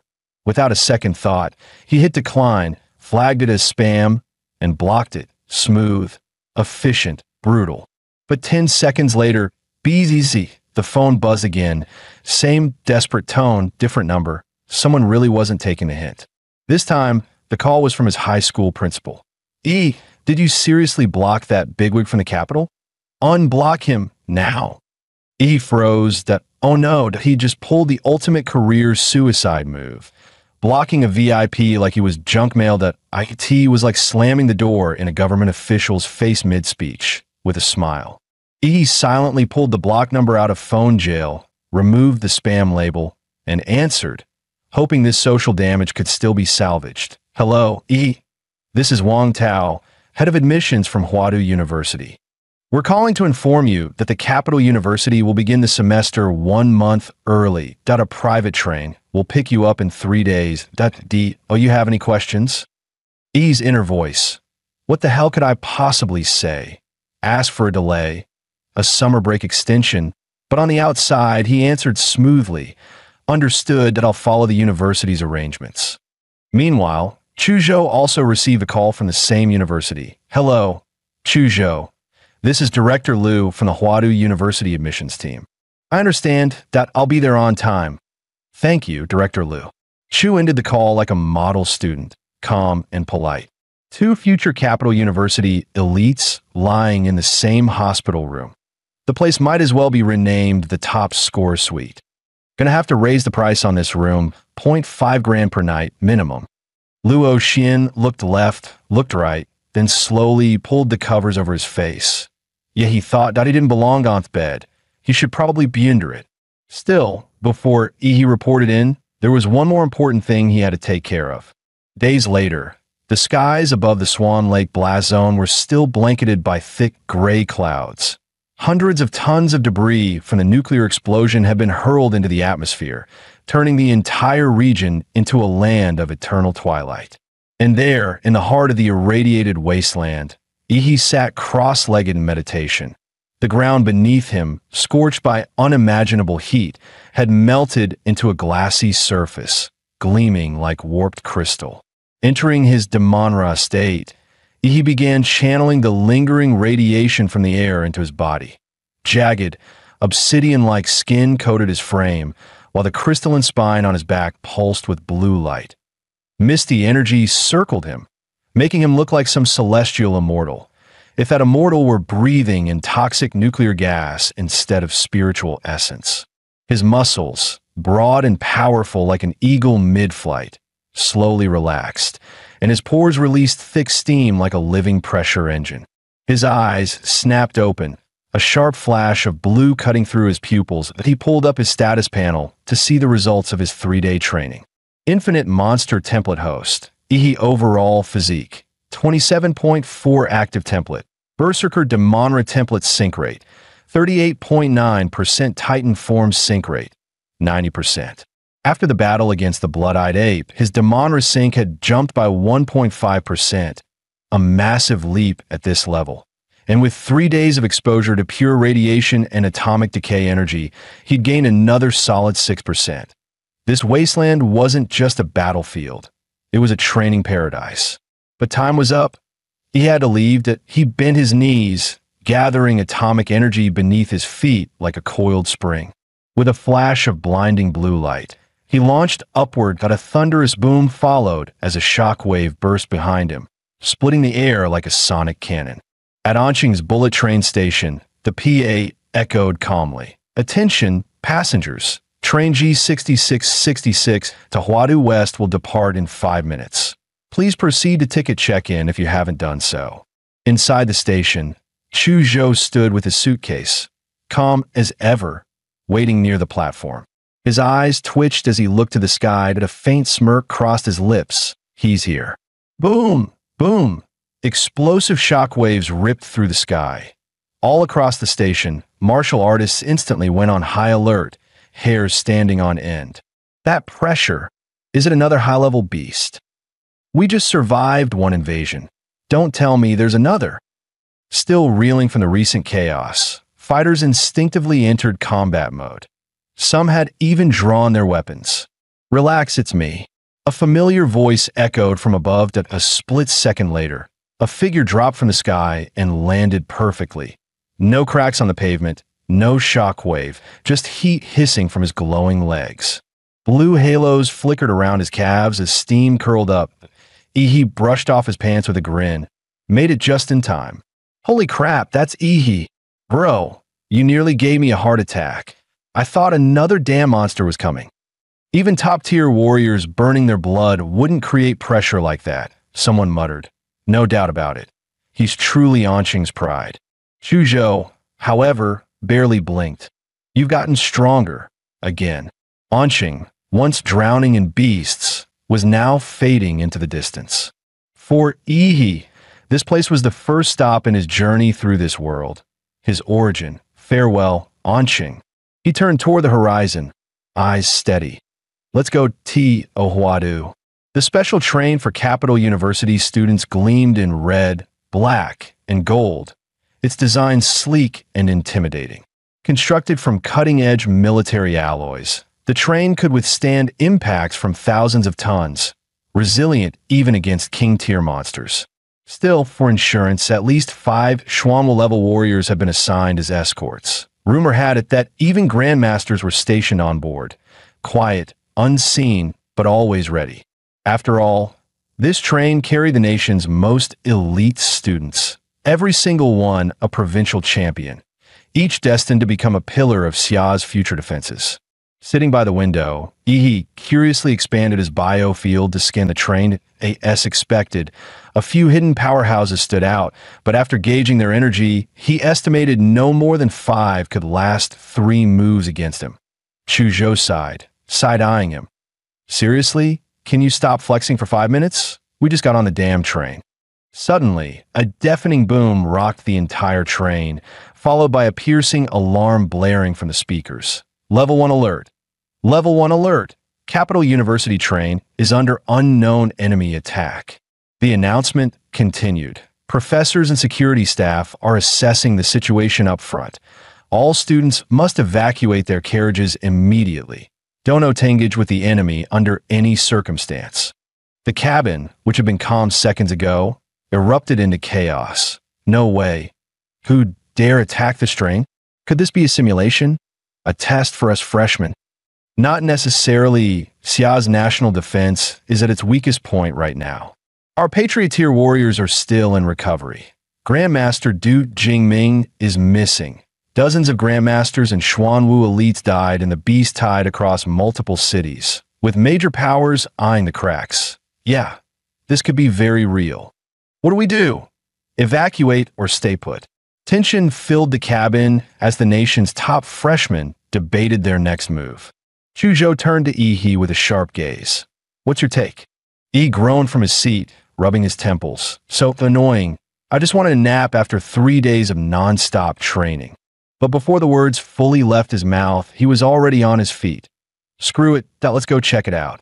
Action always spoke louder than waiting. Their carriage was located near the rear.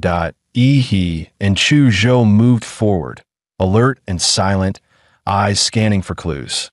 When they reached the 5th car, a blood-covered freshman stumbled toward them. Pale and shaking, Yi rushed forward, catching him before he collapsed. Hey, hold on. What happened up there? The blood-covered freshman panted heavily, eyes wide with fear. They've already taken the first 3 cars. The enemy uses some kind of domain ability, pulls people into a separate space where no one outside could detect the battle. Our Schwanwell-level escorts, they're almost all dead. They joined forces to push me out of that space, told me to warn the rest. This isn't a drill, it's real. My name's Zhou Jingxian. I'm a freshman, just like you. Please, you have to run. His desperate warning sent a shockwave through the students. Many who had been preparing to move forward immediately froze. Uncertainty, fear, and doubt crept across their faces. Then, a loud and impatient voice broke the silence. Danger, prove it. A burly student with a wild lion-like mane stepped forward. His gaze was sharp, domineering, like a walking tank. Where's the token your teachers supposedly gave you? Where are the other survivors? Why is it just you who made it out? His eyes narrowed. I've got a friend in those front cars. He's strong enough to be the freshman top rank. And you expect me to believe he escaped and hadn't? With that, he turned and marched toward the front of the train. Several other freshmen, clearly in favor of the trial by fire mindset, followed him without hesitation. Zhou Jingxian's face twisted in panic as more and more students ignored him. Wait, please. I'm telling the truth. It's real. You'll die in there. Don't go. Just then, the freshman's eyes lit up as he locked onto Yi. Wait, are you Yi? Yeah, that matter how'd you know? He narrowed his eyes, already sensing something unusual about the guy's internal energy flow. A girl named Lu Qingzhu showed me your photo. She said if anything happened, I had to find you and tell Yanato go to the front cars. She told you that herself? Yeah. She took a hit to protect me, got seriously injured. I couldn't stop the others from rushing in, but you're different. She entrusted me with her final wish, to keep you alive. He was just getting choked up when, smack, he slapped him on the forehead. Bro, seriously? She's not even dead yet, and you're already doing the last wish speech?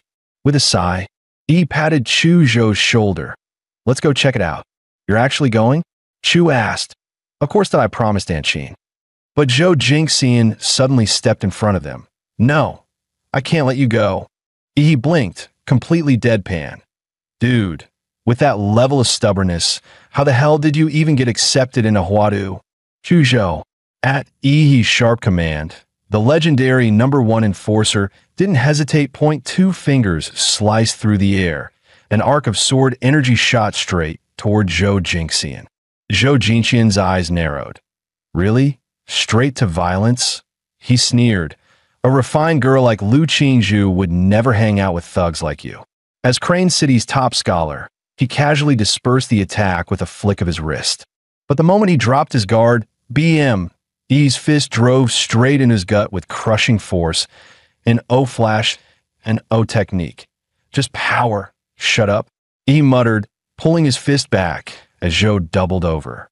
Zhou was seeing stars, nearly coughing up blood, until Yi stuffed a blood recovery pill into his palm. Keep that, we're on a tight schedule. Yi dusted off his sleeves. Chu Zhou, let's go see what kind of mess we're dealing with up front. The two reached the doorway connecting to car 3. The air felt heavier there, like it was holding its breath. A swirling layer of murky gray energy shrouded the door, pulsating faintly. It looked like stepping through it would lead to a completely different dimension. He looked around, spotted an abandoned suitcase nearby, picked it up, gave it a test swing. All right then, let's see what we're dealing with. The suitcase vanished into the mist without a sound. No impact, no echo, nothing. It was like the fog swallowed it whole. Even Yi's life force detection completely failed to penetrate the haze. He squinted. Plenty of freshmen walked this way earlier. Looks like they all went in. His eyes gleamed with interest. Fine, let's follow the crowd. Without another word, he and Chu Zhou stepped into the swirling mist. Their figures twisted unnaturally, then dissolved into the haze like ink in water. Yi blinked as he emerged on the other side, only to find Chu Zhou gone. They entered together, shoulder to shoulder. Now, not a trace. A wave of dizziness hit. Yi scowled. Someone's messing with us. A faint light flickered ahead. He steadied himself and moved toward it. Let's see what's out there first. As he crossed the threshold, cold wind slammed into him. No train and no carriage. Just an unfamiliar, desolate landscape. The sky was a dull gray, like a dying breath. All around him stood crumbling ruins of forgotten buildings. For once, Yi's expression turned grim. His life force sense, gone. Not just suppressed, erased, or worse, completely blocked by the strange dimension he'd just entered. When faced with unknown territory, he went with his go-to move, find a high ground. He bent his knees and launched himself into the air like a missile. Moments later, he landed atop a crumbling skyscraper, scanning the eerie horizon. Without wasting a second, he summoned his inner force. Dense martial energy surged through his arms. He shaped his hands into a sphere, pulling in volatile atomic energy. Even though his life force sense was jammed, he could still feel it. A hostile gaze, watching him like prey. He sneered, "You think hiding makes you safe?" Boom! A deafening explosion erupted from his hands, blasting searing heat into the air. The gray cloud shattered, and the still, silent city was finally jolted awake by the thunderous blast. He hurled the energy sphere high into the sky. A heartbeat later, a terrifying blast erupted among the clouds, its blinding light and searing heat ripping the gray mist apart.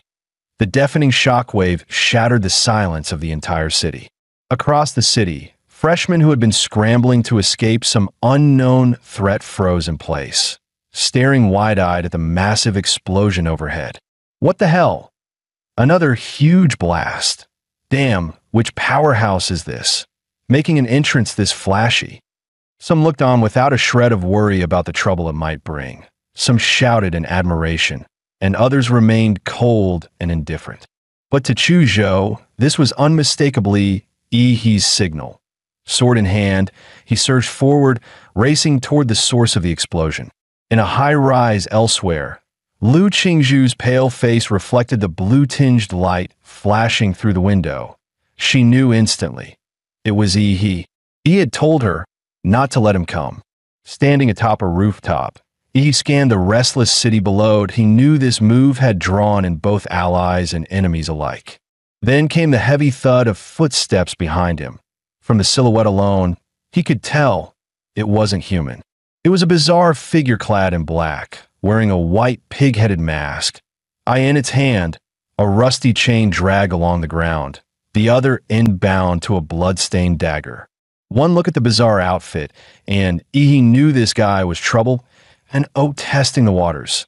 Blue flames erupted under his feet, scorching a deep mark into the ground as he shot forward, swinging a fist straight at the pig mask. Playing creepy, I'll rip that mask right off your head, he snarled.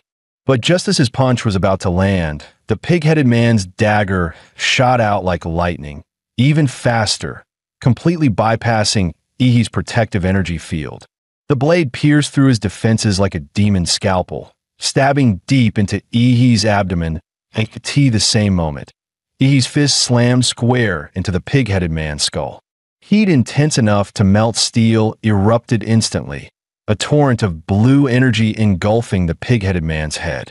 Yet, even after taking Yi's nuclear punch head-on, the guy's skull remained completely intact. The pig-headed man tightened his grip on the dagger buried in Yi's gut, muscles straining as he tried to split Yi open in one savage pull. But no matter how hard he yanked, the blade wouldn't budge, locked in place. The realization flickered across his eyes. Yi grinned, his voice low and taunting.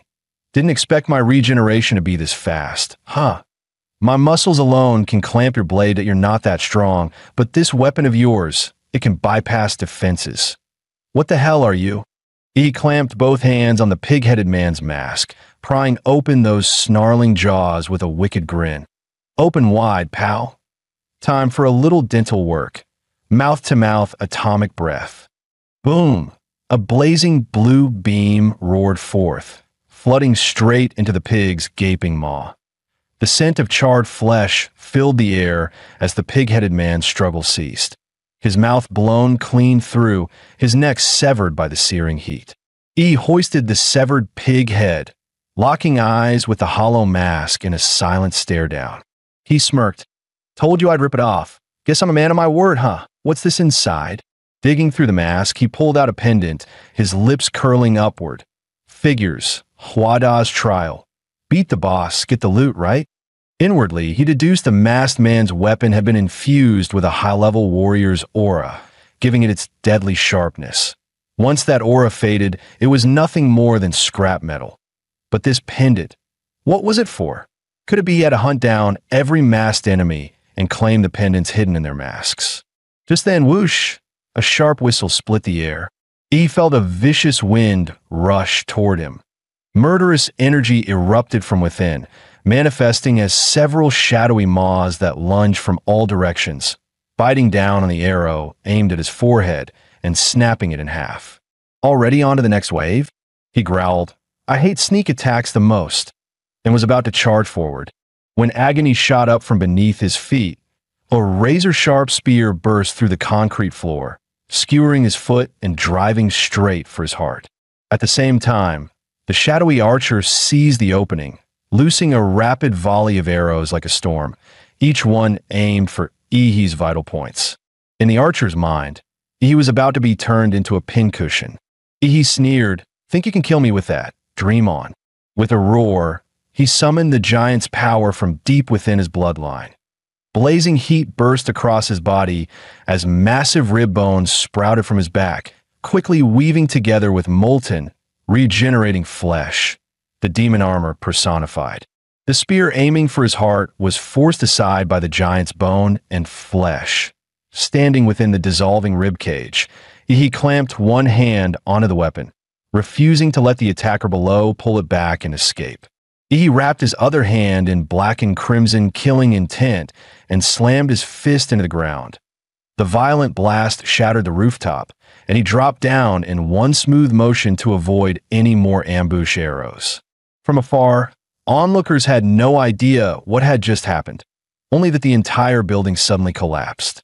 He sneered. Time to see who just tried to turn him into grilled meat on a stick. What he didn't expect was a rabbit's head. Sure enough, one of the Zodiac, a short figure in a black suit, wearing a red-eyed rabbit mask, stood before him, clutching a pristine spear. Apparently, as long as these mass fighters weren't killed, their weapons could regenerate endlessly. The figure bent his legs, and his calf muscles bulged to the size of basketballs. In the next instant, he launched forward with explosive force, shooting through the air like a cannonball.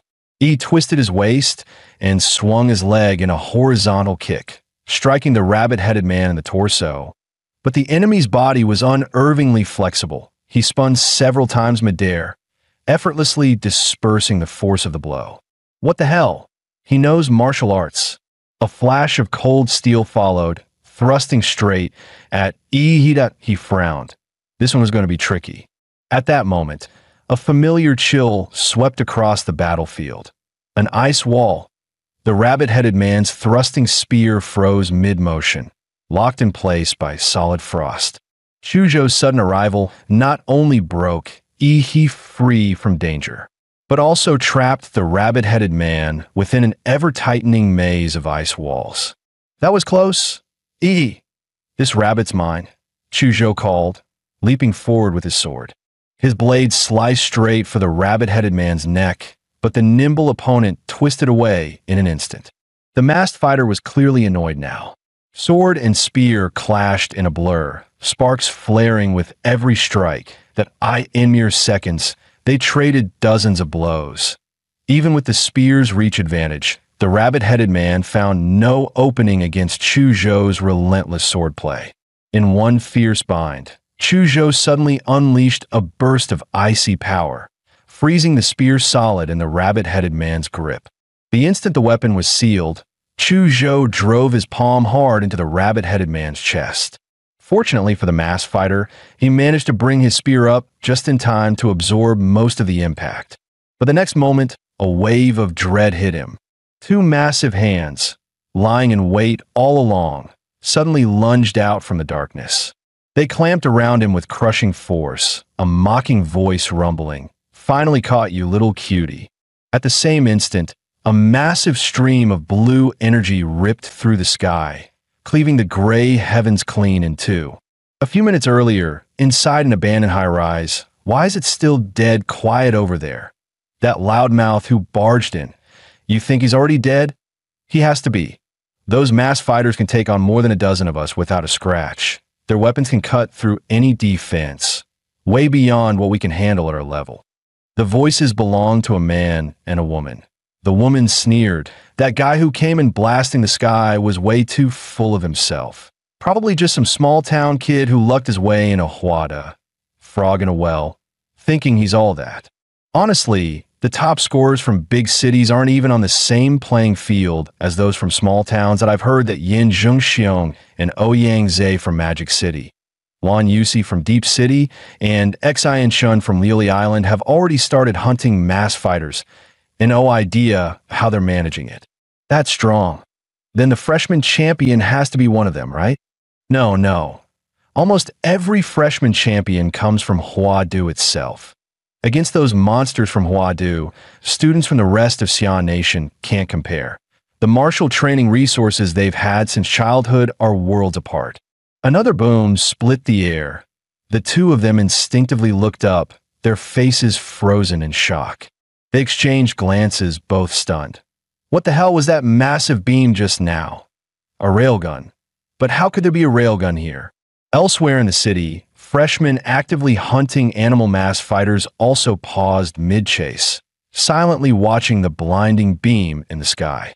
Yin Jingxiong planted his massive broadsword into the ground, its sheer weight driving the blade deep into the earth.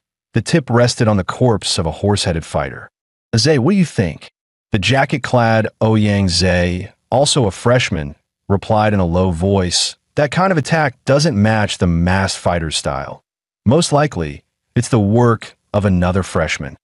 Aside from the few in Huadu, how could anyone else have power that insane? Yin Jingxiong muttered, disbelief flickering in his eyes. We have to go, Ouyang Zay said grimly. We've already collected the rat, dog, monkey, and horse pendants. Lan Yusi from Deep City has at least the sheep pendant. Xian Shun from Liuli Island holds the snake, and a girl named Lu Qingzhu apparently killed the minotaur and took the ox. If the masked fighters really follow the 12 zodiac, that leaves only the pig, rabbit, rooster, tiger, and dragon pendants. And the dragon, you know as well as I do, that thing is instant death that a boss you run from, not fight. As for the remaining pendants, that freshman who fired the blue beam definitely has a few. Xian Shun and Lan Yusi will almost certainly be drawn to him too. Zhang Xiong, this game's already in the final round, and if we want to win, we'll have to take them from someone else. Half of Ouyang Zay's face was hidden beneath his hood, but his eyes burned with raw ambition. Meanwhile, he had already slain the rabbit masked fighter and claimed the rabbit pendant. What's that? Chu Zhou asked, eyeing the pendant in his hand with curiosity. Before you got here, I took down a guy wearing a pig mask. Found this pendant with a pig carved on it inside his headgear. If I'm right, this trial's goal is to collect every pendant hidden inside the animal masks. So, we're going to actively hunt the masked fighters? Chu Zhou asked. Exactly. Back on the rooftop, someone took a shot at me with an arrow. Pretty sure he's one of them, slipped away in the chaos. But his arrow hit me, that I can track him through that. Let's move.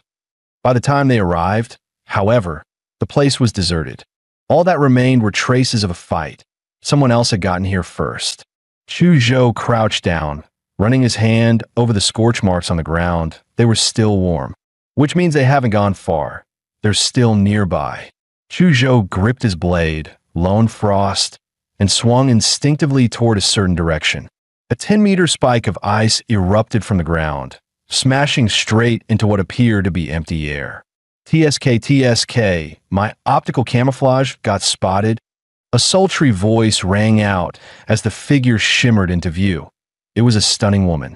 Lurking nearby with ill intent, she was met with another flash of Chu Zhou's blade, cold light slicing forward. But in the next instant, a sharply dressed man appeared out of thin air. The moment he materialized, the air temperature spiked, and his palm glowed red-hot like a branding iron. Lan Siyu darted aside. Genetic art, flame demon battle form. Xian Shen's palm slammed into the incoming ice spike, fire bursting within the ice, sending a billowing cloud of steam across the rooftop. Busted. Huh. Lan Siyu, your optical stealth is pathetic. As if you're the one whose powers clash with this tall, cold, pretty boy. You exposed us, don't pin it on me. Lan Siyu shot back with a glare. He stepped toward them, cutting straight to the point. Were you lying in ambush for us? You've got it wrong. Handsome, Lan Siyu said innocently. We just took out a guy with a chicken mask. We were hiding to lure out more masked fighters. Beside her, Xian Shin casually clamped a cigarette between his lips, flicked his fingers, and lit it with a tiny spark. He clearly didn't buy their story. Oh yeah, then what's this supposed to be? He asked coldly. In a flash, his hand shot out, grabbing something out of thin air. A woman identical to Lan Siyu materialized, choking and struggling in his grip. Lan Siyu bit her finger in mild frustration. Even my clone got spotted. Looks like these two boys have some skill. Xian Shun smirked. I never expected you to pull off that sneak attack anyway. That would have been boring if you had. Time for me to step in. He flicked his cigarette to the ground, his cheeks swelling up like two oversized balloons. Then he spewed a massive cloud of black smoke toward He and Chu Zhou. He crushed the clone's neck in his hand and pulled back alongside Chu Zhou. But before they could retreat far, Lan Siu whipped out a yellow folding fan etched with glowing runes, sneering, "Trying to run?" Lan Siu lifted her fan and gave the black smoke a graceful flick. Wind rise.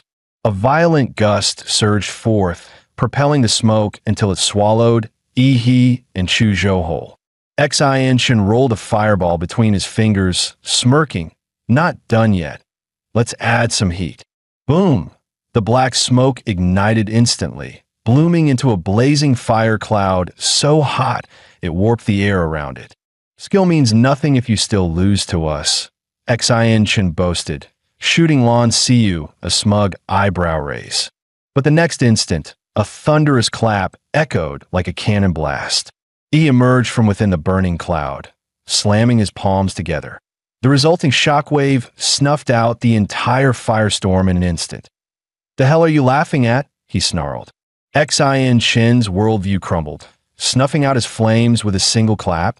That kind of power was unreal. Before he could dwell on the shock, Yi's fist was already in his face. Mountain-crushing fist overdrive. Xianxun tried to block or dodge, but compared to that punch, he was painfully slow. In an instant, he was sent flying in a straight line, blasted away by Yi's strike. Lan Siu hadn't expected Yi's speed and strength to be so overwhelming. The sheer physicality sent a chill through her. None of them had yet cultivated techniques to break through to the warrior stage. As martial trainees, their bodies were always held back by an invisible barrier. Even with Huada freshmen having a higher ceiling at this stage, they still couldn't surpass that limit. But Yi's physique was far beyond any first years. To them, this was pure dimensional suppression. But her despair was only beginning. Suddenly, a freezing chill wrapped around her ankles. While she'd been fixated on the punch-throwing guy, Chu Zhou had already frozen her feet solid. "Damn it, I was so focused on the fists, I forgot about the ice guy." Even working together, Xianxun and I can't beat them. They're monsters. Continuing this fight, there's no chance of winning. At that moment, Lan Siu's mind held only one thought. Run.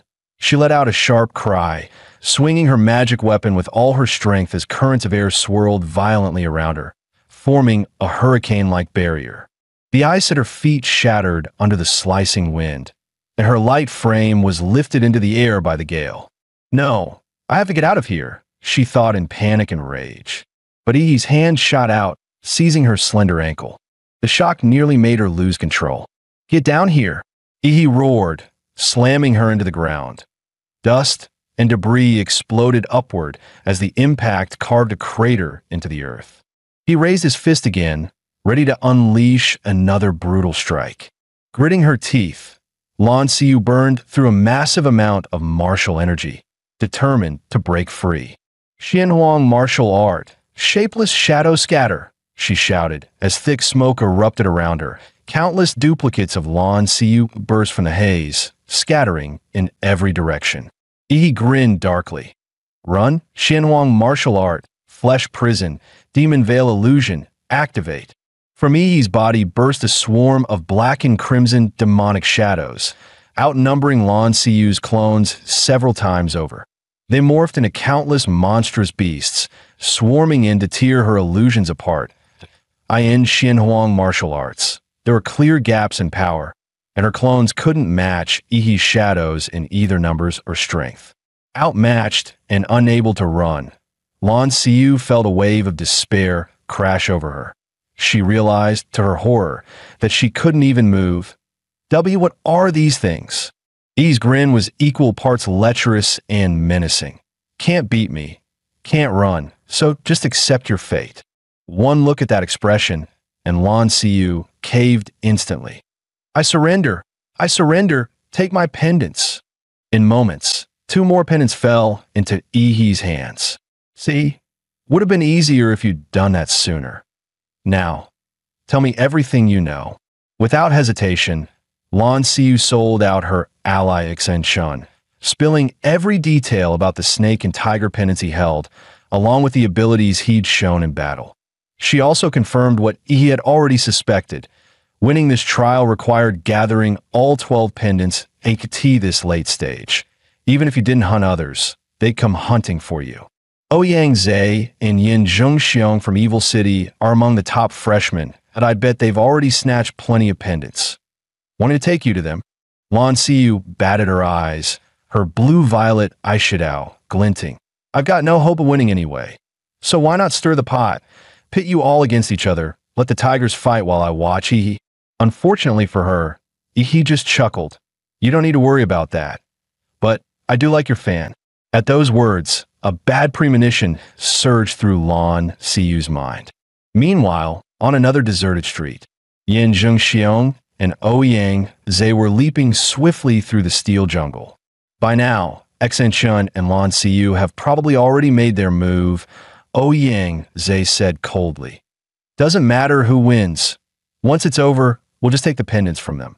All they're doing is holding on to them for us for a while. Yin Zhengxiong didn't seem surprised. To him, it was simply the truth. Suddenly, his pupils shrank. A Zhe. Look at that body, he said sharply. Ouyang Zhe halted, narrowing his eyes toward the grisly sight ahead. A corpse cleanly severed at the waist, tossed carelessly into the middle of the street like a dead dog. The face still bore an expression of anger, frozen in time. As if the killing blade had been so fast, Xenshin never even had the chance to feel fear before death claimed him. Minutes earlier, sent flying by a single punch, Xian Chun tumbled dozens of meters before crashing into a street. That guy's a monster. Lan Xiyu's probably done for two. Feels like he marked me. I'm sure he'll come after me. He thought bitterly. He hadn't expected to meet such an absurdly strong opponent so early. Maybe it was time to join forces with Ouyang Zhe and those two from Magic City. Then it came, a piercing screech of metal dragging across pavement. The sound made his skin crawl. He turned and saw, some 30 meters away, a figure advancing with a long tang blade in hand. The man wore a dragon mask forged from cold, black steel. Majestic yet hideous, he stood over 2 meters tall, his frame gaunt and wiry. But what drew the eye and chilled the soul were his pupils. Double pupils, both blood red, squeezed into a single eyeball that was a sight both otherworldly and deeply unsettling. Xian Chen's face twisted in terror. Hey, it's the dragon. SE's T. The streetlights between them flickered erratically, as if the current was being disrupted. Xian Chun blinked, and in that instant, the dragon-masked swordsman seemed to vanish. Reappearing past him, he strode forward another dozen meters, and every streetlight behind him went black. Once the lights went out, everything vanished into darkness. When the lamps flared back to life, a corpse lay in the street, severed cleanly in two. The dragon-masked man scooped up a snake pendant, then melted into the misty streets. Why would Xian die here? In this cut, Ouyang Zhe knelt to inspect the wound. This was the work of the Qianlong .1 strike, clean and fatal, absolute dominance. The only one capable of that is the dragon among the 12 zodiac masks. Yin Zhengxiong frowned. But wasn't the dragon supposed to be confined to that underground parking garage? I even led over 20 followers there to find you. And we ran straight into him. Only the two of us made it out alive. That I still can't believe that thing actually kills people. I thought this was supposed to be a trial, but that boiling hot blood? That was no illusion. At those words, cold sweat ran down Ouyang Zhe's back. The memory it dredged up was one he'd rather forget. So what now? Looks like Xian Chen's pendants are gone too. Yin Zhengxiong's voice snapped Ouyang Zhe back to reality. The reason the Qianlong left the underground garage, Ouyang Zhe said gravely, might be that we freshmen triggered some condition, like eliminating all the other mass fighters, that would free the final boss from its restrictions, letting it roam freely. Just like the other Zodiac mass hunt freshmen on their own, the Qianlong may now actively target those of us holding pendants. There's no way to fight the Qianlong head-on that we have to move before he does. Take the remaining pendants from everyone else and make sure none of them fall into his hands. Determination hardened Ouyang Zhe's tone. He would broadcast a signal, draw all the pendant holders to him, and settle this in one decisive battle. Bloodline Awakening, Golden Winged Dragon Rock, 4th tier, King Class Bloodline. With a sharp cry, golden radiance erupted from Ouyang Zhe's body. Feathers sprouted along his cheeks, platinum dragon horns curled from his brow, and a pair of massive golden wings, over 4 meters wide and laced with dragon scales, unfurled with domineering force. Ouyang Zhe's golden wings beat once, launching him high into the air as a sharp, taunting cry tore from his throat. Wrapped in golden martial energy, the cry echoed across the entire city, a clear summons for challengers. Elsewhere in the dead city, Lu Qingzhu sat slumped amid the ruins. She'd only been on her way to Huada when she was inexplicably dragged into this eerie, lifeless place where countless freshmen had already been slain by the man in the dragon mask. I was with another survivor when we met a teacher. He said he could only take one of us out. I couldn't go. Not yet. In that moment of crisis, only one thought filled her mind. She had to warn that fool, Ihi, not to get involved. She didn't know if the classmate who escaped had reached him, but when she saw the blue explosion burst in the sky, she knew Ihi had come anyway. Unfortunately, she didn't have the strength to go to him. With his brute force, as long as he didn't face the dragon mass head-on, he shouldn't come to harm. Lu Qingzhu focused on healing until she could at least move again. Then a piercing, aggressive cry hit her ears. It was the call of a fellow high-tier bloodline. Her heart clenched. She'd been found, in her current state. There was no way to run. He'd locked on her aura, and he would be coming for the pendant in her hands. Lu Qingzhu didn't care much for the pendant herself, but she had a feeling he would need in her current state. She couldn't possibly fight them head-on, so her only option was to lure them somewhere else. High above, Ouyang Zhe felt the faint pull of a shared bloodline and turned his gaze in a certain direction. Lu Qingzhu. Back during the college entrance exams, he'd heard rumors about the fallen Lu family producing someone who had awakened the Nether Sparrow bloodline. As a fellow high-tier divine, bird bloodline holder, he had looked at her. If memory served, she also held the Ox pendant, an unexpected bonus. And now, she was moving toward a certain place, clearly trying to lead him to the Qinlong's underground parking garage. How adorably naive. The Qinlong's already out with his blade. The parking garage will be empty. Zheng Xiong, I'll go catch someone. You wait here. Ouyang Zhe unleashed his golden martial aura, stirring a violent storm through the underground parking lot. The sheer pressure crashed down like a tidal wave. Lu Qingzhu, there's no escape, he growled, his killing intent palpable in the air. Suddenly, a chilling sound cut through the wind. A blade dragging along the ground, it pierced straight into Ouyang Zhe's ears. His spine stiffened. Cold sweat broke out instantly. That sound, he could never forget it. From the depths of the darkness, a pair of glowing, blood-red vertical pupils locked onto him like a beast sizing up its prey. Qinlong. No, that's impossible. That wasn't he supposed to be hunting the pendant holders? A dreadful realization hit Ouyang Zhe like lightning. If Qinlong was truly hunting for zodiac pendants, then with 4 already in his possession, it made sense he'd be drawn to the one place that held the most here. Staring into Qinlong's dual pupils felt like having death itself gaze back. Ouyang Zhe's entire body froze under the overwhelming pressure. Just locking eyes was enough to make him suffocate. He wanted to run, but his legs felt like they were made of lead, and no matter how hard he tried, he couldn't move an inch. Ouyang Zhe suspected that Qinlong possessed something terrifying, an aura field that activated during one-on-one encounters. The moment their eyes met, he was forcefully pulled into it. There were only 2 ways out: meet the unknown condition, or take down the caster himself. He clenched his fists, cursing under his breath. How did he get pushed this far? His golden pupils narrowed sharply. He caught the subtle motion. Qinlong leaning forward, hand reaching for his blade that was coming. The lights vanished. In total darkness, silence fell over the entire parking lot. Qinlong made his move. Ouyang Zhe burst forward, wings flaring, turning into a streak of golden light. He barely dodged, but the chill of that blade still grazed his back. His glow flickered, but he couldn't even fight back.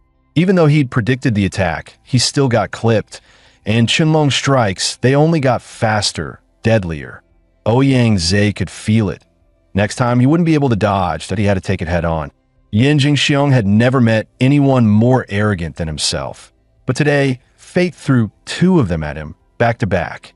He looked down at Yin Jingxiong with the swagger of a man who ruled the world. Seriously? You really had the nerve to open global chat just to trash talk? Chuzhou stepped forward, sword drawn, and pointed at Yin Jingxiong. Leave him to me, that I want to test my strength. Yin Jingxiong hoisted his massive broadsword, a violent aura surged around him, forming a phantom tiger that circled his body. You think you've got me cornered? That's rich. You punks got cocky too early.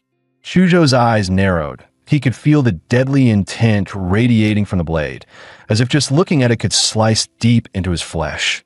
Yin Jingxiong clearly wielded a dominant blade aura, in that case. Chuzhou had no choice but to go all out. Ice Vein, activate. The broadsword slashed through the air like a vicious crescent moon. Chuzhou moved like a slippery spirit fish, gliding across the frozen ground and narrowly dodging the blow. But Yin Jingxiong wasn't just a brute. Midair, he shifted weight with surprising finesse, arms flexing, and launched another slash from a new angle. The blade came crashing down like a mountain, but Chuzhou didn't dodge. He wanted to find out, between his sword intent and his opponent's blade aura, which one truly reigned supreme. Chuzhou instantly shut off all five senses, stepping into a trance-like state where man and sword became one. Soul-cutting sword intent. Compared to the college entrance exam a month ago, his intent now was far purer, sharper. He'd even begun to infuse his sword with his own elemental traits. Within the blade's glow, a faint dragon's cry rang out. The broadsword, roaring with tiger's fury, clashed violently with the dragon song of the longsword. Blade chi and sword chi twisted and tore at each other, their roars echoing across half the street. Dragon versus tiger. He sat casually on his massive golden blade. Watching from the sidelines, he knew a warrior like Chuzhou had his own pride. Some battles had to be fought alone. Suddenly, Yin Jingxiong's brows twitched mid-duel that he sensed it. Ouyang Zhe's aura did a distress signal. Exploding with martial force, he tried to force Chuzhou back and retreat. But Chuzhou wasn't about to let him go. This opponent, he couldn't afford to lose. Yin Jingxiong snorted coldly. If I wasn't in a rush today, I'd make sure to break at least 8 of your bones. Just then, Yi's voice cut through the air. Talk tough? And think you can walk away? Did I say you could leave? What? You think I'm just here for decoration? His fist surged with power and flew straight at him. What the? Yin Jingxiong barely saw a shadow before the impact hit him like a truck. His body shot through the air like a rag doll, smashing through 3 streetlights before crashing to the ground in a wild roll. Gritting his teeth in pain, he tried to sit up. What the hell, did a magical beast just swat me? That was me, he said casually. Your battle cry was just way too awful. Maybe I went a little overboard. You sucker punched me. Yin Jingxiong shouted in disbelief. He shrugged. Nah, that wasn't a sneak attack. You were just too slowed and my fist came, and your brain didn't keep up. Yin Jingxiong roared with fury. You arrogant punk, I'm gonna end you. In that moment, he completely forgot about Ouyang Zhe's cry for help. 3 minutes later, he lay sprawled out on the ground. Lifeless eyes, motionless body. He spun a massive broadsword in his hand. Nice weight on this thing, I think I'll borrow it for a while. Don't mind, right? Yin Jingxiong stayed silent, utterly broken. Just remembering how he kept slamming him into the ground like a basketball made his body twitch. He gave a rare smirk. Come on, don't be so down. Lasting 3 minutes against me is already impressive. Xian Shun, that guy got one punched.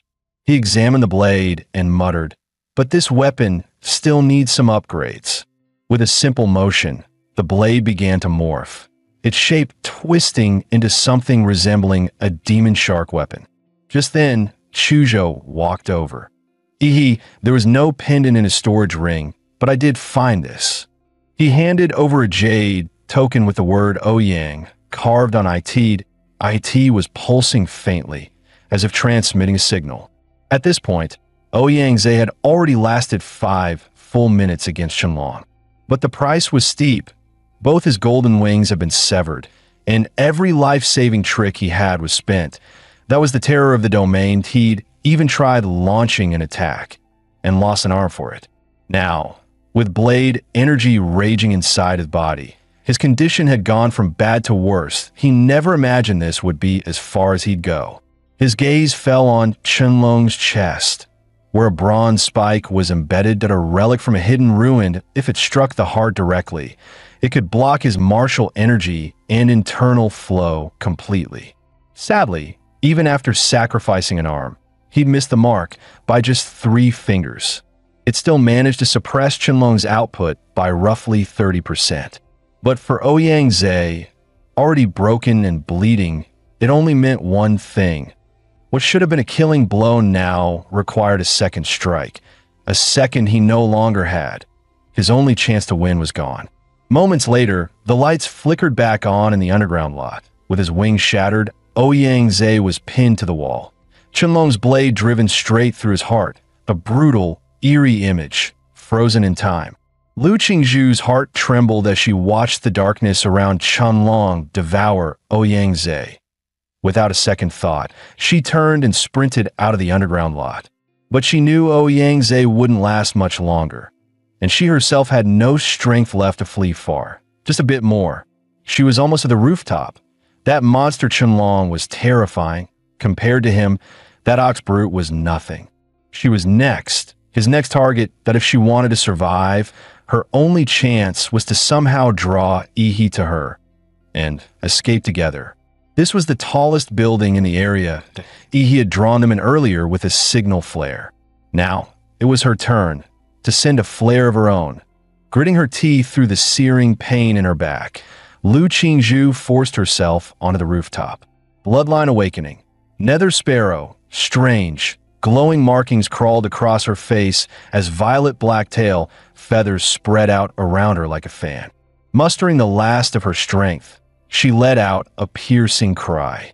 Then, with a heavy thud, she collapsed. The pain almost made her black out. Sweat beaded on her forehead as she silently begged, "Ihi, please get the signal." But just then, her eyes flew open in shock. She heard it. That unmistakable, chilling sound of blades scraping slowly across the ground.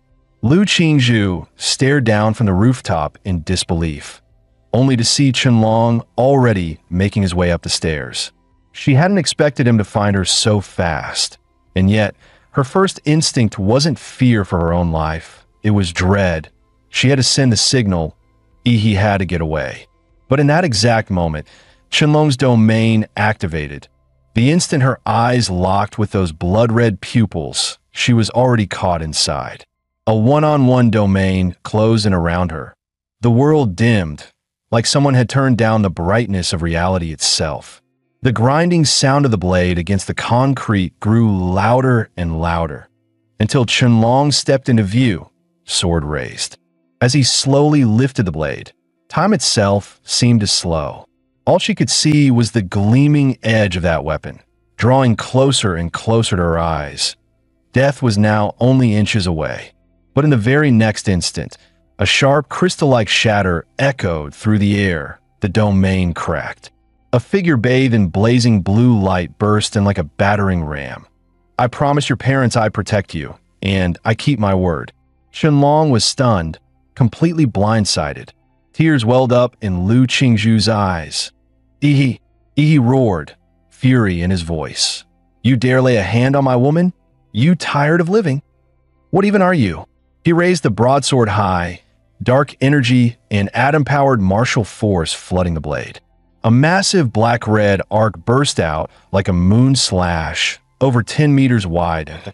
He didn't know a thing about blade intent or sword principles, but with enough raw power and energy, the result spoke for itself. Qianlong tried to block it, but the impact force of the moon slash was overwhelming. He was sent flying off the rooftop, forced down by sheer power. The building beneath them cracked and split in half, collapsing in a thunderous roar. Qingzhu, Chuzhou and my new recruit are waiting in an alley to the east. Go find them. I've still got unfinished business with Dragon Face over here." He didn't wait for a reply. He launched himself like a blue meteor, crashing down toward Qianlong's position, leaving Lu Qingzhu no time to speak. 1781. He landed with explosive force, sending waves of dust and debris flying in all directions. 1782. The sound of a blade scraping against the ground echoed once again. 1783. He turned his head. There he was, a shadowy figure holding a blade stepped out of the dust, barely scratched. Qianlong stood shirtless now, his clothes shredded by the earlier moon slash. And once again, that same cursed domain surrounded them. He narrowed his eyes. "So this is your little game, huh? Is this all you've got? Hiding your fancy domain? You seriously think you're untouchable?" Then Yi's sharp gaze locked onto something. Protruding from Qianlong's chest was a bronze spike. Could that be it? The same relic Yin Zhengxiong mentioned, the key to taking Qianlong down? But before he could finish the thought, Qianlong blurred forward, covering 20 meters in a flash. No, it wasn't teleportation, that he was just that fast, too fast for the eye to track. Yi's instinct screamed. All those sparring matches with Chuzhou had sharpened his senses. He knew that bone-deep chill when a cold weapon was closing in. Instantly, he raised his broadsword to block left. Sparks exploded as the blades clashed, glowing red from the sheer friction. The impact surged through Yi's arms, forcing his brows to lift. That scrawny body could produce this kind of power. He grinned. "Good. That'll make beating you down even more satisfying." Their battle tore through everything in their path. One towering skyscraper was sliced clean into pieces, crashing down in a thunderous collapse. As the debris rained below, Yi and Qianlong launched back into the air, clashing once more mid-sky. Dozens of fierce exchanges followed, each one faster and heavier than the last. Frustrated by his failure to break through, Qianlong let out a roar that shook the sky. Yi stared at the massive arc of blade, energy sweeping over dozens of meters. Even he had to admit, it was impressive. No wonder they call you the toughest boss yet. The force behind the strike sent Yi crashing to the ground like a meteor. But in that very moment, his Damonra armor snapped into place. His atomic core ignited. Blue light exploded outward, piercing through the dust like a rising star. The entire battlefield turned blue. Even Qianlong's face reflected the chilling glow. This was the first time since arriving here that Yi entered his true Damonra state. After all, no one else had been strong enough to force him into Phase 2. A blue blur shot upward like a beam of light, tearing through several buildings on its way into the sky. Its target clear, Qianlong. "He's strong, a worthy opponent," Yi muttered, "and I know he won't go down that easy." Just as expected, a withered arm pushed aside chunks of rubble and broken stone. Qianlong emerged, his dragon mask partially shattered, exposing those strange, piercing dual pupils. Blood streamed down his arm. He chuckled coldly. "Now that's more like it. The unbeatable boss, taken down that easily. Please." Qianlong's body blurred, leaving several afterimages as he charged forward again. He braced himself, no longer underestimating the threat. He couldn't afford to slip up now. Blades collided once more, sending out a shower of sparks as power clashed against power. Faster, he thought. With that mask broken, Qianlong wasn't just quicker, he was stronger too. Qianlong's dual pupils flared open, scarlet light burst from his eyes. In that instant, Yi's broadsword snapped in half with a loud crack. The sudden break caught Yi completely off guard.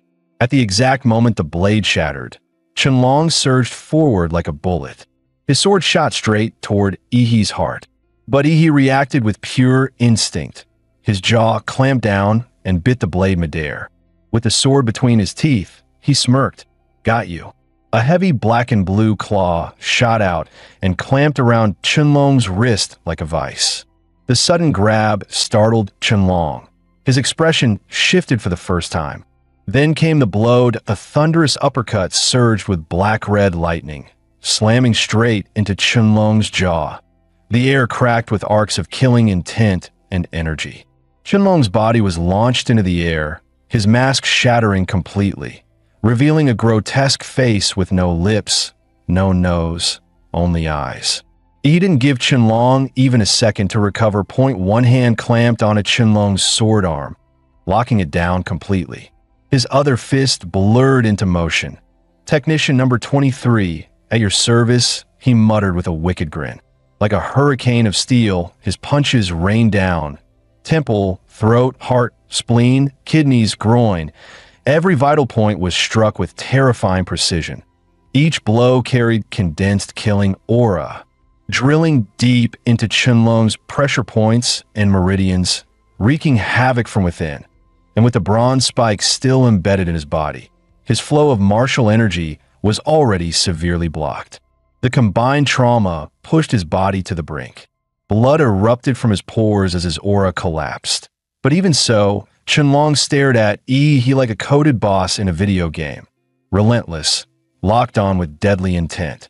With his trapped hand, he suddenly dropped his blade, then flicked it upward with his foot, aiming the tip straight at Ihi's chest. But Ihi was ready, effortlessly dodging the vicious strike. "I knew it, that you're the type that just won't die easy," Ihi sneered.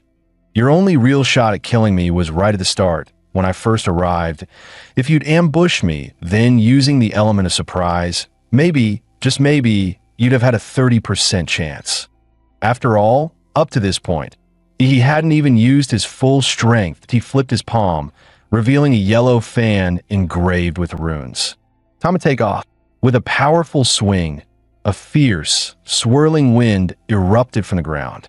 The artifact, now infused with killing intent, was far more potent than when it was wielded by Lan Yusid. It swept Qianlong up midair like a ragdoll. Dark red wind blades slashed across Qianlong's body while the vortex launched him dozens of meters into the sky. With no ground beneath him, he became nothing more than a helpless, airborne target. He leapt into the air like a blinding blue meteor. "Faceless freak, I'm not done with you yet." First strike, nuclear impact fist. Boom! The explosion mimicked a nuclear detonation. Tiles shattered. Glass exploded. The surrounding buildings shook. Caught in the blast, Qianlong was violently launched backward, swallowed by fire and smoke. Blue flames burst from Ihi's feet, giving him a midair boost as he rocketed forward again. Second strike, mountain-splitting fist. Black flash. From across the city, every new student looked skyward to witness the chaos.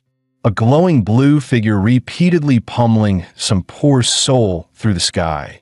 Blow after blow, like playing cosmic ping pong, he drove Qianlong from the eastern district all the way to the western edge.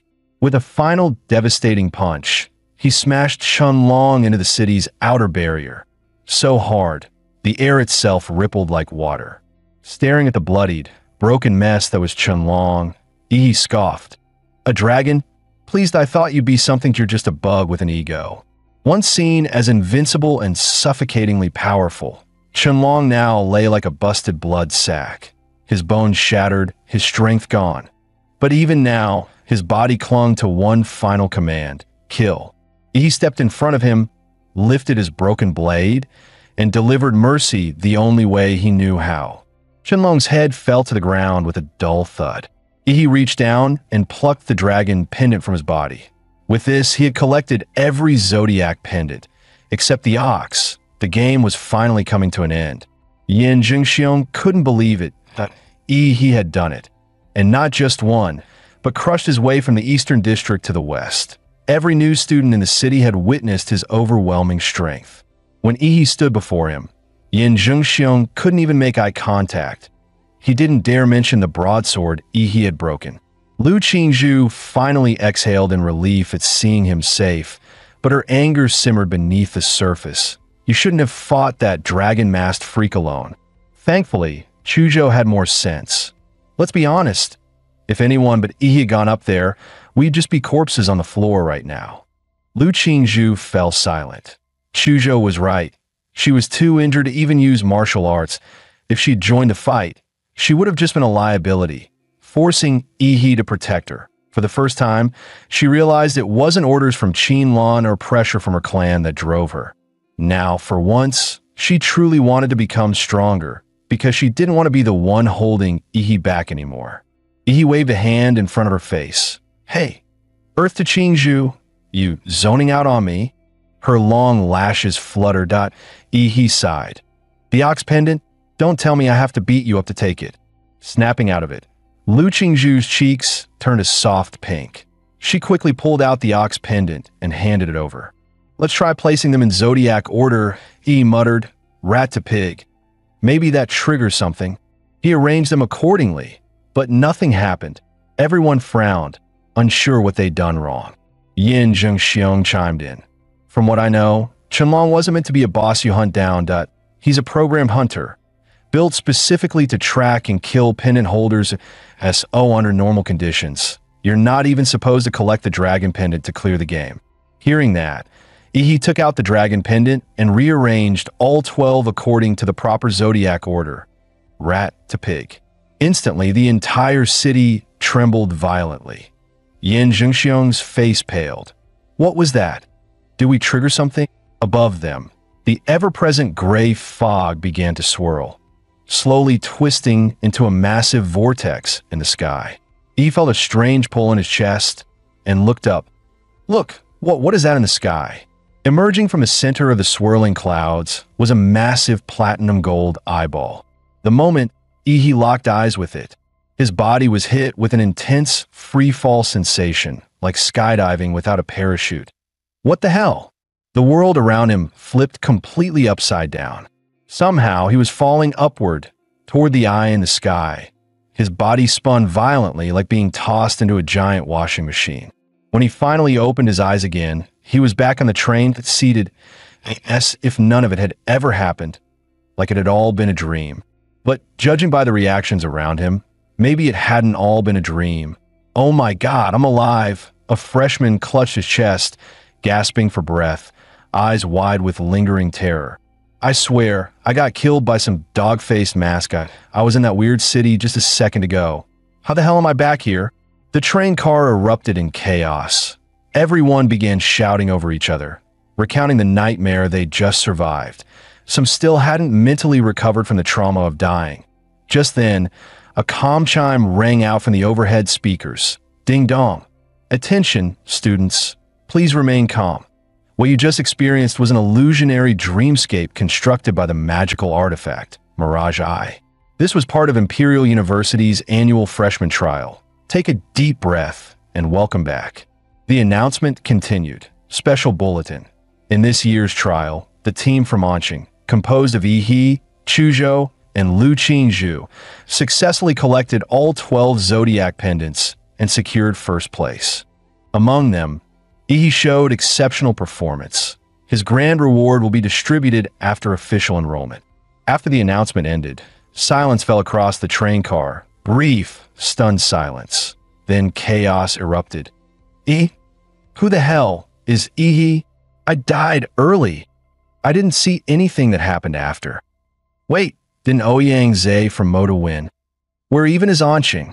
How did a no-name city's freshman beat out all the elites? Collected all 12 pendants? No way. I couldn't even beat a single mask. And yet the center of all this chatter, Ihi, simply sat there calm and quiet, as if none of it had anything to do with him. But at that moment, every freshman on the train had the same thought. We have to meet this guy. This wasn't just a top scorer. He was a walking legend. Meanwhile, the system's reward finally dropped frowny face congratulations. In the Mirage Eye trial, you surpassed all other freshmen. Reward, template draw ×1. He casually asked Chuzhou for a tissue and wiped his hands in his mind, he muttered, "This time, no trash luck, please. Begin draw." The interface began to spin, faster and faster. Inside, the shrieks of countless, unnameable monsters echoed like a twisted symphony. Then came the sound, one mad, domineering laugh that drowned out all else. Draw complete. Template acquired. Grade 3D plus vampire. Raked. 1874. Bloodline abilities: corpse infection, blood manipulation, immortality compatibility, 1% evolution form. Raked, the Zerudo. At that moment, the Hwada train rumbled steadily onward. When he first saw the words D-rank template, his heart sank. But the moment his eyes landed on the name Raked, they lit up. Inside, he grinned. He'd pulled an SR gold card. The bloodline itself wasn't much, but its advanced form had a time-stop ability that was broken beyond belief. Just then, a voice came from behind him. "You're Ihi, right?" Yin Zhengxiong instantly tensed, worried his proud friend Ouyang Zhe would pick a fight with Ihi if it came to blows. He was ready to haul Ouyang Zhe straight to the hospital. Except there was no hospital on this train. Ouyang Zhe asked bluntly, "You beat the Qinlong?" He turned his head toward him and corrected flatly, "Not beat, killed." At the word killed, a bead of cold sweat slid down Ouyang Zhe's face. Beating and killing were two entirely different levels, and having faced the Qinlong twice himself, he understood exactly how much weight that word carried. He drew in a deep breath and looked at Ihi seriously. "I'm planning to start a new club at Hwada. One completely separate from the student council that I want you to join, and I'll make you the president." For years, the freshman champion and the council president have always been locked down by Hwadu locals. "Ihi, your strength shows me a real chance to break that tradition. Join us." Ouyang Zhe's voice was firm, his gaze earnest as he extended his hand. The entire carriage erupted in chatter. Many felt they were witnessing the birth of a legendary organization at Hwada, a historic moment. The famously proud Ouyang Zhe inviting Ihi and even offering him the position of president. But Ihi simply shook his head. "Sorry, I'm not interested in fighting for power with the student council or building organizations that I prefer to act alone." He turned him down. Gasps rippled through the crowd. Who is this Ihi to reject Ouyang Zhe? What a waste. Ihi's refusal didn't draw the slightest displeasure from Ouyang Zhe. Instead, he smiled and handed over a business card. "That's fine, here's my card. We'll always be looking forward to working with you." The train rolled on, the rest of the journey passing without incident until they reached their destination safely. Night had already fallen when Chu Zhou spoke up. "We're here." He glanced out the window and froze in awe. A futuristic cityscape unfurled before his eyes like a living painting. Neon lights wove a kaleidoscope of colors, while skyscrapers stood sharp and three-dimensional under the glow. S.O. This is Hwadu, truly a big city. The Hwada train pulled smoothly into Hwadu high-speed rail station. A guide stepped forward.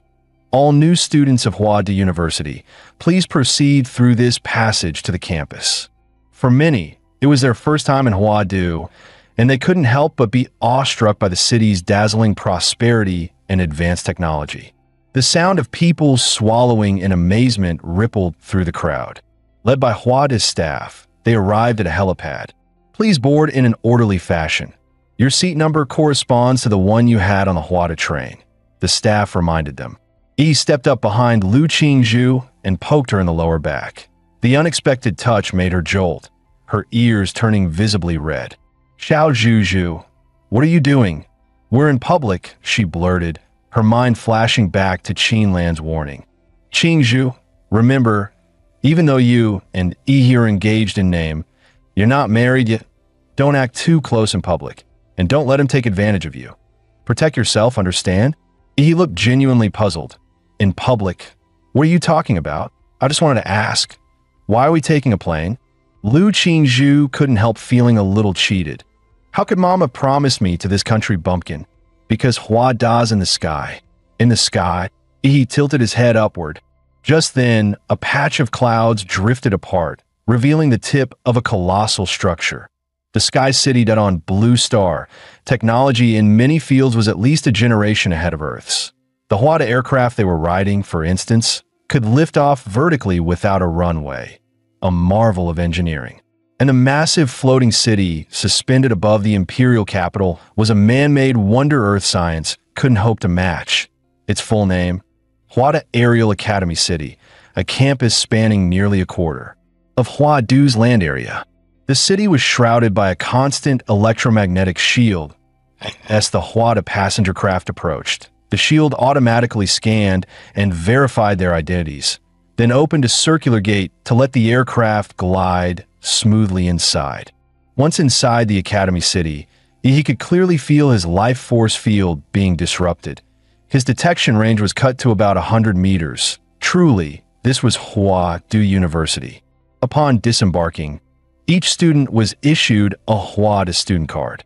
From now on, every aspect of training and daily life at Huada would revolve around that card. Next, the freshmen were escorted to their respective dormitories. Ihi and Chu Zhou boarded an on-campus hover car, gliding through the bustling city until they reached a skyscraper over 100 stories tall. This is Huada's student dormitory, the highest in the world. Guys, I just dropped a joke no one on Blue Star would get. What's he talking about? Who's this idiot? Must be something wrong with his head. I's dorm was on the 42nd floor, Unit A3, while Chu Zhou's was on the 45th floor, Unit B7. They parted ways at the 42nd floor. 100 square meters single dorm. Huada really treated its students well. I took in the fully furnished room, complete with the latest model computer. There was even a massage bathtub, something he'd never experienced in either of his 2 lifetimes. He was definitely trying it later. The place felt no worse than a 5-star hotel. Sprawling out on the bed, arms and legs wide, he relaxed for a moment. But then he remembered the real task, maxing out the Vampire Rakud template. Back on the hover car, he had already figured out how to use the student card. By scanning the unique barcode on the card with his phone, he could log into Huada's exclusive app, Huada Pass. The Academy City's marketplace, there only accepted Academy points, Huada's own digital currency. He immediately converted the remaining 30+ million Xia Nation dollars in his account into points. Ding! 322.43 Academy points credited 0.10 million Xia dollars for just 1 point. Outrageous. Still, the marketplace carried goods you couldn't find anywhere else, all perfectly legal here. That privilege alone made being a Huada student worth it. He spent it all on blood attribute magic cores. More than enough to max out the Rakud template, he figured. After all, his Ultra Giant Humanoid template had hit over 90% compatibility with less than 10 million invested. Delivery in Academy City was lightning fast. In less than 10 minutes, a drone hovered outside Ihi's window with a package. Student Ihi, thank you for your purchase. Wishing you smooth progress in your cultivation. Please remember to leave a 5-star review. The sweet electronic voice faded as the drone zipped away. tore open the package, revealing rows of neatly packed blue and green magic boxes. All right, bottoms up. A surge of energy poured into him, instantly converting into nutrients and reflecting as compatibility on his status panel. The overwhelming rush made his body strain under the pressure. Template, Vampire Rakud, compatibility 100%, unlocked. Overall physique, 29. Staring into the mirror, he saw his complexion grow even paler. His two fangs were now sharper, and faint blood grooves had formed along their backs. Once they pierced an enemy's flesh, he could drink their blood as easily as sipping bubble tea. He spread his fingers, watching his nails grow visibly longer in seconds.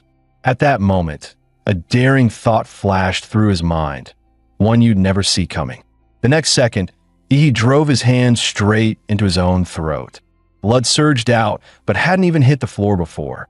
The wound sealed itself completely, as if nothing had happened. So the vampire's regeneration really works.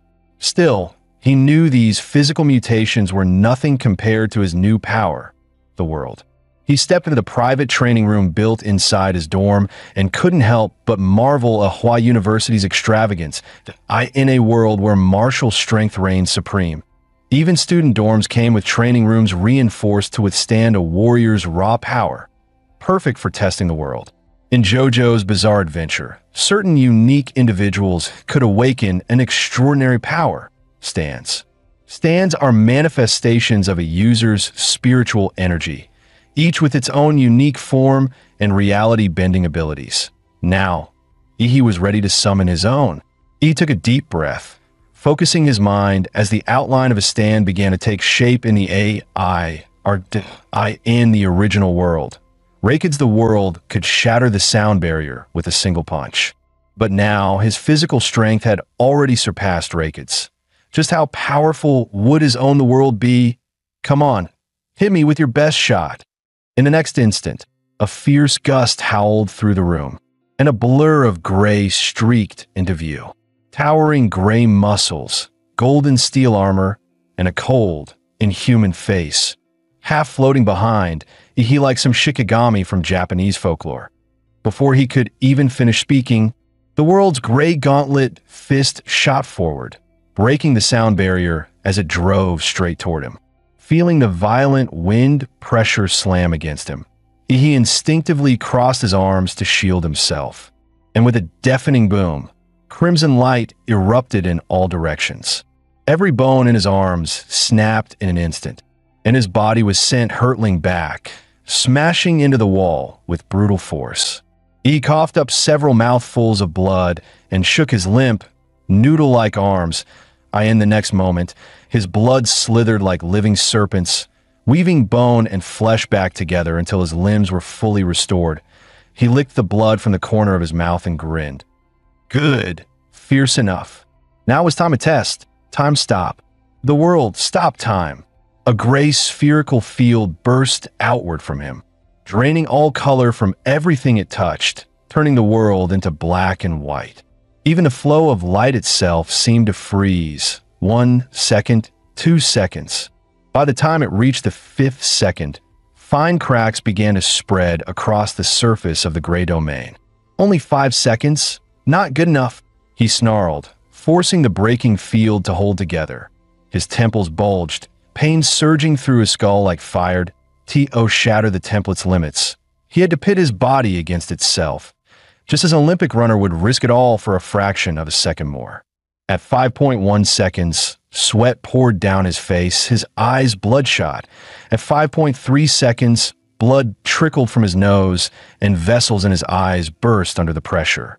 At 5.5 seconds, the stand behind him began to fade and flicker, the gray domain trembling on the verge of collapse. Still, he clenched his teeth and held on.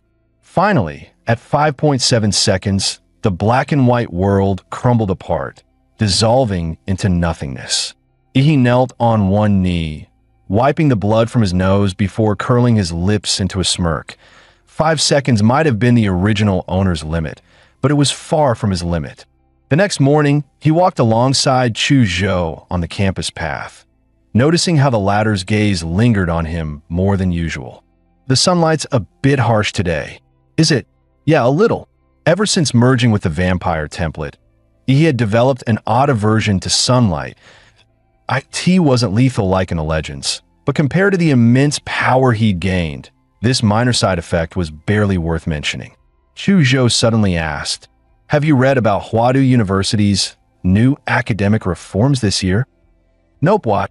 He had spent the entire night sparring with the world and hadn't paid attention to anything else. They've scrapped the old class-based system and switched to a mentor group model.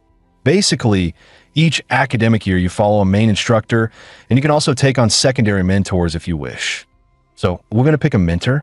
Chu Zhou shook his head. Not we. I need to pick one that you don't. He raised a brow. And what's that supposed to mean? The freshman group announced it last night. You, as the collector of all 12 zodiac pendants, have a right to choose any mentor you want, and they can't refuse. Chu Zhou paused, smirking. They even made a special post about it in the group. Don't you think that's a bit high profile? The two walked together to the gymnasium, where a long line of students was already waiting outside. Normally, groups of 3 would enter the gym for testing, after which the mentors would light up a panel to select their candidates. You go ahead, Chu Zhou. I'll wander around. Since I can pick any mentor I want, it doesn't matter when I go in. He waved him off casually. After leaving the gym, he muttered to himself, picking a mentor, what a boring process. That was when he caught a faint trace of blood in the air. Normally, it wouldn't have been worth noting, but this scent carried a hidden, yet surging killing intent and a wave of guilt-ridden malice. like a deep-sea undercurrent, and it stirred the killing urge buried deep within him. Drawn in by the aura, he followed the scent through winding streets, heading into a quieter alley where the crowd thinned. When he finally saw the source, he froze in surprise. The girl took a huge bite of a steaming sweet potato, nearly devouring half of it in one go. What the white-haired, red-eyed lowly? Did she just walk out an anime? She sat there like a kitten, savoring every bite, and E's eyelids twitched. In a way, something this cute can't possibly be the source of that vicious aura, and I must be imagining things. Yet despite her adorable appearance, the white-haired girl radiated a killing intent so fierce it felt suffocating. He stood frozen, still clinging to the thought that he must have gotten it wrong. Then, without warning, the girl turned her head and locked her crimson eyes on him. "Kid, you've trained in flesh prison magic?" He was stunned. "How do you know that?" The girl chuckled softly. "Because that martial art, I'm the one who helped Little Tiger perfect it." E's mind instantly jumped to the fierce brute in the martial rhythm space who kept calling himself Old Man. "Little Tiger? You don't mean..." The white-haired girl planted her hands on her hips, nodding like a grumpy elder. "Lu Ching Tiger. Over 90 years ago, he was my disciple." He raised a brow, incredulous. "You've got to be joking." Sure, martial artists could live far beyond normal human limits, and a grandmaster in his 80s or 90s could still be in his prime. But this pint-sized baby-faced girl, while it was possible for a practitioner of certain secret techniques to alter their bones to a child's size, that pure, almost silly innocence she radiated, charmingly naive if you were being kind, empty-headed if you weren't, was something no Oscar-winning actress could fake. "What? You don't believe me?" "Believe you? I'd sooner believe I'm Qin Shi Huang. Give me 50. His words cut short as his heart lurched violently, goosebumps flaring across his skin, an icy chill gripping the back of his neck. It was as if his head had been set on the block, a blood-soaked guillotine, one that had claimed thousands, poised to fall. The killing intent was so pure, so sharp, that he could almost see his own head rolling to the ground. Instinctively, he tried to activate his time-stop ability, but suddenly felt something shoved into his mouth. His tongue brushed against it. It was a strawberry-flavored candy. "Sorry, kid, guess I went a little overboard. Just don't report me to the school, okay? I only get 1 or 2 hours of freedom a week, that it's pitiful." The little girl widened her crimson eyes, try her best to look adorable. He ignored her dangerously deceptive cuteness, staring straight into her eyes. "Who are you?" She flashed a grin, revealing tiny tiger-like fangs. "My name's Gong Cadet. I'm a very powerful grandmaster, and between you and me, that principal of Hua University, Shi Jingwen. When he was a kid, I made him cry." E's heart skipped a beat. If Gong Ku had perfected the Xianwang martial art, she could definitely help him break through his bottleneck, that a grandmaster specializing in killing intent. Perfect synergy with him. Definitely worth investing in. With that thought, he dropped to his knees with a thud, his voice solemn yet eager. "I've wandered half my life without meeting a worthy master. Ahem. I wish to take Master Gong Ku as my teacher. Please, grant me this honor." Gong Ku blinked at him, a puzzled look on her face. Meanwhile, inside the gymnasium, the atmosphere was tense. 5 deans from Hua University sat at the front table, their presence drawing countless furtive glances from the freshmen undergoing their assessments. Even knowing it was nearly impossible, many still fantasized about being chosen as a dean's personal disciple, rising through the ranks to become Hua University's next shining star. But those hopes were doomed from the start. The 5 deans were here for one reason only: to compete for the same person. What the freshmen didn't realize was that the Zodiac contest was being broadcast live to the entire faculty of Hua University. From the moment the train's announcement sounded, the teachers had been closely watching how each student responded to this sudden crisis. Using AI facial recognition analytics, the system graded their response capabilities. Anyone who treated it as just another trial and charged into the Zodiac City unprepared was guaranteed a low score. Once inside the city, their combat intelligence, practical skills, and leadership abilities during battles with the mass Zodiac warriors became key evaluation criteria. Even those who failed to defeat a Zodiac warrior could score high if they excelled in any one area. He was the only freshman to maintain a perfect score from start to finish. But what truly shocked the five deans wasn't just that. He had slain the boss Qianlong, a target not even meant to be attacked in the trial. One considered certain death for anyone who faced it. He probably had no idea just who the Qianlong he'd slain really was. That creature was a top-tier simulation created by China's supercomputer, Manhua, using the complete combat data left behind by the National Guardian martial artist Fu Hongxiang when he first enrolled at Hua University. Even Manhua couldn't fully replicate the godlike power of Fu Hongxiang's divine dual pupils within the Mirage realm. Yet Fu was still recognized as the strongest martial artist in the history of China, and perhaps the world. His records at Hua University had stood untouched for over a century. For Yi to defeat a model trained from the data of such a legend, even without its full strength, was proof enough of his extraordinary talent. As long as nothing derailed his path, he was certain to become a grandmaster, perhaps even reach the level of a great grandmaster. The five deans could only suppress their excitement and wait patiently for Yi to choose a master. But then, a sudden urgent call came in. "Bad news, Dean. Yi, he's just become the disciple of former Hua University professor and current special grade operative, Gong Ku." "What?" The five deans froze in shock on the spot. Outside the gym, Yi shamelessly went all in, dropping to his knees and wrapping his arms around Gong Ku's leg. "Master, I made up my mind. It has to be you." Gong Ku shook her head and replied, "Too bad. I think I've already been expelled from Hua University." He instantly started painting the dream. "Teacher, you said you only get 1 or 2 hours a week to relax, right? Take me as your disciple, and within 2 years, I'll find a way to set you free." Gong Ku's eyes lit up at once. "Really? Fine, I accept." Just as he had successfully talked her into it, 5 powerful auras suddenly closed in at high speed. "Hold on, Senior Gong Ku. Didn't you agree not to interact with students during your leave time? And in your current mental state, you're not suited to teach anyone." "That's right, Senior Gong Ku. Please head back home." Gong Ku's expression darkened slightly. She turned to Yi. "Go home." "Sure, what's your name?" Yi immediately replied with full respect. "Yi." Gong Ku gave a small nod, ignoring the five deans entirely as she turned toward the campus. "All right then, Yi, come home with me." Soon after, Gong Ku led Yi all the way to Huada's Research Institute. She swiped her card and stepped into an elevator that descended deep underground. As the elevator dropped, Yi asked curiously, "Teacher, why do you live so far out of the way?" Gong Ku raised an eyebrow, her lips twitching into a wry smile. "For decades, I had episodes and people got hurt that relocated me to the underground levels of the Institute.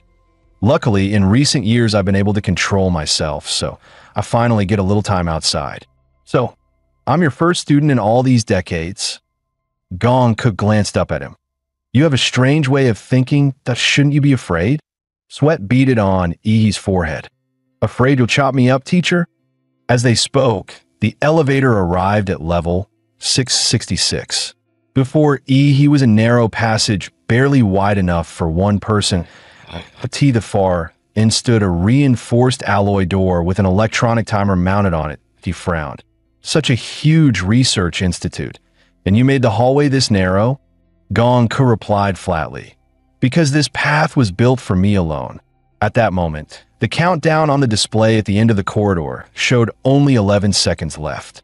"Damn, we're out of time, run." Gong Ku bolted toward the far end like an arrow from a bow. She called back while sprinting. "Every time I go out, the timer starts counting down. If I don't make it back in time, the principal's office gets an alarm, and then I'll have the entire university hunting me down." He felt his heart skip a beat and dashed after her, barely making it through the door in the final second. The alloy door slammed shut with a deep thud, and a strange electromagnetic field spread through the room. He instantly noticed his martial energy couldn't gather outside his body, meaning his combat skills would be severely weakened here. Gonka let out a breath and explained casually, "To keep me from escaping, Sure Jingwen and his brats built me a 3-story house down here. It's got everything, training rooms, entertainment, but they also set up a high-powered electromagnetic field to suppress martial energy, so I don't get bored enough to smash the door down." He glanced around, curious about the lavishly furnished space, and realized it was more like a luxury apartment where Gongku was being kept than any kind of prison. Meanwhile, inside the president's office at Huada University, dressed in a plain Zhongshan suit, Shi Jingwen calmly listened to the report over the phone. "President, bad news. He has just become Gong Ku's apprentice." Shi Jingwen paused for a moment, then spoke evenly. "Leave it be. Remember, Huada's reform goal isn't to produce a group of mid-tier elites. It's to forge a single top-tier powerhouse who can carry Summer Nation and humanity on their shoulders. Give geniuses full resources and let them grow freely. Let he stay with Gonko for now. The freshman boot camp here in Huadu will wrap up soon. When that happens, we'll send him in as the whetstone to sharpen those blades still taking shape." Just then, a cold synthetic voice came from the computer. "President Sure, freshman, he has entered the sealed chamber with Gong Ku. Status, normal. However, based on big data analysis, there is still a 5% chance that special class combatant Gong Ku will lose control when in prolonged contact with others. He has an 89.7% probability of not surviving until the Imperial University rescue, and even if rescued, a 95.3% chance he won't make it. Special class combatants are either death row level warriors granted reprieve or immensely powerful fighters who, for various reasons, cannot control their strength. Their freedom is heavily restricted, and only in times of grave national crisis are they unleashed onto the front lines as the nation's ultimate trump card." Shi Jingwen stepped up to the floor-to-ceiling window, gazing out over the glittering imperial capital beneath the floating academy city. After a moment's thought, he said slowly, "No problem, that I believe he is prepared. Without the resolve to face death, how can one walk far down the path of slaughter?" His gaze darkened. Summer Nation doesn't have much time left.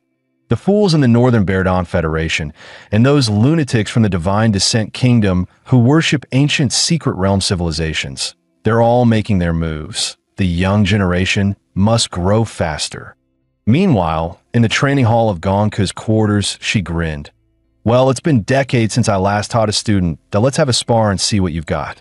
Just recalling the guillotine trial he had just endured made cold sweat prickle the back of Ihi's neck. "Teacher, you'll suppress your cultivation to the warrior trainee stage before sparring with me, right?" he asked quickly. Gonka stuck out her tongue playfully, twisting her waist as she began to warm up. "If you hadn't said that, I really might have forgotten to suppress my strength. Let's go.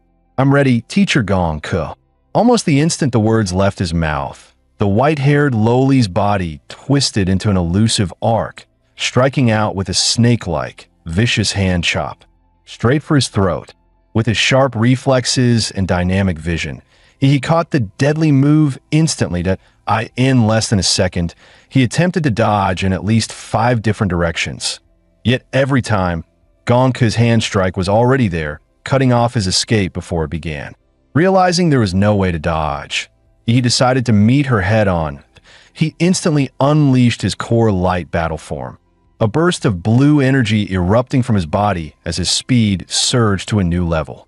One hand shielded his throat while the other gathered killing intent, blasting toward the small figure before him. Trying to use Bloodline Awakening to boost your speed, defend, and counterattack me at the same time? Gonka let out a soft chuckle. The hand chop aimed at his throat withdrew almost without pause, and then she did something he never expected. Her slender arm coiled around his strike like a boneless serpent. In the same motion, she sprang behind him and gave a sudden, vicious yank.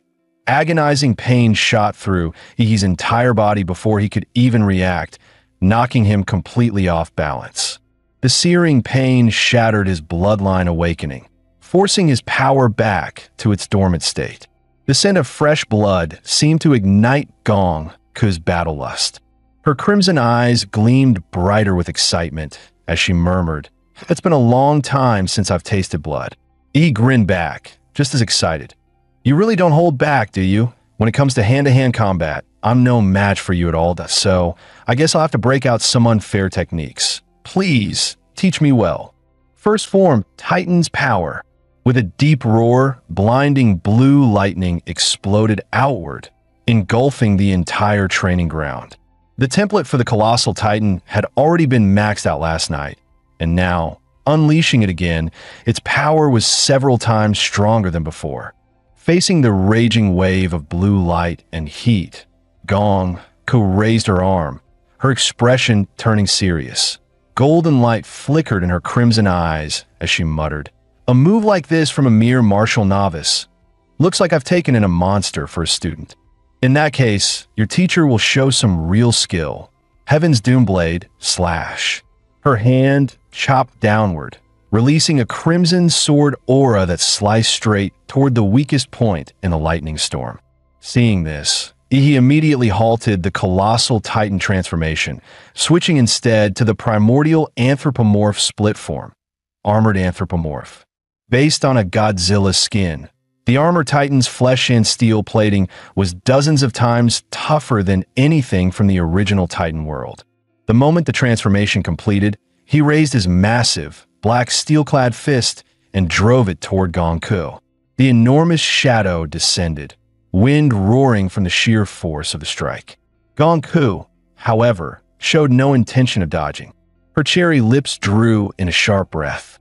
Facing the incoming fist like a runaway truck, Gong Ku's arm flashed, unleashing a lightning-fast hand strike, Calamity Spiral Nail. The moment they collided, the armor on Ihi's arm shattered instantly, followed by the sickening sound of torn flesh. The sight froze him in place. He hadn't expected her to break through his defense so easily. Seizing the moment of his distraction, Gong Ku's petite figure leapt and climbed up the giant's body like an agile ape, heading straight for its head. "Ihi, hiding inside this armored mouth. Get out here, boy." Just as her hand strike was about to fall, he instantly fired a barrage of bone spikes from the giant's faceplate. Her advance came to a sudden halt. Waiting for her was a gaping maw glowing with eerie blue light. "Master, since your slashes are so powerful, let's see if you can cut through this."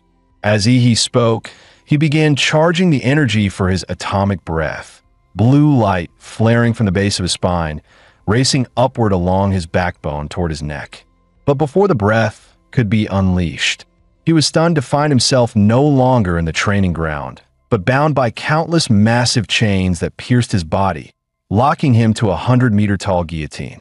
This was Gong Ku's killing intent domain. Not reality, but a mental illusion forged from pure killing intent that T.O. break free. He would have to fight it with his own mental power. The guillotine's blade came screaming down. He instantly summoned his stand. In the next instant, time froze. A towering muscle-bound warrior emerged. At Ihi's command, the stand unleashed hundreds of punches per second, hammering the killing intent guillotine. Perhaps it was the stand's overwhelming spiritual force. Or perhaps Gong Ku never intended to keep him trapped here forever. Under the relentless golden barrage, the killing intent domain and its guillotine shattered to pieces. The illusion dissolved, and Ihi slowly opened his eyes. Gong Ku looked at him with amusement. "Awake? That turtle shell of yours is ridiculously tough." He glanced at the diamond-like crystal shards scattered across the ground, then at the giant's remains not far away, which were slowly vaporizing into nothing. He could already guess what had happened. He'd probably been violently yanked out from the nape of the giant's neck, and the hardened crystal armor he'd formed to protect his real body had been shattered in the process. That's not something a martial novice should be able to pull off. "Teacher, you cheated, didn't you?" Gong could turn her head away, feigning innocence. "Cheated? Pleased that I beat you fair and square. No cheating involved." He raised an eyebrow, his tone dry. Really? Realizing she couldn't fool him, Gonku pouted, putting on an almost pitiful expression. I might have used a little more strength than I should have. You know how strong your teacher is. Sometimes I just can't hold back in 1 or 2 strikes. She blinked at him, her voice softening. Next time I won't cheat. Don't be mad, okay? Please don't leave. I haven't had anyone to play with in decades. He couldn't help but feel conflicted. It was hard to imagine what kind of life a 100-year-old monster had lived to end up like this. Don't cry, I'm not leaving. Took me long enough to find a teacher like you. Why would I go? Hearing this, Gonku quickly regained her usual composure, though her cheeks were still slightly flushed. Ahem, I wasn't crying just now, alright? She hurriedly changed the subject. Anyway, I've got a pretty good grasp of your strength now. Not quite as good as I was back in my day, but compared to most people, you're exceptional. Oh, what do you want to learn? E's mind instantly went to the techniques she'd just used in their spar, the kind of skills suited for an advanced martial artist, and how she'd managed to slice through lightning and pierce his manifested arm. Gonku nodded. Ah, you mean my slashing technique? That's not something easy to teach. You just need to cut enough things until you develop the right feel. What kind of feel? He asked curiously. Gonku answered with a single, serious word. Line. Whether it's a human body, a magical beast, or any other object, there's always a perfect entry point, and a line where it can be cut effortlessly. I call it the killing line. Hearing this, he finally understood. The killing line. So his master was nothing like Chunlong, another master of the blade. If Chunlong's slashes were all about overwhelming force and razor-sharp power, then his master's cuts were the precision of a butcher carving meat, every strike guided by flawless technique. Gonku continued. Learning this will be troublesome. I suggest you first break through to the warrior realm. Without that level of martial cultivation, you won't even have the foundation to learn most of my techniques. Do you know the difference between a warrior and a martial disciple? It's not just about physical improvement, it's about the mind. Compared to a martial disciple, a warrior gains one crucial ability: inner vision.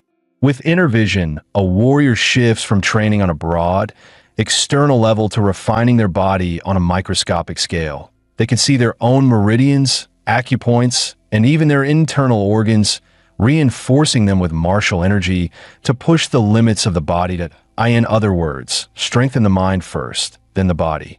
E's eyes lit up in sudden realization. He hadn't expected Gonku's teaching to be this profound. She truly lived up to her title as an Imperial University professor. Even if her personality was a bit odd, her knowledge was solid.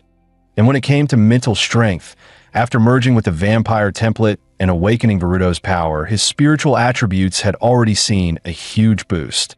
That could give him a massive edge when advancing to the warrior realm. So, is there a difference in the cultivation techniques used to advance to warrior? He asked. Gonku explained. The mirror-breaking techniques and martial skills are ranked in 4 tiers: Heavenly Gang, Earth Fiend, Mystic Yellow, and No Grade. For students in regular colleges or low-tier academies, when they advance from martial disciple to warrior, the school can usually only provide a no-grade mirror-breaking technique. The advantage of a no-grade mirror-breaking technique, Gonku explained, is that it is almost no threshold. As long as your blood energy and martial energy are built up enough, you can break through. Over 80% of warriors advance using no-grade techniques. But for students at Hawaii University, our starting point is Mystic Yellow grade techniques. What about the Heavenly Gang and Earth Fiend tiers? He naturally wanted the very best. Gonku smirked. Heavenly Gang grade techniques and skills are almost all rare relics brought back from secret realms. You could count the ones in the entire world on 2 hands, if that. Our Imperial University does have one in its archives, but with your current strength and clearance, you won't be able to touch it. However, you can learn Earth Fiend grade mirror-breaking technique. The one I've mastered is called the Killer's Bodhi Heart Sutra. Xiaohu's Flesh Prison of Demons was actually inspired by this very method. E's eyes instantly lit up, sparkling with curiosity and determination. Without hesitation, he declared that he wanted to learn it. All right, let's begin. Feel the killing intent I've created for you. The moment Gong could finish speaking, he was once again dragged into the slaughter-filled illusion she had conjured. Seriously? Again? He thought, staring at the thick, sticky blood soaking the ground. He couldn't help but grumble inwardly. Gonku was way too impatient, not even giving him a moment to breathe. Night soon fell, and the entire academy lit up with dazzling, golden lights, bathing the campus in a luxurious glow. After finishing his day of classes, Chuzhou headed back to the dorms. That was when he spotted Yi in the distance. He was about to walk over and greet him, but as he got closer, a sudden chill crept up his neck, as if a butcher's blade had been pressed right against it. The sheer, overwhelming killing intent made him instinctively draw his sword. The sound of the sword snapping him back to reality, he finally came to his senses. Sorry, Chuzhou, guess I overreacted just now. Chuzhou's eyes were filled with shock and confusion. What on earth happened to you today? It wasn't just a casual question. He looked perfectly clean, yet Chuzhou could almost smell the thick stench of blood, as if he had just waded through a mountain of corpses. And in truth, he had, just a few hours earlier, Gonku had filled her killing illusion with countless undead and walking corpses, forcing Yi to fight them with nothing but a blade, no powers allowed. So he spent the entire day swinging a battered knife. After severing thousands upon thousands of heads, he had grown accustomed to the sensation of steel slicing through flesh and bone, slowly sinking into the rhythm of slaughter. It wasn't until Gonku called him back that he finally snapped out of it. He realized he'd almost fallen into chi deviation just now, a stark reminder of how dangerous the Dishatir techniques could be. Even with mental fortitude far beyond that of normal people, he still couldn't stop the killing intent from seeping in. For an ordinary martial apprentice, stepping into Gonku's killing illusion would mean either a complete mental breakdown or becoming nothing more than a puppet of slaughter. After saying goodbye to Chuzhou, he returned to his dorm and took a long, cold shower. It was only the first day, and he was already exhausted to the bone. The nation's top university truly lived up to its reputation. Just then, Lu Qingzhu called. Normally dressed with perfect elegance, she was now sprawled on her bed in a bright yellow cartoon chicken pajamas set. My mom dropped off the stuff you wanted. It's right here with me. She also told me to thank you for helping me take first place in the freshman trial. Her long, pale legs swayed lazily, toes as smooth as pearls wiggling playfully. He replied that he'd swing by her dorm to pick it up. But she quickly refused, flustered. No need, no need. You don't have to come out. I'll just send it over with a drone. He nodded, too tired to argue after such a long day. All right then, so you found your mentor today, right? Who is it? Dean Bai. Lu Qingzhu answered with a faint pride in her tone. She said I have great talent and decided to take me in as her student on the spot. It was, after all, an honor few could dream of, being personally taught by an imperial university dean. What about you, Yi? Which dean took you? Yi thought for a moment, but chose not to answer. He wasn't about to tell her he'd turned down offers from 5 different deans. Otherwise, someone wouldn't be sleeping tonight. In the blink of an eye, nearly half a year had passed, and the first semester of freshman year was coming to an end. For the new students of Huada University, it had been an eventful term. Early on, Ouyang Zhe had joined forces with top talent from several provinces to form the Dragon Blood Society. As expected, they soon clashed with the local freshmen of Huadu. The tension escalated into formal duels in the martial arena. Yet the Dragon Blood Society lost far more than they won, and their influence quickly declined. The most famous freshman now was Xiang Jianwei. In fact, most famous in Huada was an understatement. His name carried weight across the entire country. After all, he was the top scorer in Huadu's college entrance exams. During the live broadcast of the exams, viewers were awed by his strength, and rumors claimed even Fu Hongsheng had praised him as the next national guardian, level warrior. As for Yi, who had once stolen the spotlight at the start of the semester, hardly anyone mentioned him anymore. He'd been absent from the public eye for over 3 months. At that moment, deep in the underground levels of Huada's research institute, Gongku stood barefoot, her soft, pink toes pressing into Ihi's back. Faster, come on faster, she urged.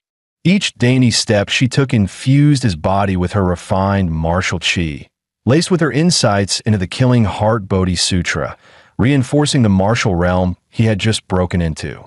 With his own martial chi sealed, he could only keep doing push-ups, feeling as though the petite lowly on his back weighed as much as a mountain. Oh, what's wrong, little minnow? Already giving up? You haven't even hit 10,000 yet, Gongku taunted. Gritting his teeth at her mockery, Ihi summoned the strength to keep going. Seeing his determination, she stopped merely pressing her foot into his back. She began bouncing on it instead, sending an even more intense surge of martial chi through his limbs and bones. He let out a muffled groan, swallowing the metallic taste rising in his throat, and stubbornly pushed through. Finally, as the 10,000th push-up was completed, Gongku seemed to sense something and quickly hopped off his back. In the next instant, a cloud of blood mist burst from Ihi's skin. His old, weathered skin peeled away, replaced by tender, fresh flesh that rapidly spread over his body, hardening as it met the air. It was like an insect molting, casting off the old, worn flesh to reveal a brand new body beneath. His clothes were gone in the process. Gongku quickly covered her eyes, flustered. Ihi, exasperated, muttered, "When you cover your eyes, close your fingers too. Stop peeking." After 3 long months in seclusion, Ihi decided it was time to step outside and feel the sun again. Gongku asked softly, "Will you come back?" Ihi chuckled, "Of course that you're terrible at games. Better practice before I come back next time." After bidding Gongku farewell, he stepped into the elevator headed for the surface. He wasn't particularly fond of sunlight anymore, but after 3 months without it, he couldn't help but miss it. Walking along the streets gave him a strange, almost surreal feeling. He didn't linger or wander around. Instead, he headed straight for the Student Activity Center at Huada University. One of the most critical parts of a student semester grade. There was the off-campus mission. Tasks ranging from hunting down wanted martial criminals, investigating secret realms, and aiding in beast-tide defenses, to striking at illegal organizations or even foreign forces. This time, his sole purpose for leaving seclusion was to complete his mission for the semester. When he arrived at the center, Chu Zhou was already waiting, dressed casually. Upon seeing him, Chu Zhou smiled. "Ihi, finally, you've been keeping me waiting forever." "Hey Chu Zhou, how's it going? How much stronger have you gotten?" "Broke through to the warrior level 2 months ago," Chu Zhou replied. When his eyes landed on Ihi, he paused. Ihi's aura and physique didn't seem much different, yet Chu Zhou could feel a far stronger pressure radiating from him. 2 months earlier, after his breakthrough, Chu Zhou had been invited to watch a private duel between Xiang Jianhui, the star freshman of the imperial capital, and Ouyang Zhe, vice president of the Dragon Blood Society. That fight lasted only 10 minutes before Ouyang Zhe admitted defeat. Chu Zhou was certain Xiang Jianhui hadn't fought seriously, yet even so, he still believed Ihi's strength surpassed his. He had no idea about his friend's fanboy thoughts. His gaze drifted toward the street as he waited for another teammate to arrive. Moments later, Lu Qingzhu came into view. Even among the countless beauties of Huadu University, her presence made the others pale in comparison. She offered a warm smile. "Sorry, I'm late." He raised an eyebrow at her apology. "And what else?" Lu Qingzhu asked in confusion. Even after 3 months apart, having Ihi's gaze fixed on her still made her ears turn red. After all, her mother had been whispering all sorts of blush-inducing couple advice in her ear. "Qingzhu, remember, you and Ihi are a couple now. Even at school, you need to act like one." Thinking about her mother's words, her face flushed even deeper. "Does that mean we have to act like a couple right now?" She overthought for a moment. Then, mustering her courage, pouted and leaned toward him. He froze. "What are you doing? After 3 months apart, you're not even going to say hello first." Lu Qingzhu hadn't expected that to be what he meant. Flustered, she quickly turned away and ignored him. They soon stepped into the university's activity center, a massive 5-story dome-shaped building. In the first-floor lobby, a huge central screen displayed the latest popular missions, as well as the rankings of top-performing students. Chu Zhou and Lu Qingzhu had already completed 3 missions, surpassing their quota. Today, they were here mainly to form a team with Yi. After browsing the mission list, they narrowed it down to 3 suitable ones: Serial Psychopath in Hung City, Beast-Tide Investigation in Lian City, and Anomaly in Linshui County. Originally, all 3 missions were level 2, but the Linshui County mission suddenly jumped to level 3 today. The university's off-campus missions are ranked from level 1 to level 5, with difficulty increasing by rank. Freshmen can usually only take level 1 missions. The only level 2 mission Chu Zhou and Lu Qingzhu had ever joined was a 10-person team job. Getting approval for a 3-person freshman squad to take a level 2 mission was already rare. Yi, however, had a special privilege card from Gong Ku, handed to him right before she left. You're already capable of handling things on your OWN that in all of freshman and sophomore year. There are only a handful who can spar with you. You need high difficulty missions to sharpen yourself. With this card, you can accept any mission on campus, regardless of rank. Just don't mess with level 4 or 5 missions. They're too unpredictable. Even Xuanwu level warriors have died on those. Truth be told, Yi didn't want to try a level 4 or 5 mission, but out of consideration for his teammates' limits, he held back. Chu Zhou asked, "Which one are we taking?" Yi thought for a moment before replying, "Risk and reward go hand in hand. The first mission is pure pursuit. It'll be inefficient if the criminal investigation unit couldn't catch this rat in months. The challenge is in tracking, not in the kill. The second mission is auxiliary investigation. With the Great Xia Dragon Sparrow Division involved, we'd be relegated to trivial tasks. Neither the main fight nor the real investigation would fall to us. The third mission, on the other hand, would be entirely in our hands and no safety net. Yes, but the bigger the risk, the greater the reward. That if we're too scared to face danger and just grow in a greenhouse, then why call ourselves warriors?" Yi's stance was firm. Chu Zhou nodded in agreement, and Lu Qingzhu felt the same way. Seeing both of them agree, Yi handed the mission registration form to the receptionist. The receptionist's eyes widened in disbelief. An all-freshman team daring to take on a level 3 mission. This was madness. Didn't they know a sophomore squad had already been wiped out in Linshui County? Before she could refuse, Yi flashed his privilege card. Her expression immediately turned serious, and she called the Student Activity Center's director to confirm. Once verified, her tone shifted to respectful as she processed their registration. "May fortune favor your blades," she wished sincerely. Leaving the activity center, Yi said he needed to pick something up before heading to Linshui County. The first place prize in the Zodiac Pendant Tournament was either a Disha-level martial art or a weapon forged from special grade alloy. With Gong Ku, that old monster, as his mentor, high-tier martial arts were the least of his worries. So he chose a weapon that fit his style. After all, ordinary materials couldn't withstand the sheer brutality of his fighting methods. This weapon was forged from special grade alloy, Starfall steel, a perfectly tailored war blade built to match his physique and strength. 3 months had passed. It should be ready by now. Yi rushed to the Mechanical and Magitech Academy's forge, eager to claim his weapon. The war blade measured about 1.2 meters long. Its broad, flat edge dark in color, but speckled with tiny, star-like glimmers, signature markings of Starfall steel. The spine of the blade was lined with dense, serrated ridges, adding weight and impact so that each swing could unleash devastating force. The hilt was wrapped in custom black leather for grip, with fine Starfall steel threads woven inside to channel martial energy directly into the weapon. When he drew the blade and swung it, the air itself seemed to split apart. Each strike came with a sharp whoosh and a flash of light that sent chills down the spine. Perfect, just the right weight in hollow feel. Fits like a glove, he thought, impressed. It had been crafted using his measurements from 3 months ago, yet still matched his newly enhanced warrior strength. Truly, Huada's master smiths were in a league of their own.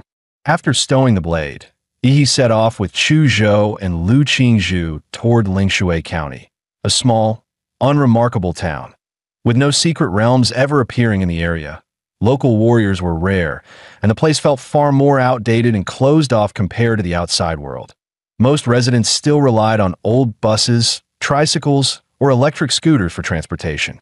For this mission, the three of them were posing as ordinary university students. Huada had already forged their identities and complete background records. Upon arrival, Yi activated his life magnetic field to scan the surroundings. Although his range could easily cover the entire county, he deliberately restricted it to less than 100 meters. He didn't want to startle any rats hiding in the shadows. After all, in pest control, the hard part wasn't killing them, it was finding them. Let's go double check out the house Huada arranged for us first.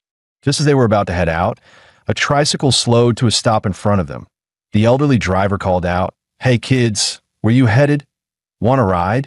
Lu Qingzhu instinctively started to wave him off, but he quickly stopped her. He had sensed something unusual in the old man's aura. Playing along, he smiled and said, "Sure, Grandpa, we're carrying luggage and could use the rest." Once they were seated in the tricycle, the old man pedaling glanced back curiously. "You boys look like well-educated students. Which school are you from?" "Here on vacation?" He answered calmly, sticking to his cover story. "I'm a local from Lingshui County, just bringing 2 classmates over to visit. I'm studying in Yinqing now." The old man's brows rose. "A local? Huh. Who are your folks? Can't seem to recall you." He chuckled. "My grandfather was Ishorong. He passed away a few years back. I moved away after that." He was glad he'd practiced some Lingshui dialect on the plane, and that the ID Huada prepared for him matched a real, verifiable person. Turned out the old man really did know Ishorong. His suspicion eased, and he grinned. Good, good. You still remember your roots. To man like that's bound to have blessings." He dragged out the last word, eyes glinting with a strange excitement. Soon, they arrived at the old house Huada had arranged for them. Once Ishorong's home, he thanked the old man, got off with his suitcase, and stepped into the yard. Interestingly, the old man didn't take any fare. Instead, he reminded Yi, "In 2 days, we'll have Lingshui County's biggest festival, held only once every 3 years. You must come, but if you're too shy to step out, I'll come fetch you myself." Yi smiled. Got it. He could tell the man wasn't just being polite. He meant every word. The three stepped into the courtyard of the old house. Years of neglect had left the concrete ground cracked and riddled with weeds, giving the place a desolate feel. He motioned for Chu Zhou and Lu Qingzhu to step back, then slammed his foot down on the ground. In an instant, a wave of intense radiation swept through the courtyard and the entire house. Every insect dropped dead on the spot, and the weeds withered and rotted at a speed visible to the naked eye. Pest control and weed removal done in seconds. Lu Qingzhu wasted no time inspecting the condition of the house, while Chu Zhou discreetly set up miniature surveillance cameras at the gates and around the perimeter. Come take a look at this." Following Lu Qingzhu's voice, Yi stepped into what had once been the owner's bedroom. There, embedded in the wall, was a wooden shrine. Inside sat a clay statue, its head draped with a small red cloth. A shrine made of what should have rotted long ago if it had been here all along. Yet despite the thick layer of dust, once it was brushed away, the shrine looked surprisingly new. That meant someone had placed it here later. Chu Zhou stared at the statue, an uneasy feeling creeping over him, and drew his sword, intending to smash it first and ask questions later. Lu Qingzhu thought Chu Zhou was being reckless. How could they destroy such a crucial lead without examining it first? Yi, however, fully agreed with Chu Zhou's approach. Seeing Yi side with him, Lu Qingzhu reluctantly compromised, but suggested, "At least let's see what's under the statue's veil before smashing it." As she spoke, she reached out and lifted the red cloth from the statue's head. In that instant, Yi suddenly sensed a surge of sinister energy and quickly shouted for her to stop. "Knew it. It's something filthy. Chu Zhou smash it. Without a moment's hesitation, Chu Zhou's blade flashed from its sheath, cleaving the clay statue clean in half. What happened next was grotesque. From a split surface, thick black blood began to gush, and a wave of foul psychic energy erupted like an explosion. He immediately summoned his stand, seizing the formless, corrupted spirit in his grasp. Chu Zhou and Lu Qingzhu couldn't see Yi's stand in their eyes. What poured out of the statue was a twisted lump of flesh, still writhing, still alive. With a single sweeping motion, Chu Zhou froze the grotesque mass solid in an instant. What the hell is that? A chill crept up Lu Qingzhu's spine. She had never seen anything this unsettling before. It was like a human who could easily crush a cockroach, yet instinctively recoils from touching it. She knew she could destroy the thing with a flick of her hand, but the filthy, unnatural aura it radiated still made her uneasy. He stepped forward, patting her shoulder, and infused her with a surge of pure psychic energy. Warmth spread through her body, chasing away all traces of feared. It was now clear. The strange happenings in Linshui County were tied to this bizarre clay idol, and their investigation had just taken a critical step forward. Yi's lips curved into a faint smile as he told them to stay put. He had something to take care of. Earlier, he had left a radiation marker on the old tricycle driver. That be wise calculation. Now was the perfect time to reel him in. No need for you to come find me, old man. This time, I'm coming to you. Meanwhile, in Linshui County's Jinshan Buddhist temple, a 1,000-year-old sanctuary and the most magnificent, prosperous site in the county, nearly every resident was a devoted follower. Day and night, incense smoke curled into the air as worshippers came to pay their respects around the clock. Lu Jinsheng pedaled his tricycle up the mountain road, heading for the temple's rear slope. A rosy-cheeked young monk greeted him with a polite bow. Benefactor, the abbot is waiting for you inside.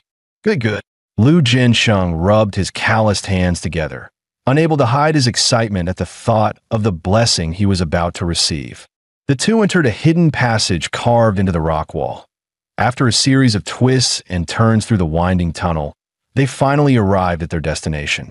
Towering before them stood two 20-meter-tall, wrath-faced bodhisattvas, their four arms wielding demon-subduing staffs, swords, and great blades one guarded each side of a crimson gate, its surface engraved with intricate golden Buddhist patterns. The young monk stepped forward, bowing deeply. Abbot, the benefactor Lu Jinsheng, who has met the blessing standard, has been brought. He also says there's a matter he wishes to report. The young monk was about to push the door open when he suddenly froze, his brows knitting tightly as he glared into the void behind him. Stranger, what brings you here at this hour? What's your true intent? Before his words could settle, black muscles surged across his body, shredding his robe apart. The fair and handsome face twisted, replaced by a hideous lizard-like visage. Lu Jinsheng was so horrified he collapsed to his knees, trembling as he cried out, "A living god!" But in the next instant, he dropped from the sky, stomping directly onto the monster's skull. The head, harder than a steel helmet, collapsed instantly, and the neck shattered into fragments under the crushing force. In one continuous motion, he stomped the creature from head to toe into pulp. Blood and gore exploded outward, yet all of it was blocked by the protective barrier. He sneered in disgust, shaking his foot. Filthy. Good thing my stand keeps this trash out. If it got on my clothes, cleaning it off would have been a nightmare. The moment Lu Jinsheng recognized Yi, his whole body trembled uncontrollably. Yi, however, had no time to spare him a glance. For in front of him, the two wrath-faced bodhisattvas began to move. Their eyes blazed red, and their towering, gold-painted bodies started to stir. One brandished a demon-subduing cudgel, the other a demon-slaying sword, both charging at Yi with overwhelming fury. Yet Yi stood his ground, motionless.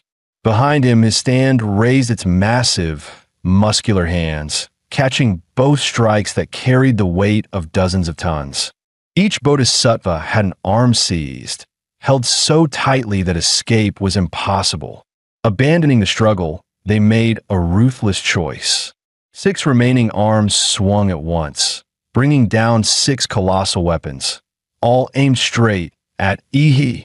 Ihi rubbed the ring on his finger, and in the next breath drew out the Starfall blade. A crescent-shaped flash of icy light burst forth in his hand, with just a single casual swing. All 6 colossal weapons shattered on contact, their edges crumpling and breaking apart. The strike carried through into the bodhisattva's arms, exploding joint by joint like firecrackers, reducing both weapons and bones to fragments. Their crimson eyes blazed brighter, warping the very air around them. From within burst forth scarlet beams saturated with destructive power, all aiming to annihilate Ihi. But Ihi moved faster than their laser eyes. In the blink of an eye, his figure soared above the 2 statues. A flash of cold steel, and both wrath-faced bodhisattvas were decapitated. Their scarlet beams spiraled wildly out of control in midair. Lu Jinsheng hadn't even reacted before one of the stray beams sliced him clean in half. Boom! The 2 massive bodhisattvas collapsed, exposing sparking cables and mechanical structures within. So they weren't living beings after all, Ihi thought. From the start, he hadn't sensed a single trace of life force within them. But how could a backward little town like Linshui County possess such advanced technology? Was the answer waiting behind that door? Ihi gave a command, and his stand unleashed its full might, slamming straight into the gate. Golden fists rained down like a meteor shower, hundreds of blows landing within just 3 seconds. The vermilion gate warped and buckled under the onslaught. At last, it exploded apart, reduced to a heap of twisted scrap iron. He stepped through the vermilion gate and found himself inside a vast underground palace. Crimson pillars held up the chamber, while lotus lamps lined the walls, flooding the space with light. At the center towered a colossal golden Buddha, 70 to 80 meters high. The sheer size of it inspired instinctive awe and reverence. But he was unmoved. His cold voice echoed through the cavernous hall. "Since the guest has already arrived, little rat, how long do you plan on hiding?" Moments later, a monk draped in a purple gold kasaya slowly stepped out from behind the giant Buddha. With a weary sigh, he said, "Our temple bears no grudge against you, traveler. Why come here to bring offense?" He sneered, drawing the Starfall blade. In an instant, his slash split the monk clean in half. He spat in disgust. "Damn it, you're just a robot? What, addicted to playing dress-up as a fake monk?" Another monk emerged from behind the giant Buddha, his voice chilling. "Your sins are far too heavy. Better you spend some time with the fiends of the 18th hell to temper that vicious nature of yours. Cut the crap." He snapped, lifting his blade to strike. But before he could swing, the entire floor of the underground palace began to sink. He plunged downward with it. After falling nearly 20 meters, he landed hard at the bottom. Around him, 18 massive holes split open the walls. From them poured a swarm of humanoid monsters, their black, gel-like skin glistening, faces twisted into lizard-like shapes. Each one radiated the energy of a level 1 or level 2 warrior. Their life force signatures were almost identical, like products of mass production.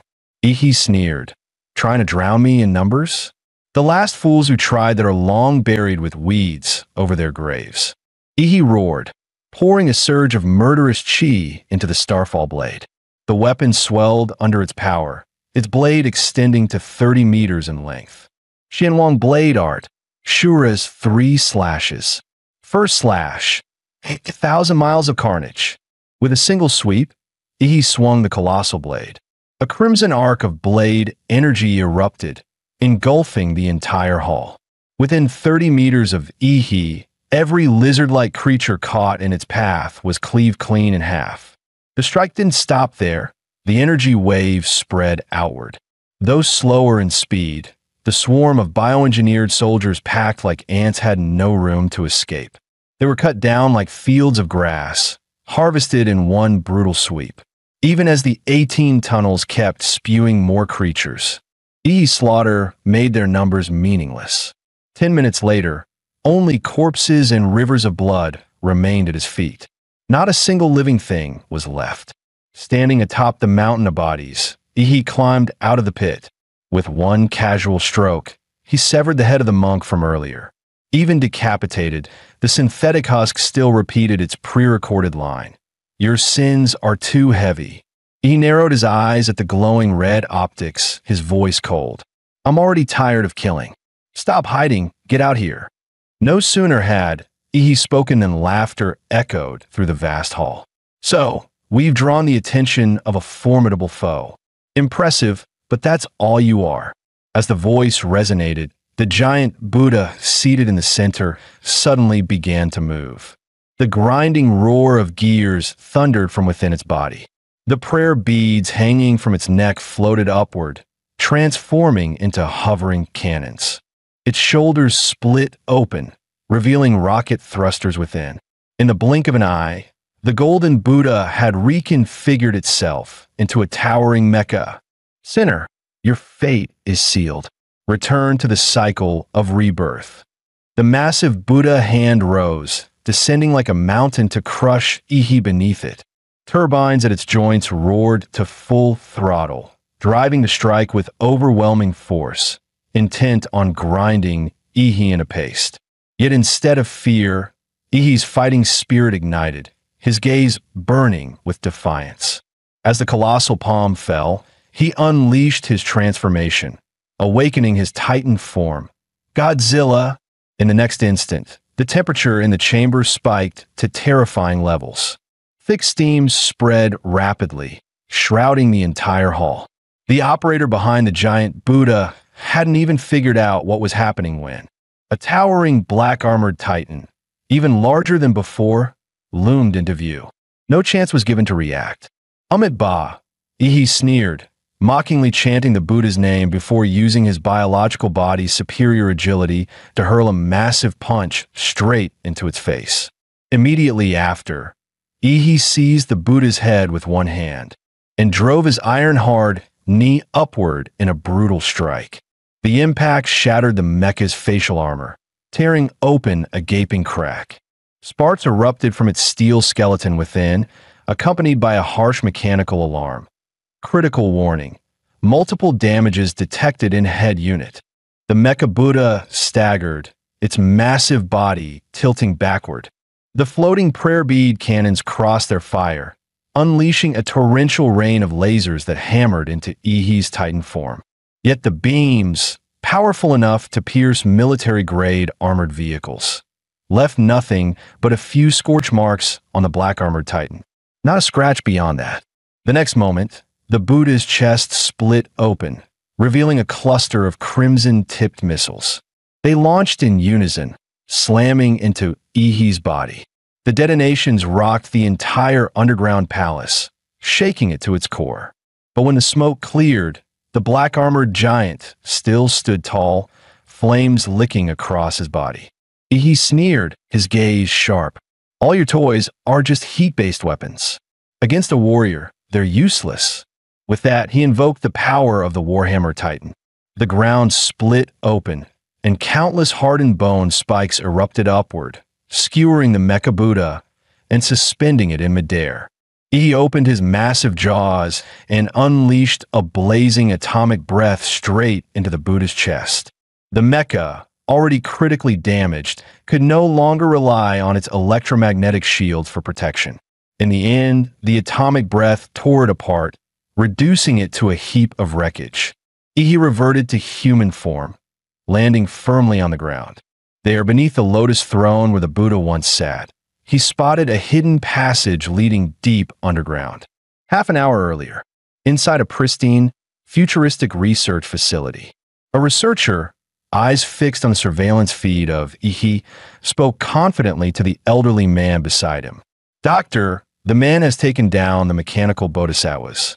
But rest assured, the gate built with our newest materials and structural designs is unbreakable." Moments later, on the screen, he didn't even raise his hand. The vermilion gate exploded in a twisted scrap, blasted aside by some unseen force. The researcher stiffened, forcing calm. No problem, Doctor. We still have our army of bio soldiers. Tens of thousands of them. Enough to wear down even a Grand Marshal Master. Perfect chance to clear out some inventory. But soon after, the feed showed Ihi wielding a 30-meter blade, cutting through them like fields of wheat. One sweep, and entire hordes fell. The researcher's face turned pale. Drawing a sharp breath, he muttered, Doctor, but it's fine. We still have our trump card. Trust in our design. This Mecha Buddha was engineered specifically to counter Lord-class beasts. Against a mere martial warrior, it'll crush him with ease. A moment later, when a researcher saw the Mecha Buddha torn apart by Ihi's bare hands, he was struck dumb. It's fine, Doctor. We still have. Before he could finish, the short old man beside him snapped in fury. Shut the hell up. Enough with your cursed optimism. The enemy's already tearing through our front door, and you're still saying it's fine? The guards above might buy us a few minutes at best. We need to retreat immediately. Once we're out, trigger the base's self-destruct protocol. We cannot allow any of this information to leak. The old man was known as Dr. Fong, once a level 3 researcher for Prometheus. After Prometheus was disbanded, he was secretly recruited by Laserbird. 10 years ago, Laserbird set its sights on the unremarkable Linshui County, quietly replacing all the monks of Jinshan Temple. Using the townsfolk's devotion to the temple, Laserbird began brainwashing them under the guise of bestowing blessings. One by one, the residents were lured into undergoing human modification, turned into free test subjects to fuel the organization's biotech research with endless materials and clinical data. But now, this facility had to be abandoned. Just as the core researchers were heading toward the escape tunnel, a beam of blue light suddenly sliced open the ceiling above. Abbott, where exactly do you think you're running? E's mocking laughter echoed through the hall. Several guards rushed forward, intent on killing him. But before they could even get close, Ihi's stand appeared, instantly snapping their limbs like twigs. Ihi strode up to Dr. Fong with a cold sneer, his gaze sharp as blades. What do you want? We can negotiate, Dr. Fong stammered, even as his hand slipped into his pocket to trigger the base's self-destruct. 4 Laserbird had implanted micro-bombs into every key researcher and leader. Their families and friends were kept under strict watch as well, ensuring absolute obedience and preventing any leaks. But he had already caught the old man's trick. Before he could press the switch, Ihi crushed his arm in an instant. Dr. Fong flailed in agony, his throat clamped shut, choking like a fish dragged onto land. His short legs kicked wildly in the air, powerless. Only when he was on the verge of passing out did Ihi finally release him, tossing him to the ground like trash. Dr. Fang's lungs finally drew in fresh air again. When he looked back at Ihi, his eyes were filled with raw terror. Seeing him subdued, Ihi began his interrogation. Now, you're going to tell me everything you've done here in Linshui County. 2 weeks ago, were you the ones who killed those 3 young martial artists? What the hell are you people doing here? At that, Dr. Fong let out a twisted, deranged laugh. This lab's secrets will never reach you. There's a signal monitor wired into my brain. The moment I utter any corporate keywords, the bomb in my body detonates. Either way, I'm dead. So I'll take the quick way out. He bit down, shattering the poison capsule hidden in his mouth. Instantly, the entire facility glowed crimson, warning sirens blaring. With Dr. Fang's heartbeat ceasing, the self-destruct system linked to it activated. He only chuckled darkly. Laserbird, all of you really are nothing but suicidal fanatics. Too bad. In front of me, even death will be a luxury you don't get to choose. He then unleashed his vampire powers, driving his finger straight into the artery in Dr. Fang's neck. The corpse virus surged into his bloodstream, spreading rapidly through his entire body. The heart that had already stopped suddenly began to beat again, pounding even stronger than before. Normally, vampire bloodlines could indeed infect humans or corpses, turning them into corpse-born thralls.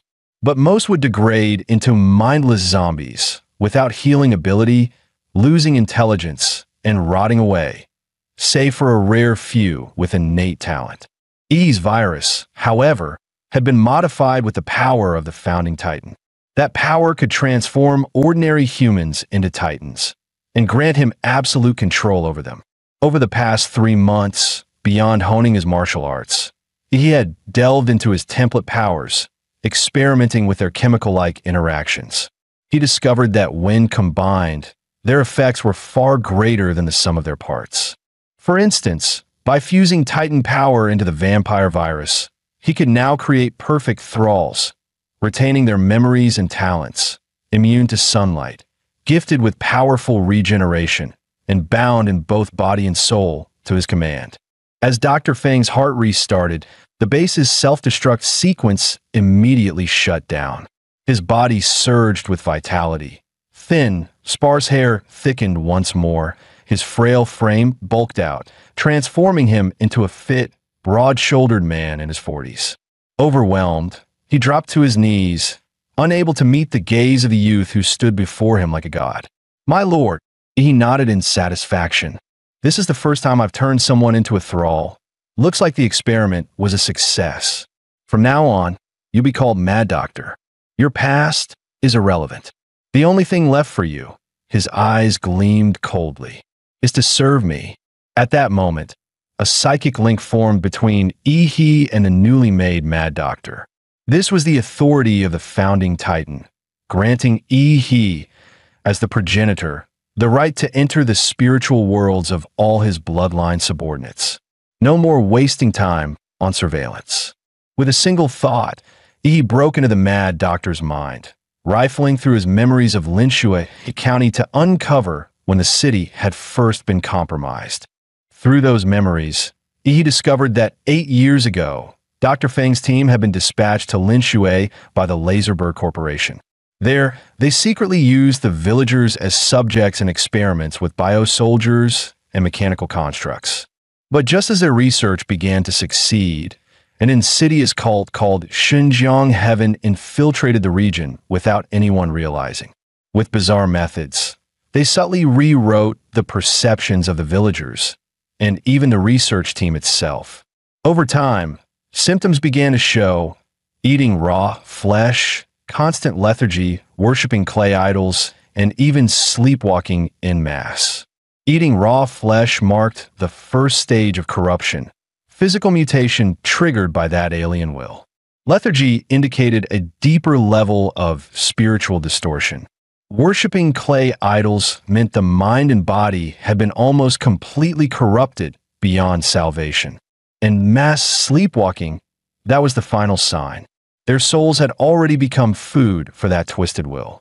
The investigation revealed that in the past 2 years, the maximum lifespan of Linshue's residents had dropped to just 50 to 55 years. Anyone older than that had already been devoured by the alien will. In the end, the entire city was destined to become its food. This organization, calling itself Xinjiang Heaven, was in truth an anti-human cult, worshipping knowledge from ancient ruins and seeking the destruction of mankind. Dr. Fong speculated that the source corrupting the minds of Lin Shui's people and feeding on their life force was a demon fetus brought out from a secret ruin. According to his calculations, the fetus would fully mature 2 nights from now. Having pieced together the truth, he withdrew from the mental link. He suddenly recalled the old tricycle man's words, that in 2 days, Lin Shui would host a so-called blooming festival. By then, the entire city's population would be gathered. He finished reading all of Mad Doctor's memories. To his surprise, he uncovered an unexpected gift. Before his death, Mad Doctor had not only taken part in the research of the Golden Gene, but also understood its usage and effects. However, that knowledge could only be put to use after the mission was complete. As for the plan of the Divine Descent Kingdom, he already had a mad solution in mind. Technically, all he needed to do was uncover the truth and claim Hua University's reward. But what he wanted now was far greater. He aimed to snatch the Divine Descent Kingdom's prize for himself. He then ordered Mad Doctor, "You'll hide inside Linshui County. I'll provide you with my blood. Find a way to release it into the county's water supply. Make sure the infection spreads to the maximum extent." Mad Doctor instantly grasped Ihi's plan, his face twisting with excitement. "My lord, you intend to fight the Divine Descent Kingdom's demon fetus for believers? Madness. This is utterly insane." He nodded and said, "By now, all the residents of Linshui County have entered the 4th stage of contamination. There's no way for them to return to normal. I admit I have my own motives in transforming them, but once this storm is over, I'll do my best to let them resume their old lives. At the very least, under my control, they won't harm society." After parting with Mad Doctor, he returned to the old residence to regroup with Chu Zhou and Lu Qingzhu. The two were eating combat rations prepared by Hua University at that moment. Clearly, they had also learned that the townsfolk were eating raw meat and even human flesh, so they dared not touch the local food. Chu Zhou then revealed what he and Lu Qingzhu had discovered. Restaurants served only raw dishes, and every household worshipped a clay idol. He suspected the entire city was enslaved by some kind of cognitive distortion. Hearing this, he couldn't help but look at Chu Zhou with newfound respect. This killer had guessed nearly spot on. He then recounted their trip to Jinshan Temple, though he deliberately left out the part about assimilating Mad Doctor and his plan to steal the Divine Descent Kingdom's prize. Lu Qingzhu's eyes widened in shock. She never expected such chaos in a small county. Chu Zhou was just as stunned that even a powerful biotech organization had been swallowed up by Lin Shui's anomalies. This has already gone beyond a level 3 mission, hasn't it? Should we call Hua University for backup? Lu Qingzhu asked nervously. He shook his head repeatedly. Are you kidding? If Hua University steps in, how am I supposed to intercept the prize? Don't worry. This task is strange, yes, but it doesn't pose any real threat to our safety. Stop scaring yourselves. If your first thought is to run for reinforcements at the first sign of danger, what can we ever accomplish? For now, we wait until nightfall, he said firmly. So far, we've seen the anomalies of eating raw flesh and worshipping clay idols. There's still one left we haven't experienced, mass sleepwalking. Perhaps only at night will this heavily twisted city reveal its true face. Meanwhile, at Laserbird headquarters, the board of directors convened an emergency meeting to address the sudden blackout of the Jinshan Temple base. Just 30 minutes earlier, headquarters had received a signal that the base's self-destruct sequence in Linshui County had been activated, only to be aborted within seconds. This immediately raised alarms in the information department. They tried contacting the base, but no one answered. Realizing the severity, the department head escalated the matter to the board. Following their ruthless doctrine of better to kill by mistake than let one slip away, the board ordered all implanted heart bombs within the base's researchers to be detonated, ensuring no survivors. At the same time, they dispatched a special squad to Linshui County to investigate the situation firsthand. Moments later, inside Linshui's central water plant, Mad Doctor, who had been standing tall, suddenly felt his pupils contract. Without warning, he drove his hand into his chest and ripped his heart straight out. He hurled it away, and the organ exploded like fireworks, spraying blood in every direction. Even as an undead, losing such a vital organ left Mad Doctor weakened. While his heart slowly regenerated, he sent a message to Ihi. My lord, Laserbird just detonated the bomb inside me.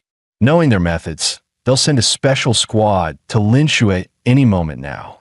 He read the message and calmly replied, no matter. Continue the plan. Night fell as a train slowly pulled into Linshui County Station. 5 passengers stepped off the carriage. One seemingly ordinary middle-aged man spoke up. So remote. No wonder the company chose this place for a secret base.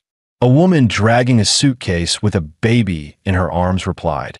The company already confirmed that Daxia's Dragon Sparrow wasn't involved with the Jinshan Temple base.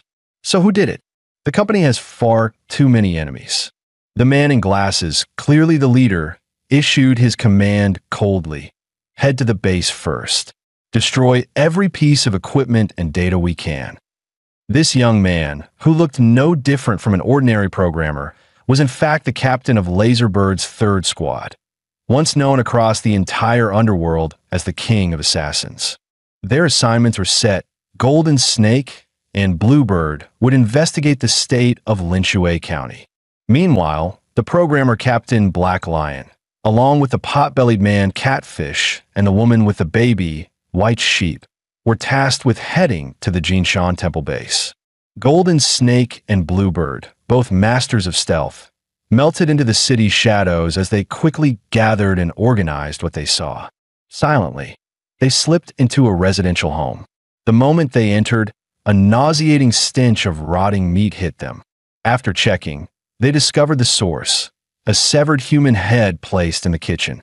Bluebird stepped into the master bedroom, where she found a clay idol with a red veil draped over its head. Driven by curiosity, she lifted the cloth. In an instant, her consciousness was seized by the idol. Meanwhile, Golden Snake stood in the living room, listening through his earpiece to Captain Black Lion's update. They had uncovered the cause of the Jinshan Temple base's downfall. A lone warrior had single-handedly smashed through the entire facility. Tens of thousands of bioengineered corpses littered the underground palace. The fortress-class battle mech Great Buddha lay in shattered pieces, and not a single researcher survived. Even the lead scientist, Dr. Fong, was missing. At least, his body wasn't found anywhere near the temple. Just as Golden Snake finished listening to the report, his signal suddenly cut out. Looking toward the window, he froze on the spot. The once empty street outside was now packed with residents in pajamas. Their expressions were serene, eyes closed, moving forward slowly, closing in on his position. Realizing he was being surrounded by the townsfolk, Golden Snake hurried to warn Bluebird to retreat. But the moment he pushed open the bedroom door, a dagger coated in anesthetic slammed into his abdomen. As his consciousness faded, Golden Snake was horrified to see that his attacker was none other than his teammate, Bluebird. Just before blacking out, the last thing he saw was the clay idol on the bedside shrine, its red veil torn away. That idol was none other than the moon demon, Barrows, taken from the ruins of a secret realm. That night, the moon over Linshue loomed unnaturally large. Its cold white light bathed the city, illuminating every corner without the need for lamps. From the top of a clock tower, he stood at the spire, surveying the city. In the southeast, he spotted the outbreak of mass sleepwalking. Relaying this information to Chu Zhou and Lu Qingzhu, he then leapt down from the tower, heading straight to regroup with them. At that moment, Golden Snake slowly regained consciousness from the anesthetic haze. He and his teammate, Bluebird, were tied tightly to two massive pillars. "You're from the Divine Descent Kingdom, aren't you? We can talk this out. The organization behind me has real power," he shouted. But as he looked at the crowd surrounding him, Golden Snake tried to reason with them, yet no one responded.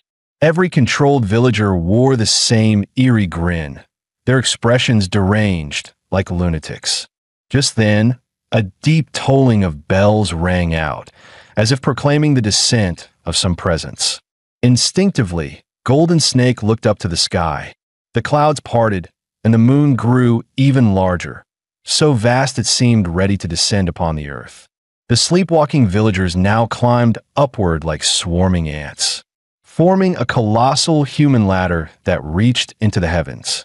The rest carried the two pillars bearing Golden Snake and Bluebird, ascending step by step upon the living ladder, like an ancient Mayan sacrifice climbing a pyramid. Only this time, their offering was for the moon itself. Meanwhile, inside the Jinshan Temple base, Black Lion realized Golden Snake and Bluebird had gone silent. Alarmed, he quickly rallied his two remaining teammates, suspecting that whoever had destroyed the base might have struck again. No matter what, something big must be happening in the city. We need to seize the initiative. Back to the city now. The three had barely stepped outside the temple when they caught sight of the massive full moon hanging in the night sky. at its very center, a visible beam of moonlight pierced downward. The light struck a specific point in Linshui County, resembling a divine miracle. Even Black Lion, a man who had seen it all, was left speechless at the sight. For the first time, he wondered if the fall of the Jinshan temple base was far more complicated than the higher-ups had believed. Move! Head to where the moonlight lands. That could explain Golden Snake and Bluebird's disappearance. With that, Black Lion took the lead, racing toward the heart of Linshui. The three closed in quickly, drawing nearer and nearer to their destination. By coincidence, they ran straight into Chu Zhou and Lu Qingzhu, who were also making their way there. At the sight of the two newcomers, Black Lion's first instinct was immediate annihilation.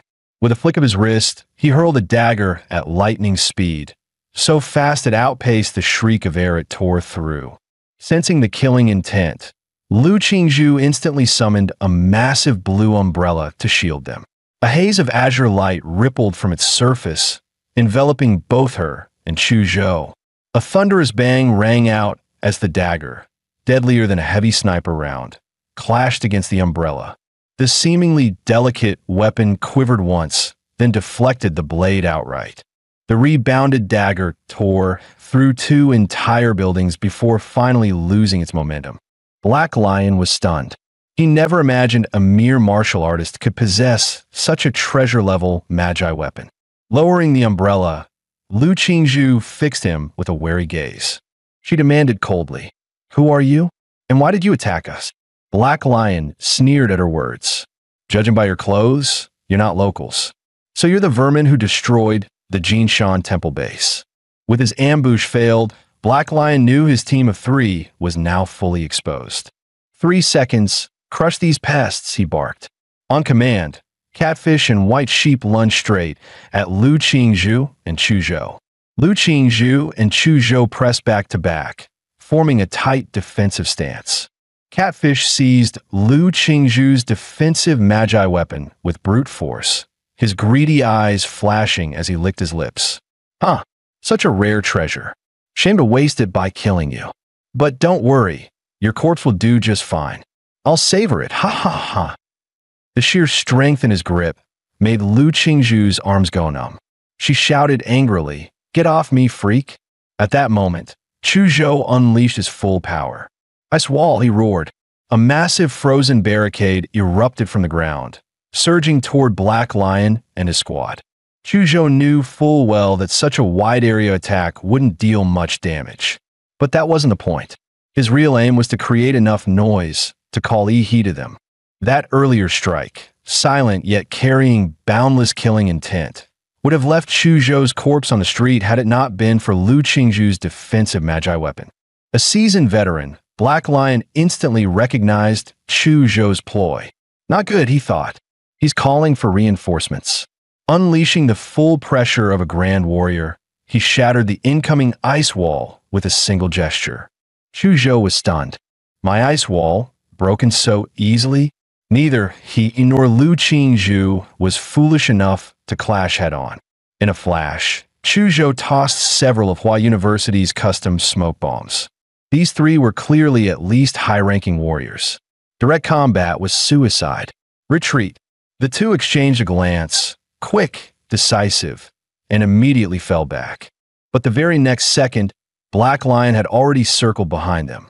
Twin daggers gleamed in his hands, poised at their throats, ready to decapitate. Only 1 second remained, when suddenly every hair on his body stood on end.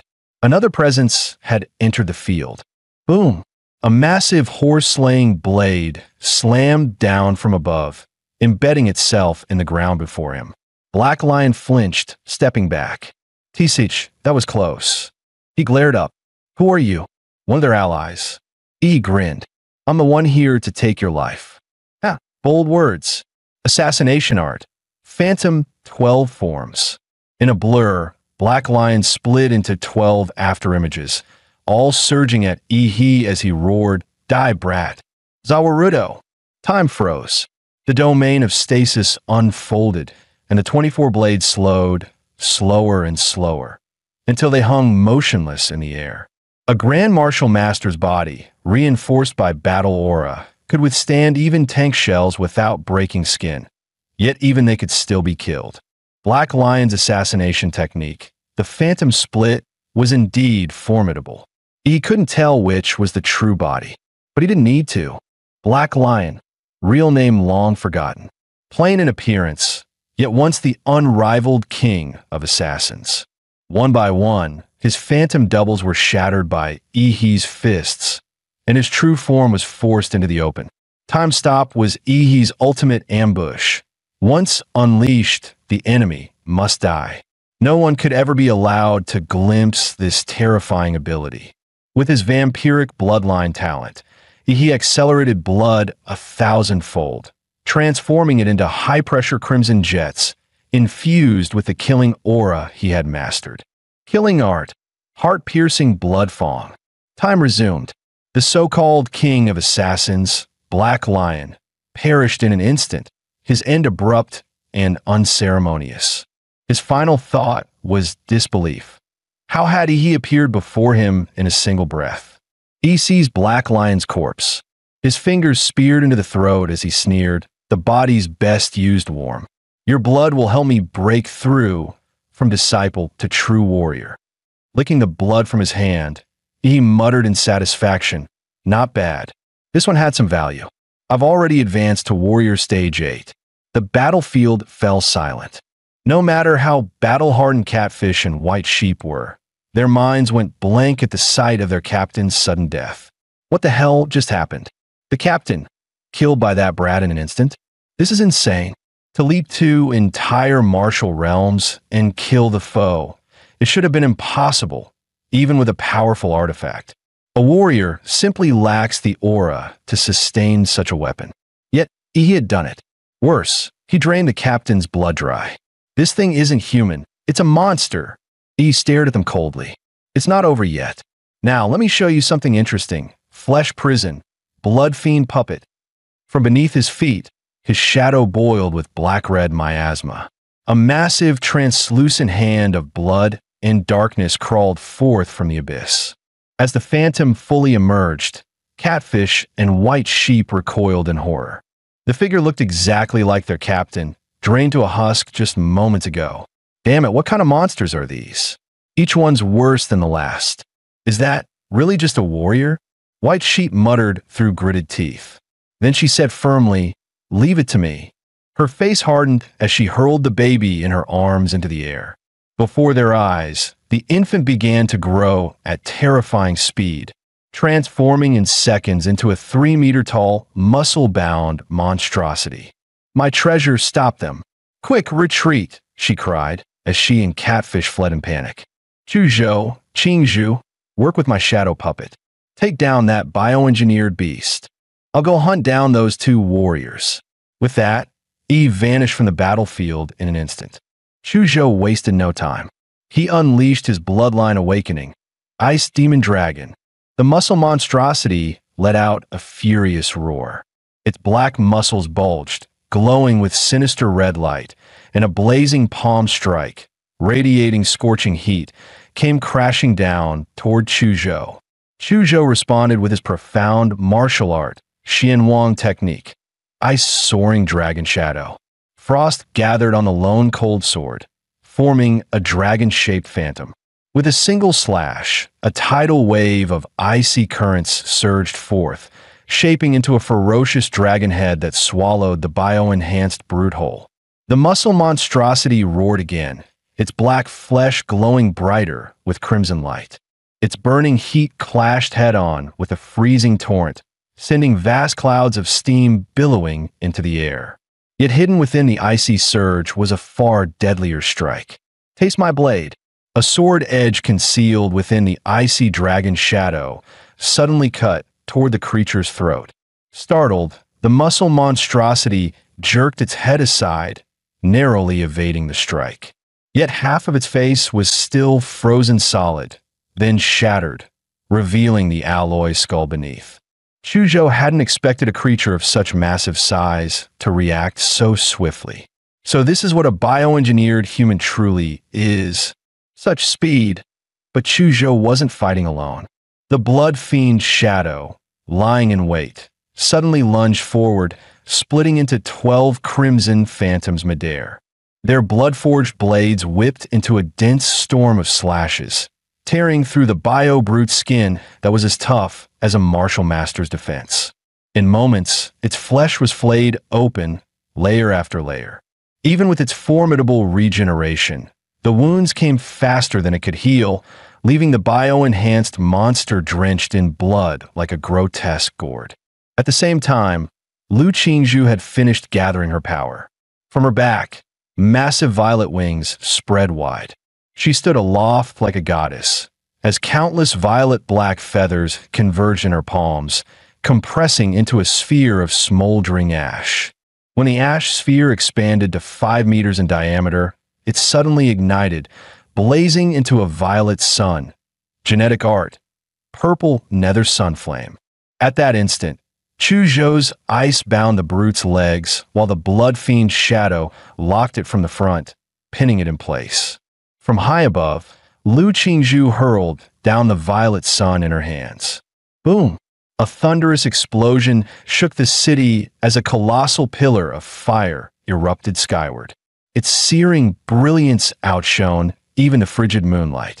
The muscle monstrosity was engulfed in a sea of violet flames, its shrieks echoing through the night, until, consumed inside and out, it was reduced to nothing but ashes.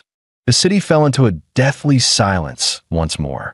Meanwhile, Catfish was fleeing frantically through the sewers. The last time he had run in such desperation was on the war-torn battlefields of the Black Triangle, hunted by drug lords and warlords alike. Suddenly, his eyes widened in horror. A beam of azure light, like divine judgment, carved through the stone above, letting cold moonlight pour into the foul, reeking sewer. Rats truly do love to burrow into the sewers. The mocking, taunting words echoed in the tunnels. But Catfish couldn't summon the slightest anger. His heart was filled with nothing but fear. Outside, White Sheep fled desperately, her eyes darting warily to every corner. Suddenly, she spotted a 20-meter-long crescent-shaped blade aura slicing into the sky. That killing intent was unmistakable. It could only be Yi. Her heart sank. Catfish was surely dead, and she knew she was next. Golden Snake and Bluebird went silent. The captain was slain. Even Catfish is gone. Now it's only me left. Who the hell are those 3 kids? No, I can't die. I have to survive. But where can I run? Her gaze shot upward to the human ladder reaching for the moon. The grotesque sight twisted her gut. This must be the work of the divine Descent Kingdom. At this point, the only way she could think of to shake off Ihi's pursuit was to surrender herself to that ladder. Even if it meant offering her soul to a demon, she had to live. But when she finally stood before the moonbound ladder, she couldn't help but gasp sharply. The bridge of naked, writhing human bodies stretched between earth and sky, every face frozen in a serene, unsettling smile. White Sheep shuddered. This is beyond terrifying. Just then, E's voice came from behind her. You're going up there? White Sheep's skin prickled with goosebumps. Damn it, he's caught up. She turned to see Ihi, a living Shura, one hand gripping Catfish's severed, terrified head, the other resting on the starfall blade, his gaze cold and merciless. White Sheep could no longer think rationally. She scrambled madly up the moonbound ladder. Though the ladder looked endless, once she climbed it felt terrifyingly fast. In moments, she reached what appeared to be the surface of the moon. Shock coursed through her entire being. There, she saw an ornate gate adorned with exquisite white jade carvings. In a daze, she watched as the gate slowly opened. Inside, she seemed to see her parents, standing there and waving to her. Mom, Dad, I missed you so much. White Sheep's face broke into a blissful smile. At last, the bronze gates of the divine descent heaven creaked open. From below the lunar ladder, they watched as Ares set foot on the moon. A twisted grin curled across Ihi's lips. The next moment, his figure dissolved into a stream of air. He was never Ihi at all, but an illusion forged to force Ares onto the moon. Perhaps Catfish and Ares hadn't been so terrified at first. It was the moonlight itself that amplified their deepest fears. Clever move, divine descent heaven, turning Ares' own fear into the image of Ihi. Now that's interesting. By this point, Black Lion, captain of Laserbird's third squad, and Catfish were confirmed dead, while the other three likely faced a fate colder than death. Ihi bared his teeth in a smile, calculating quietly.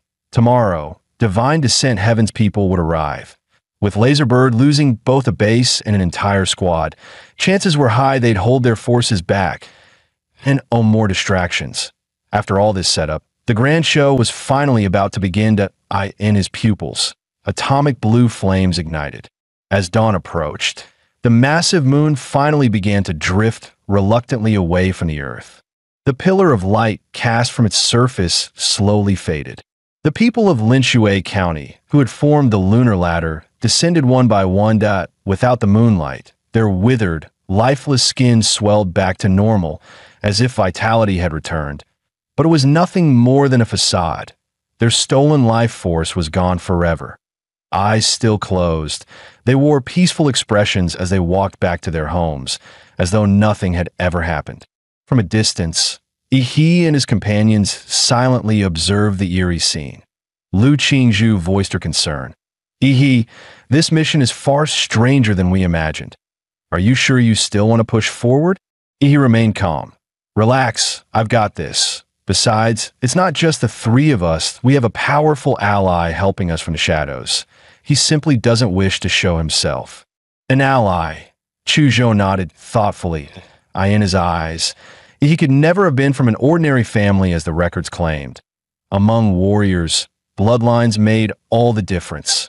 Higher-tier warriors stood on an entirely different level of existence. Chuzhou's own father was proof, a powerful bastard in every sense that he speculated that Ihi was either the illegitimate child of a mighty warrior or a young master from a great warrior clan sent to train among commoners. If it were the latter, then of course a guardian would be watching over him. That he assumed must be the ally Ihi mentioned. But in the end, Chuzhou was dead wrong. Qingzhu, I have an important mission for you today. As Ihi spoke, countless shadow demons burst from his body, crowding every rooftop around them. At his side stood a blood fiend shadow identical to Black Lion. The two of you will move together with my shadows and smash every clay idol in the city. Got it, Chuzhou answered without hesitation. Blade in hand, he strode off, two shadows following close behind. Each time Chuzhou shattered an idol, the shadows would devour the filthy spiritual energy within. Lu Qingzhu cast Ihi a worried glance, but in the end chose to follow his plan. Just as she turned away, Ihi suddenly called out to her. Smiling with unshakable confidence in his eyes, he said, Qingzhu, trust me. Qingzhu's ears flushed red once more, and a faint smile curved her lips. I do. But Ihi, please trust your teammates more in the future. Don't carry everything alone. Ihi returned to the underground palace beneath Jinshan Temple Base. A man in a white lab coat had been waiting for him. Bowing respectfully, the mad doctor greeted, Master. Ihi cut him off coldly. Save it. Time is short.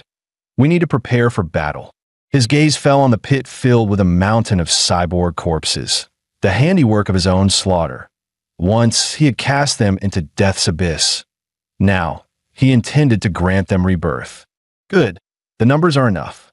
He muttered, summoning the power of the giant. He carefully restrained the surging lightning so it wouldn't damage the bodies that, in moments, a colossal torso, 50 meters tall, took shape before him. The giant raised its massive hands and tore open its own chest, revealing a heart that still pounded furiously. With a thunderous rush, torrents of giant's blood cascaded down like a waterfall, drenching the mountain of corpses. The cyborg lying at the top was the first to touch the crimson flood. Its once glazed eyes trembled, then refocused. Torn flesh writhed and began to knit back together. This was all part of Ihi's plan. I's plan was to forge an army of undead giants. First, he would use a vampire virus to resurrect the cyborg corpses, then grant them the power of the progenitor giant. When the time came, they would transform into an unstoppable legion that obeyed his every command. Meanwhile, the Mad Doctor worked at the base computer, directing swarms of nanomosquitoes into every household in Linshue County, delivering what he called Ihi's warm blood. Master, everything is proceeding smoothly. E nodded. Good. The biomosquitoes carry vampire blood. Once the infection is complete, go repair that Mecha Buddha we dismantled earlier. The Mad Doctor sneered. A full repair is impossible given its condition, but stripping its weapons and rebuilding them into new systems is still within reach. Rest assured, Master. Excellent.my side is already in motion. Now, let's see how my opponent, Heaven, chooses to act. While Ihi raced ahead with his preparations, another force was already on its way to Linshue County. Divine Descent Heaven was said to have originated from the Humanity Must Perish faction, born when the first rifts to the otherworld erupted. Then, a mysterious pope appeared. He wielded terrifying power drawn from ancient ruins and, with it, transformed a rabble into a force that grew at a terrifying pace. Their doctrine: bring the gods of the otherworld into the mortal realm and lead backward human civilization into a so-called true heaven. And what was the vessel for such descent? The answer was the demon fetus, carried out from those ruins, by devouring the flesh and souls of living beings. The fetus would grow and eventually forge a body through which the gods could briefly manifest on Blue Star. The creed was wholly anti-human, breeding demon fetuses to wreak havoc, spreading believers, and destabilizing human society. At that moment, a robed figure in a patterned cloak muttered, "This land is the hardest nation for Heaven to conquer, and soon it will fall to Heaven. The divine fetus will be born." From inside a bus came a voice. "Bishop, Linshue County lies just ahead." A man in a crimson robe spoke, his attire marking him as a vice bishop. For years ago, the archbishop planted the divine fetus there himself. Yet in the end, he was slain by those ignorant fools of the Daxia dragon sparrow. He never lived to see the fetus mature. What a cruel, devouring world this is, for a man as steadfast in faith, as compassionate and kind as our archbishop, to be left with not even a body to bury. A bishop clad in crimson robes embroidered with golden scripture wiped away his tears, as though mourning the cruelty of fate toward the righteous. But in the next instant, his face hardened, his voice resolute. "We cannot allow the archbishop's sacrifice to be in vain. We cannot let this world fall deeper into the abyss at the hands of fools. Otherwise, Blue Star will become the second domain of sin. Prepare to welcome the gods. Children, this is a revolution. We are liberating humanity." The believers inside the bus were swept up in his fervor. One by one, their eyes blazed with fanatic light, veins bulging at their necks as they roared in unison. "The gods descend. Heaven on earth. The gods descend. Heaven on earth. Fight for the gods." And so, the day passed in a blurred, as dusk fell, a grotesquely large full moon rose into the sky. Its sight was unsettling. Two massive craters and a long, jagged fissure below aligned into the eerie illusion of a smiling face. The lunar ladder had already been erected, awaiting only the faithful to welcome the birth of the moon god. What a glorious moment! In the entire history of our church, only 2 divine fetuses have ever hatched successfully. The bishop's expression twisted with ecstasy. "And today I will carve my name into that history." He spoke of those 2 births. The first had thrown the world into chaos, tsunamis, volcanic eruptions, and cascading disasters that left hundreds of millions dead, wounded, or displaced. And all of it was caused by just 1 minute of a god's presence on Blue Star. When the second divine fetus descended upon the U.S. continent, the surrounding seas erupted with fog and deadly currents, sealing the entire landmass. After that, nothing. Contact with the continent was completely severed. and in satellite images, the entire region became a blank void. The allied forces of many nations paid dearly, and from then on, the dark ocean around it was classified as an S-class forbidden zone of life, never to be entered again. At that moment, the bishop cut open his own wrist, letting blood spill. A spiked crystal instantly shifted in form, ravenously drinking in the flowing blood. Now this bishop would usher the arrival of the third god, this time in the Xia kingdom. Step by step, he climbed the lunar ladder, bowing his head in solemn chant as he moved toward the twisted, ominous moon. At last, he beheld the ornate structure upon the lunar surface, the moon gate. Dropping to his knees, he poured his blood upon the ground and cried out, "O God above, accept my blood." As though acknowledging his devotion, the moon gate creaked open. A voice surged into his mind, guiding him onward. Eventually, he reached a grand altar forged from moonstone. Upon it rested a platinum coffin, engraved with the church's sigil, the platinum god coffin. Inside lay the divine fetus he had once cultivated. After 4 years of draining the lifeblood of Linshui County, it was nearly ripe. True, compared to those fetuses cultivated with the life force and faith of entire nations, this one was inferior. Its capacity to embody divinity far weaker, but the very fact it existed at all was an achievement.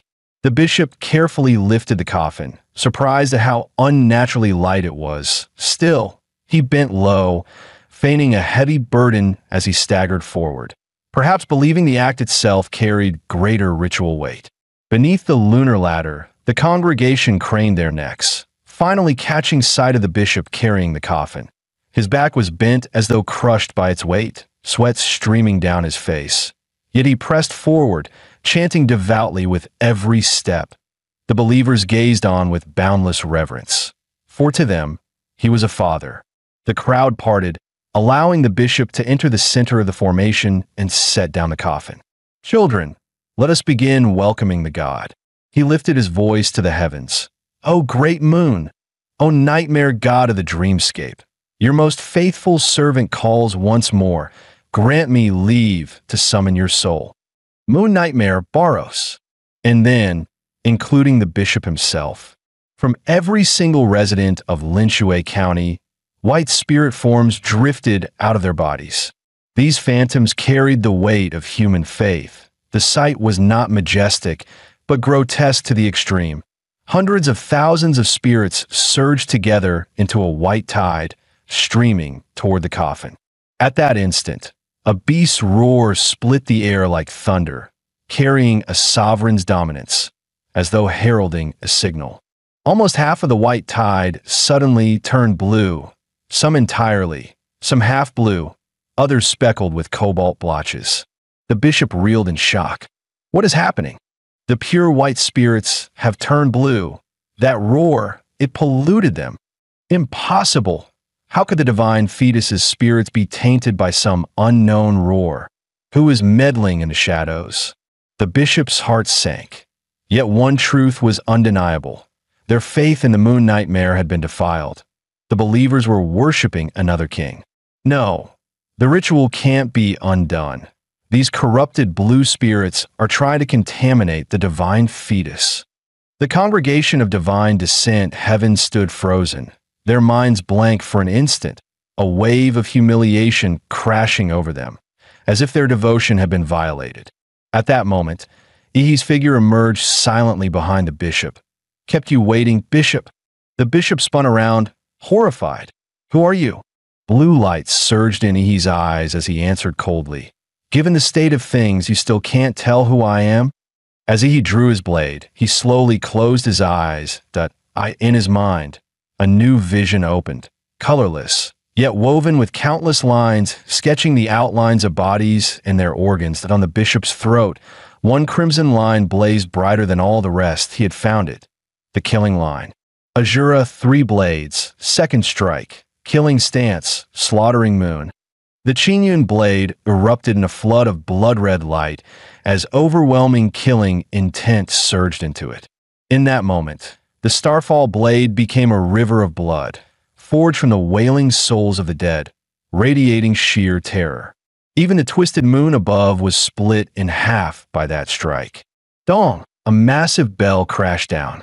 The bishop fell in an instant, and with his dying breath, he cried out, "Great moon nightmare, Baros!"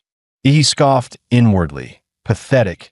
Even with 3 life-saving artifacts on his body, the Crimson Bishop couldn't withstand a single strike. Then, out of nowhere, a voice rang out. An incredible blade. "Tell me, child, would you like to join the church?" He stiffened, snapping his head around. Another Crimson Bishop stood there. The man introduced himself calmly. "Allow me. I am Lin Shi, current highest authority of the church in Xia Kingdom." He chuckled lightly. "What you just killed was only my vice bishop. You understand, don't you?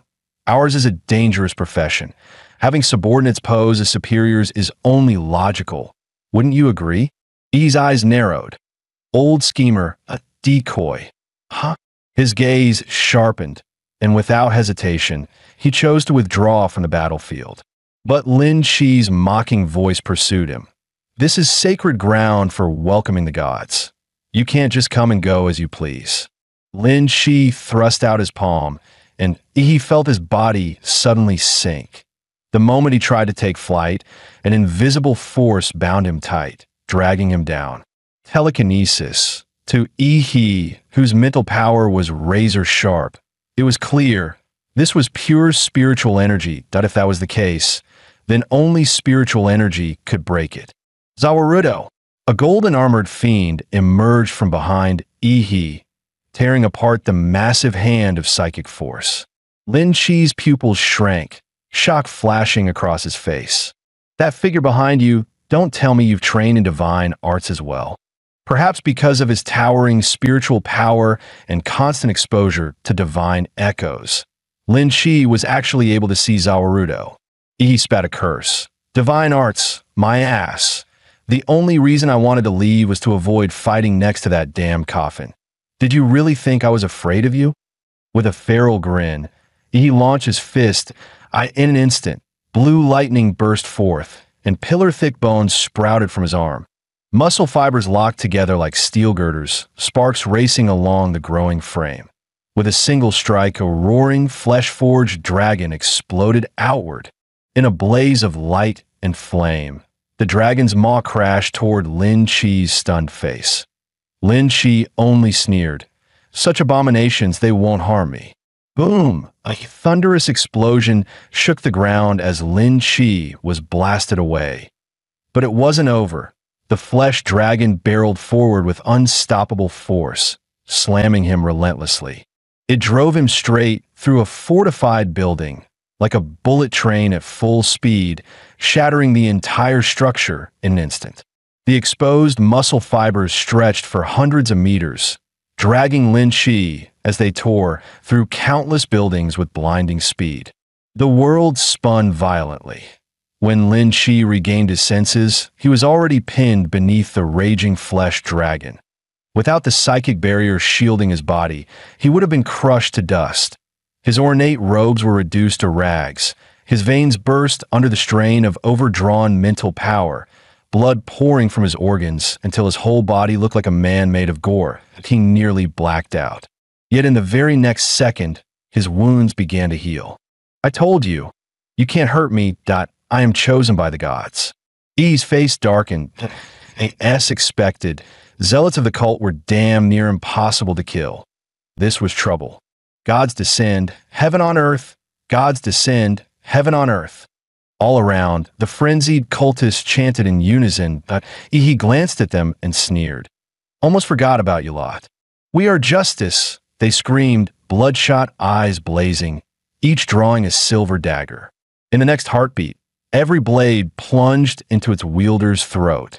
They slit their own necks without hesitation. Mass suicide? Huh. Figures, that's about all these lunatics are good for. He sneered. The twisted logic of cultists was beyond comprehension. He narrowed his eyes. Let's see what kind of trick they're trying to pull this time. In an instant, an icy, slimy surge of spiritual energy descended. The corpses of the self-slain cultists began convulsing violently, as though something alive was gestating inside them, ready to burst out. Crack! A blood-red hand suddenly tore its way free from one follower's chest. As the creature fully crawled out, he finally saw its true form. Skin the color of blood, horns jutting from its skull, and fangs jutting from its maw. He grinned. So in the end, it's just some Western-style demon trash. In an instant, 50 cultists became 50 gates of flesh, spewing demons without end. He sneered. These lunatics really go all in, turning their own bodies into gateways just to summon demons, trying to flood the field again. Too bad. I can flood the field too. He threw back his head and roared out a shockwave ripped across the battlefield. Boom! Boom! Boom! Bolts of yellow lightning exploded throughout the city, almost identical to when Ihi had transformed into a giant. He hadn't resurrected those lizard men for nothing. Now they served as vessels for his avatars. The demons shrieked in frenzy, their cries echoing across the ruins. The clash was immediate and violent, but the demons were no match for Ihi's avatars. They were crushed into dust within moments. The vice bishop stood dumbstruck, staring at the towering giant's birth from the bio-warriors. His mind reeled. The bishop had been slain in an instant. Now this army of giants appeared. Who the hell are these people? Wait, where's that boy leading them? Quick, use spirit vision to find him. His expression twisted in shock as he spotted he striding toward the divine coffin. Damn it, the god fetus is his target. The vice bishop bolted toward Ihi, shouting, "Stop! Stay back! Your opponent is us!" Scorching violet flames and a blast of freezing dragon breath flared up, boxing him in, each aura carrying terrifying weight. The vice bishop's brow furrowed.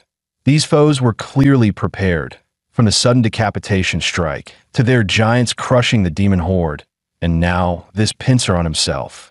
Are they Dragon Sparrow operatives? Did they know of the church's plan all along? If so, this mission might already be doomed. He reached the divine coffin.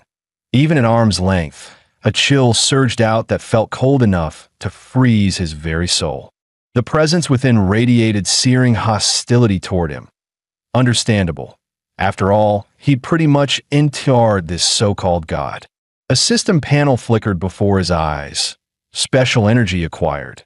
Divinity times 5. During the Heaven's Descent ritual, half of the faith energy the cult had hoarded for 4 years was corrupted by Ihi.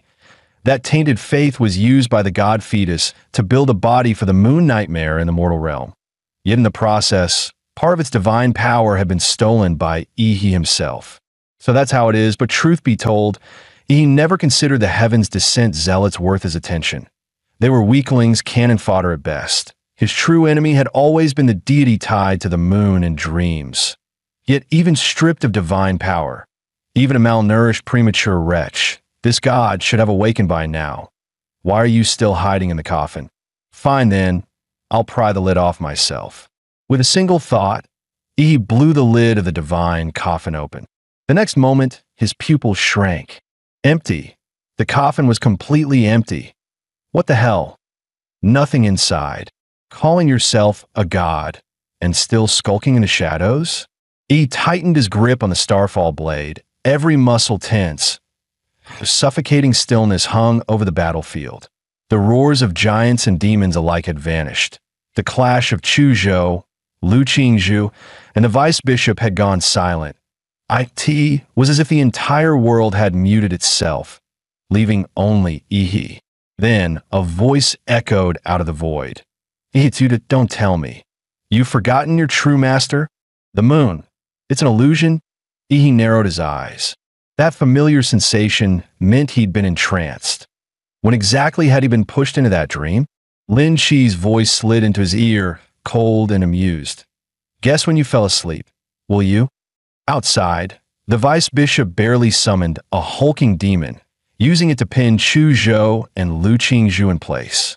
Buying himself a precious moment to breathe, he wondered anxiously, how was Bishop Lin faring over there? The vice bishop turned his gaze back to Ihi by the coffin. With his potent psychic acuity, He sensed something was wrong. He was clearly under divine punishment for offending a god. Worse, he could no longer detect Lin Chi's spiritual presence. The thought chilled him. He dared not imagine the rest. In O choice, he had to reach the divine fetus. He drew a short blade set with a green gem, a wooded tribute relic, the Xuanmu needle. Pierce an enemy with it and bloodthorns sprout within, growing outward until the victim is shredded to pulp. Let the gods punish this sinful soul, this tainted flesh. I will execute myself, the vice bishop intoned, his voice cutting and resolute. Chu Zhou and Lu Qingzhu, pinned by the hulking demon, watched Yi teetering on the brink, and their faces went white with rage. Chu Zhou shouted, "Damn, that man is heading straight for Yi." Lu Qingzhu steadied herself, replying, "Lu Qingzhu, go save Yi. I'll hold this one back." Chu Zhou unleashed the blood-burning forbidden technique, an instant surge of frost and nether flame. The demon that had them subdued suddenly lost its edge.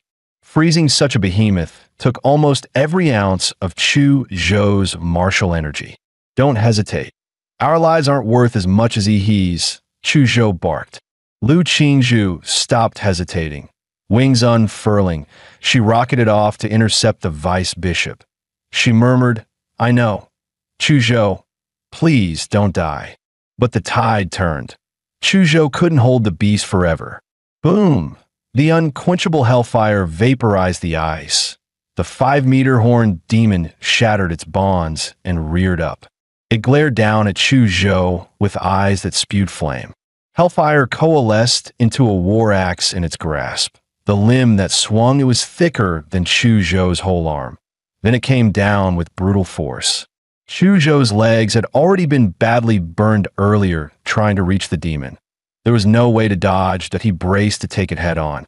He roared, "You think this will kill me? My revenge isn't finished yet." Several ice needles shot into the demon's pressure points.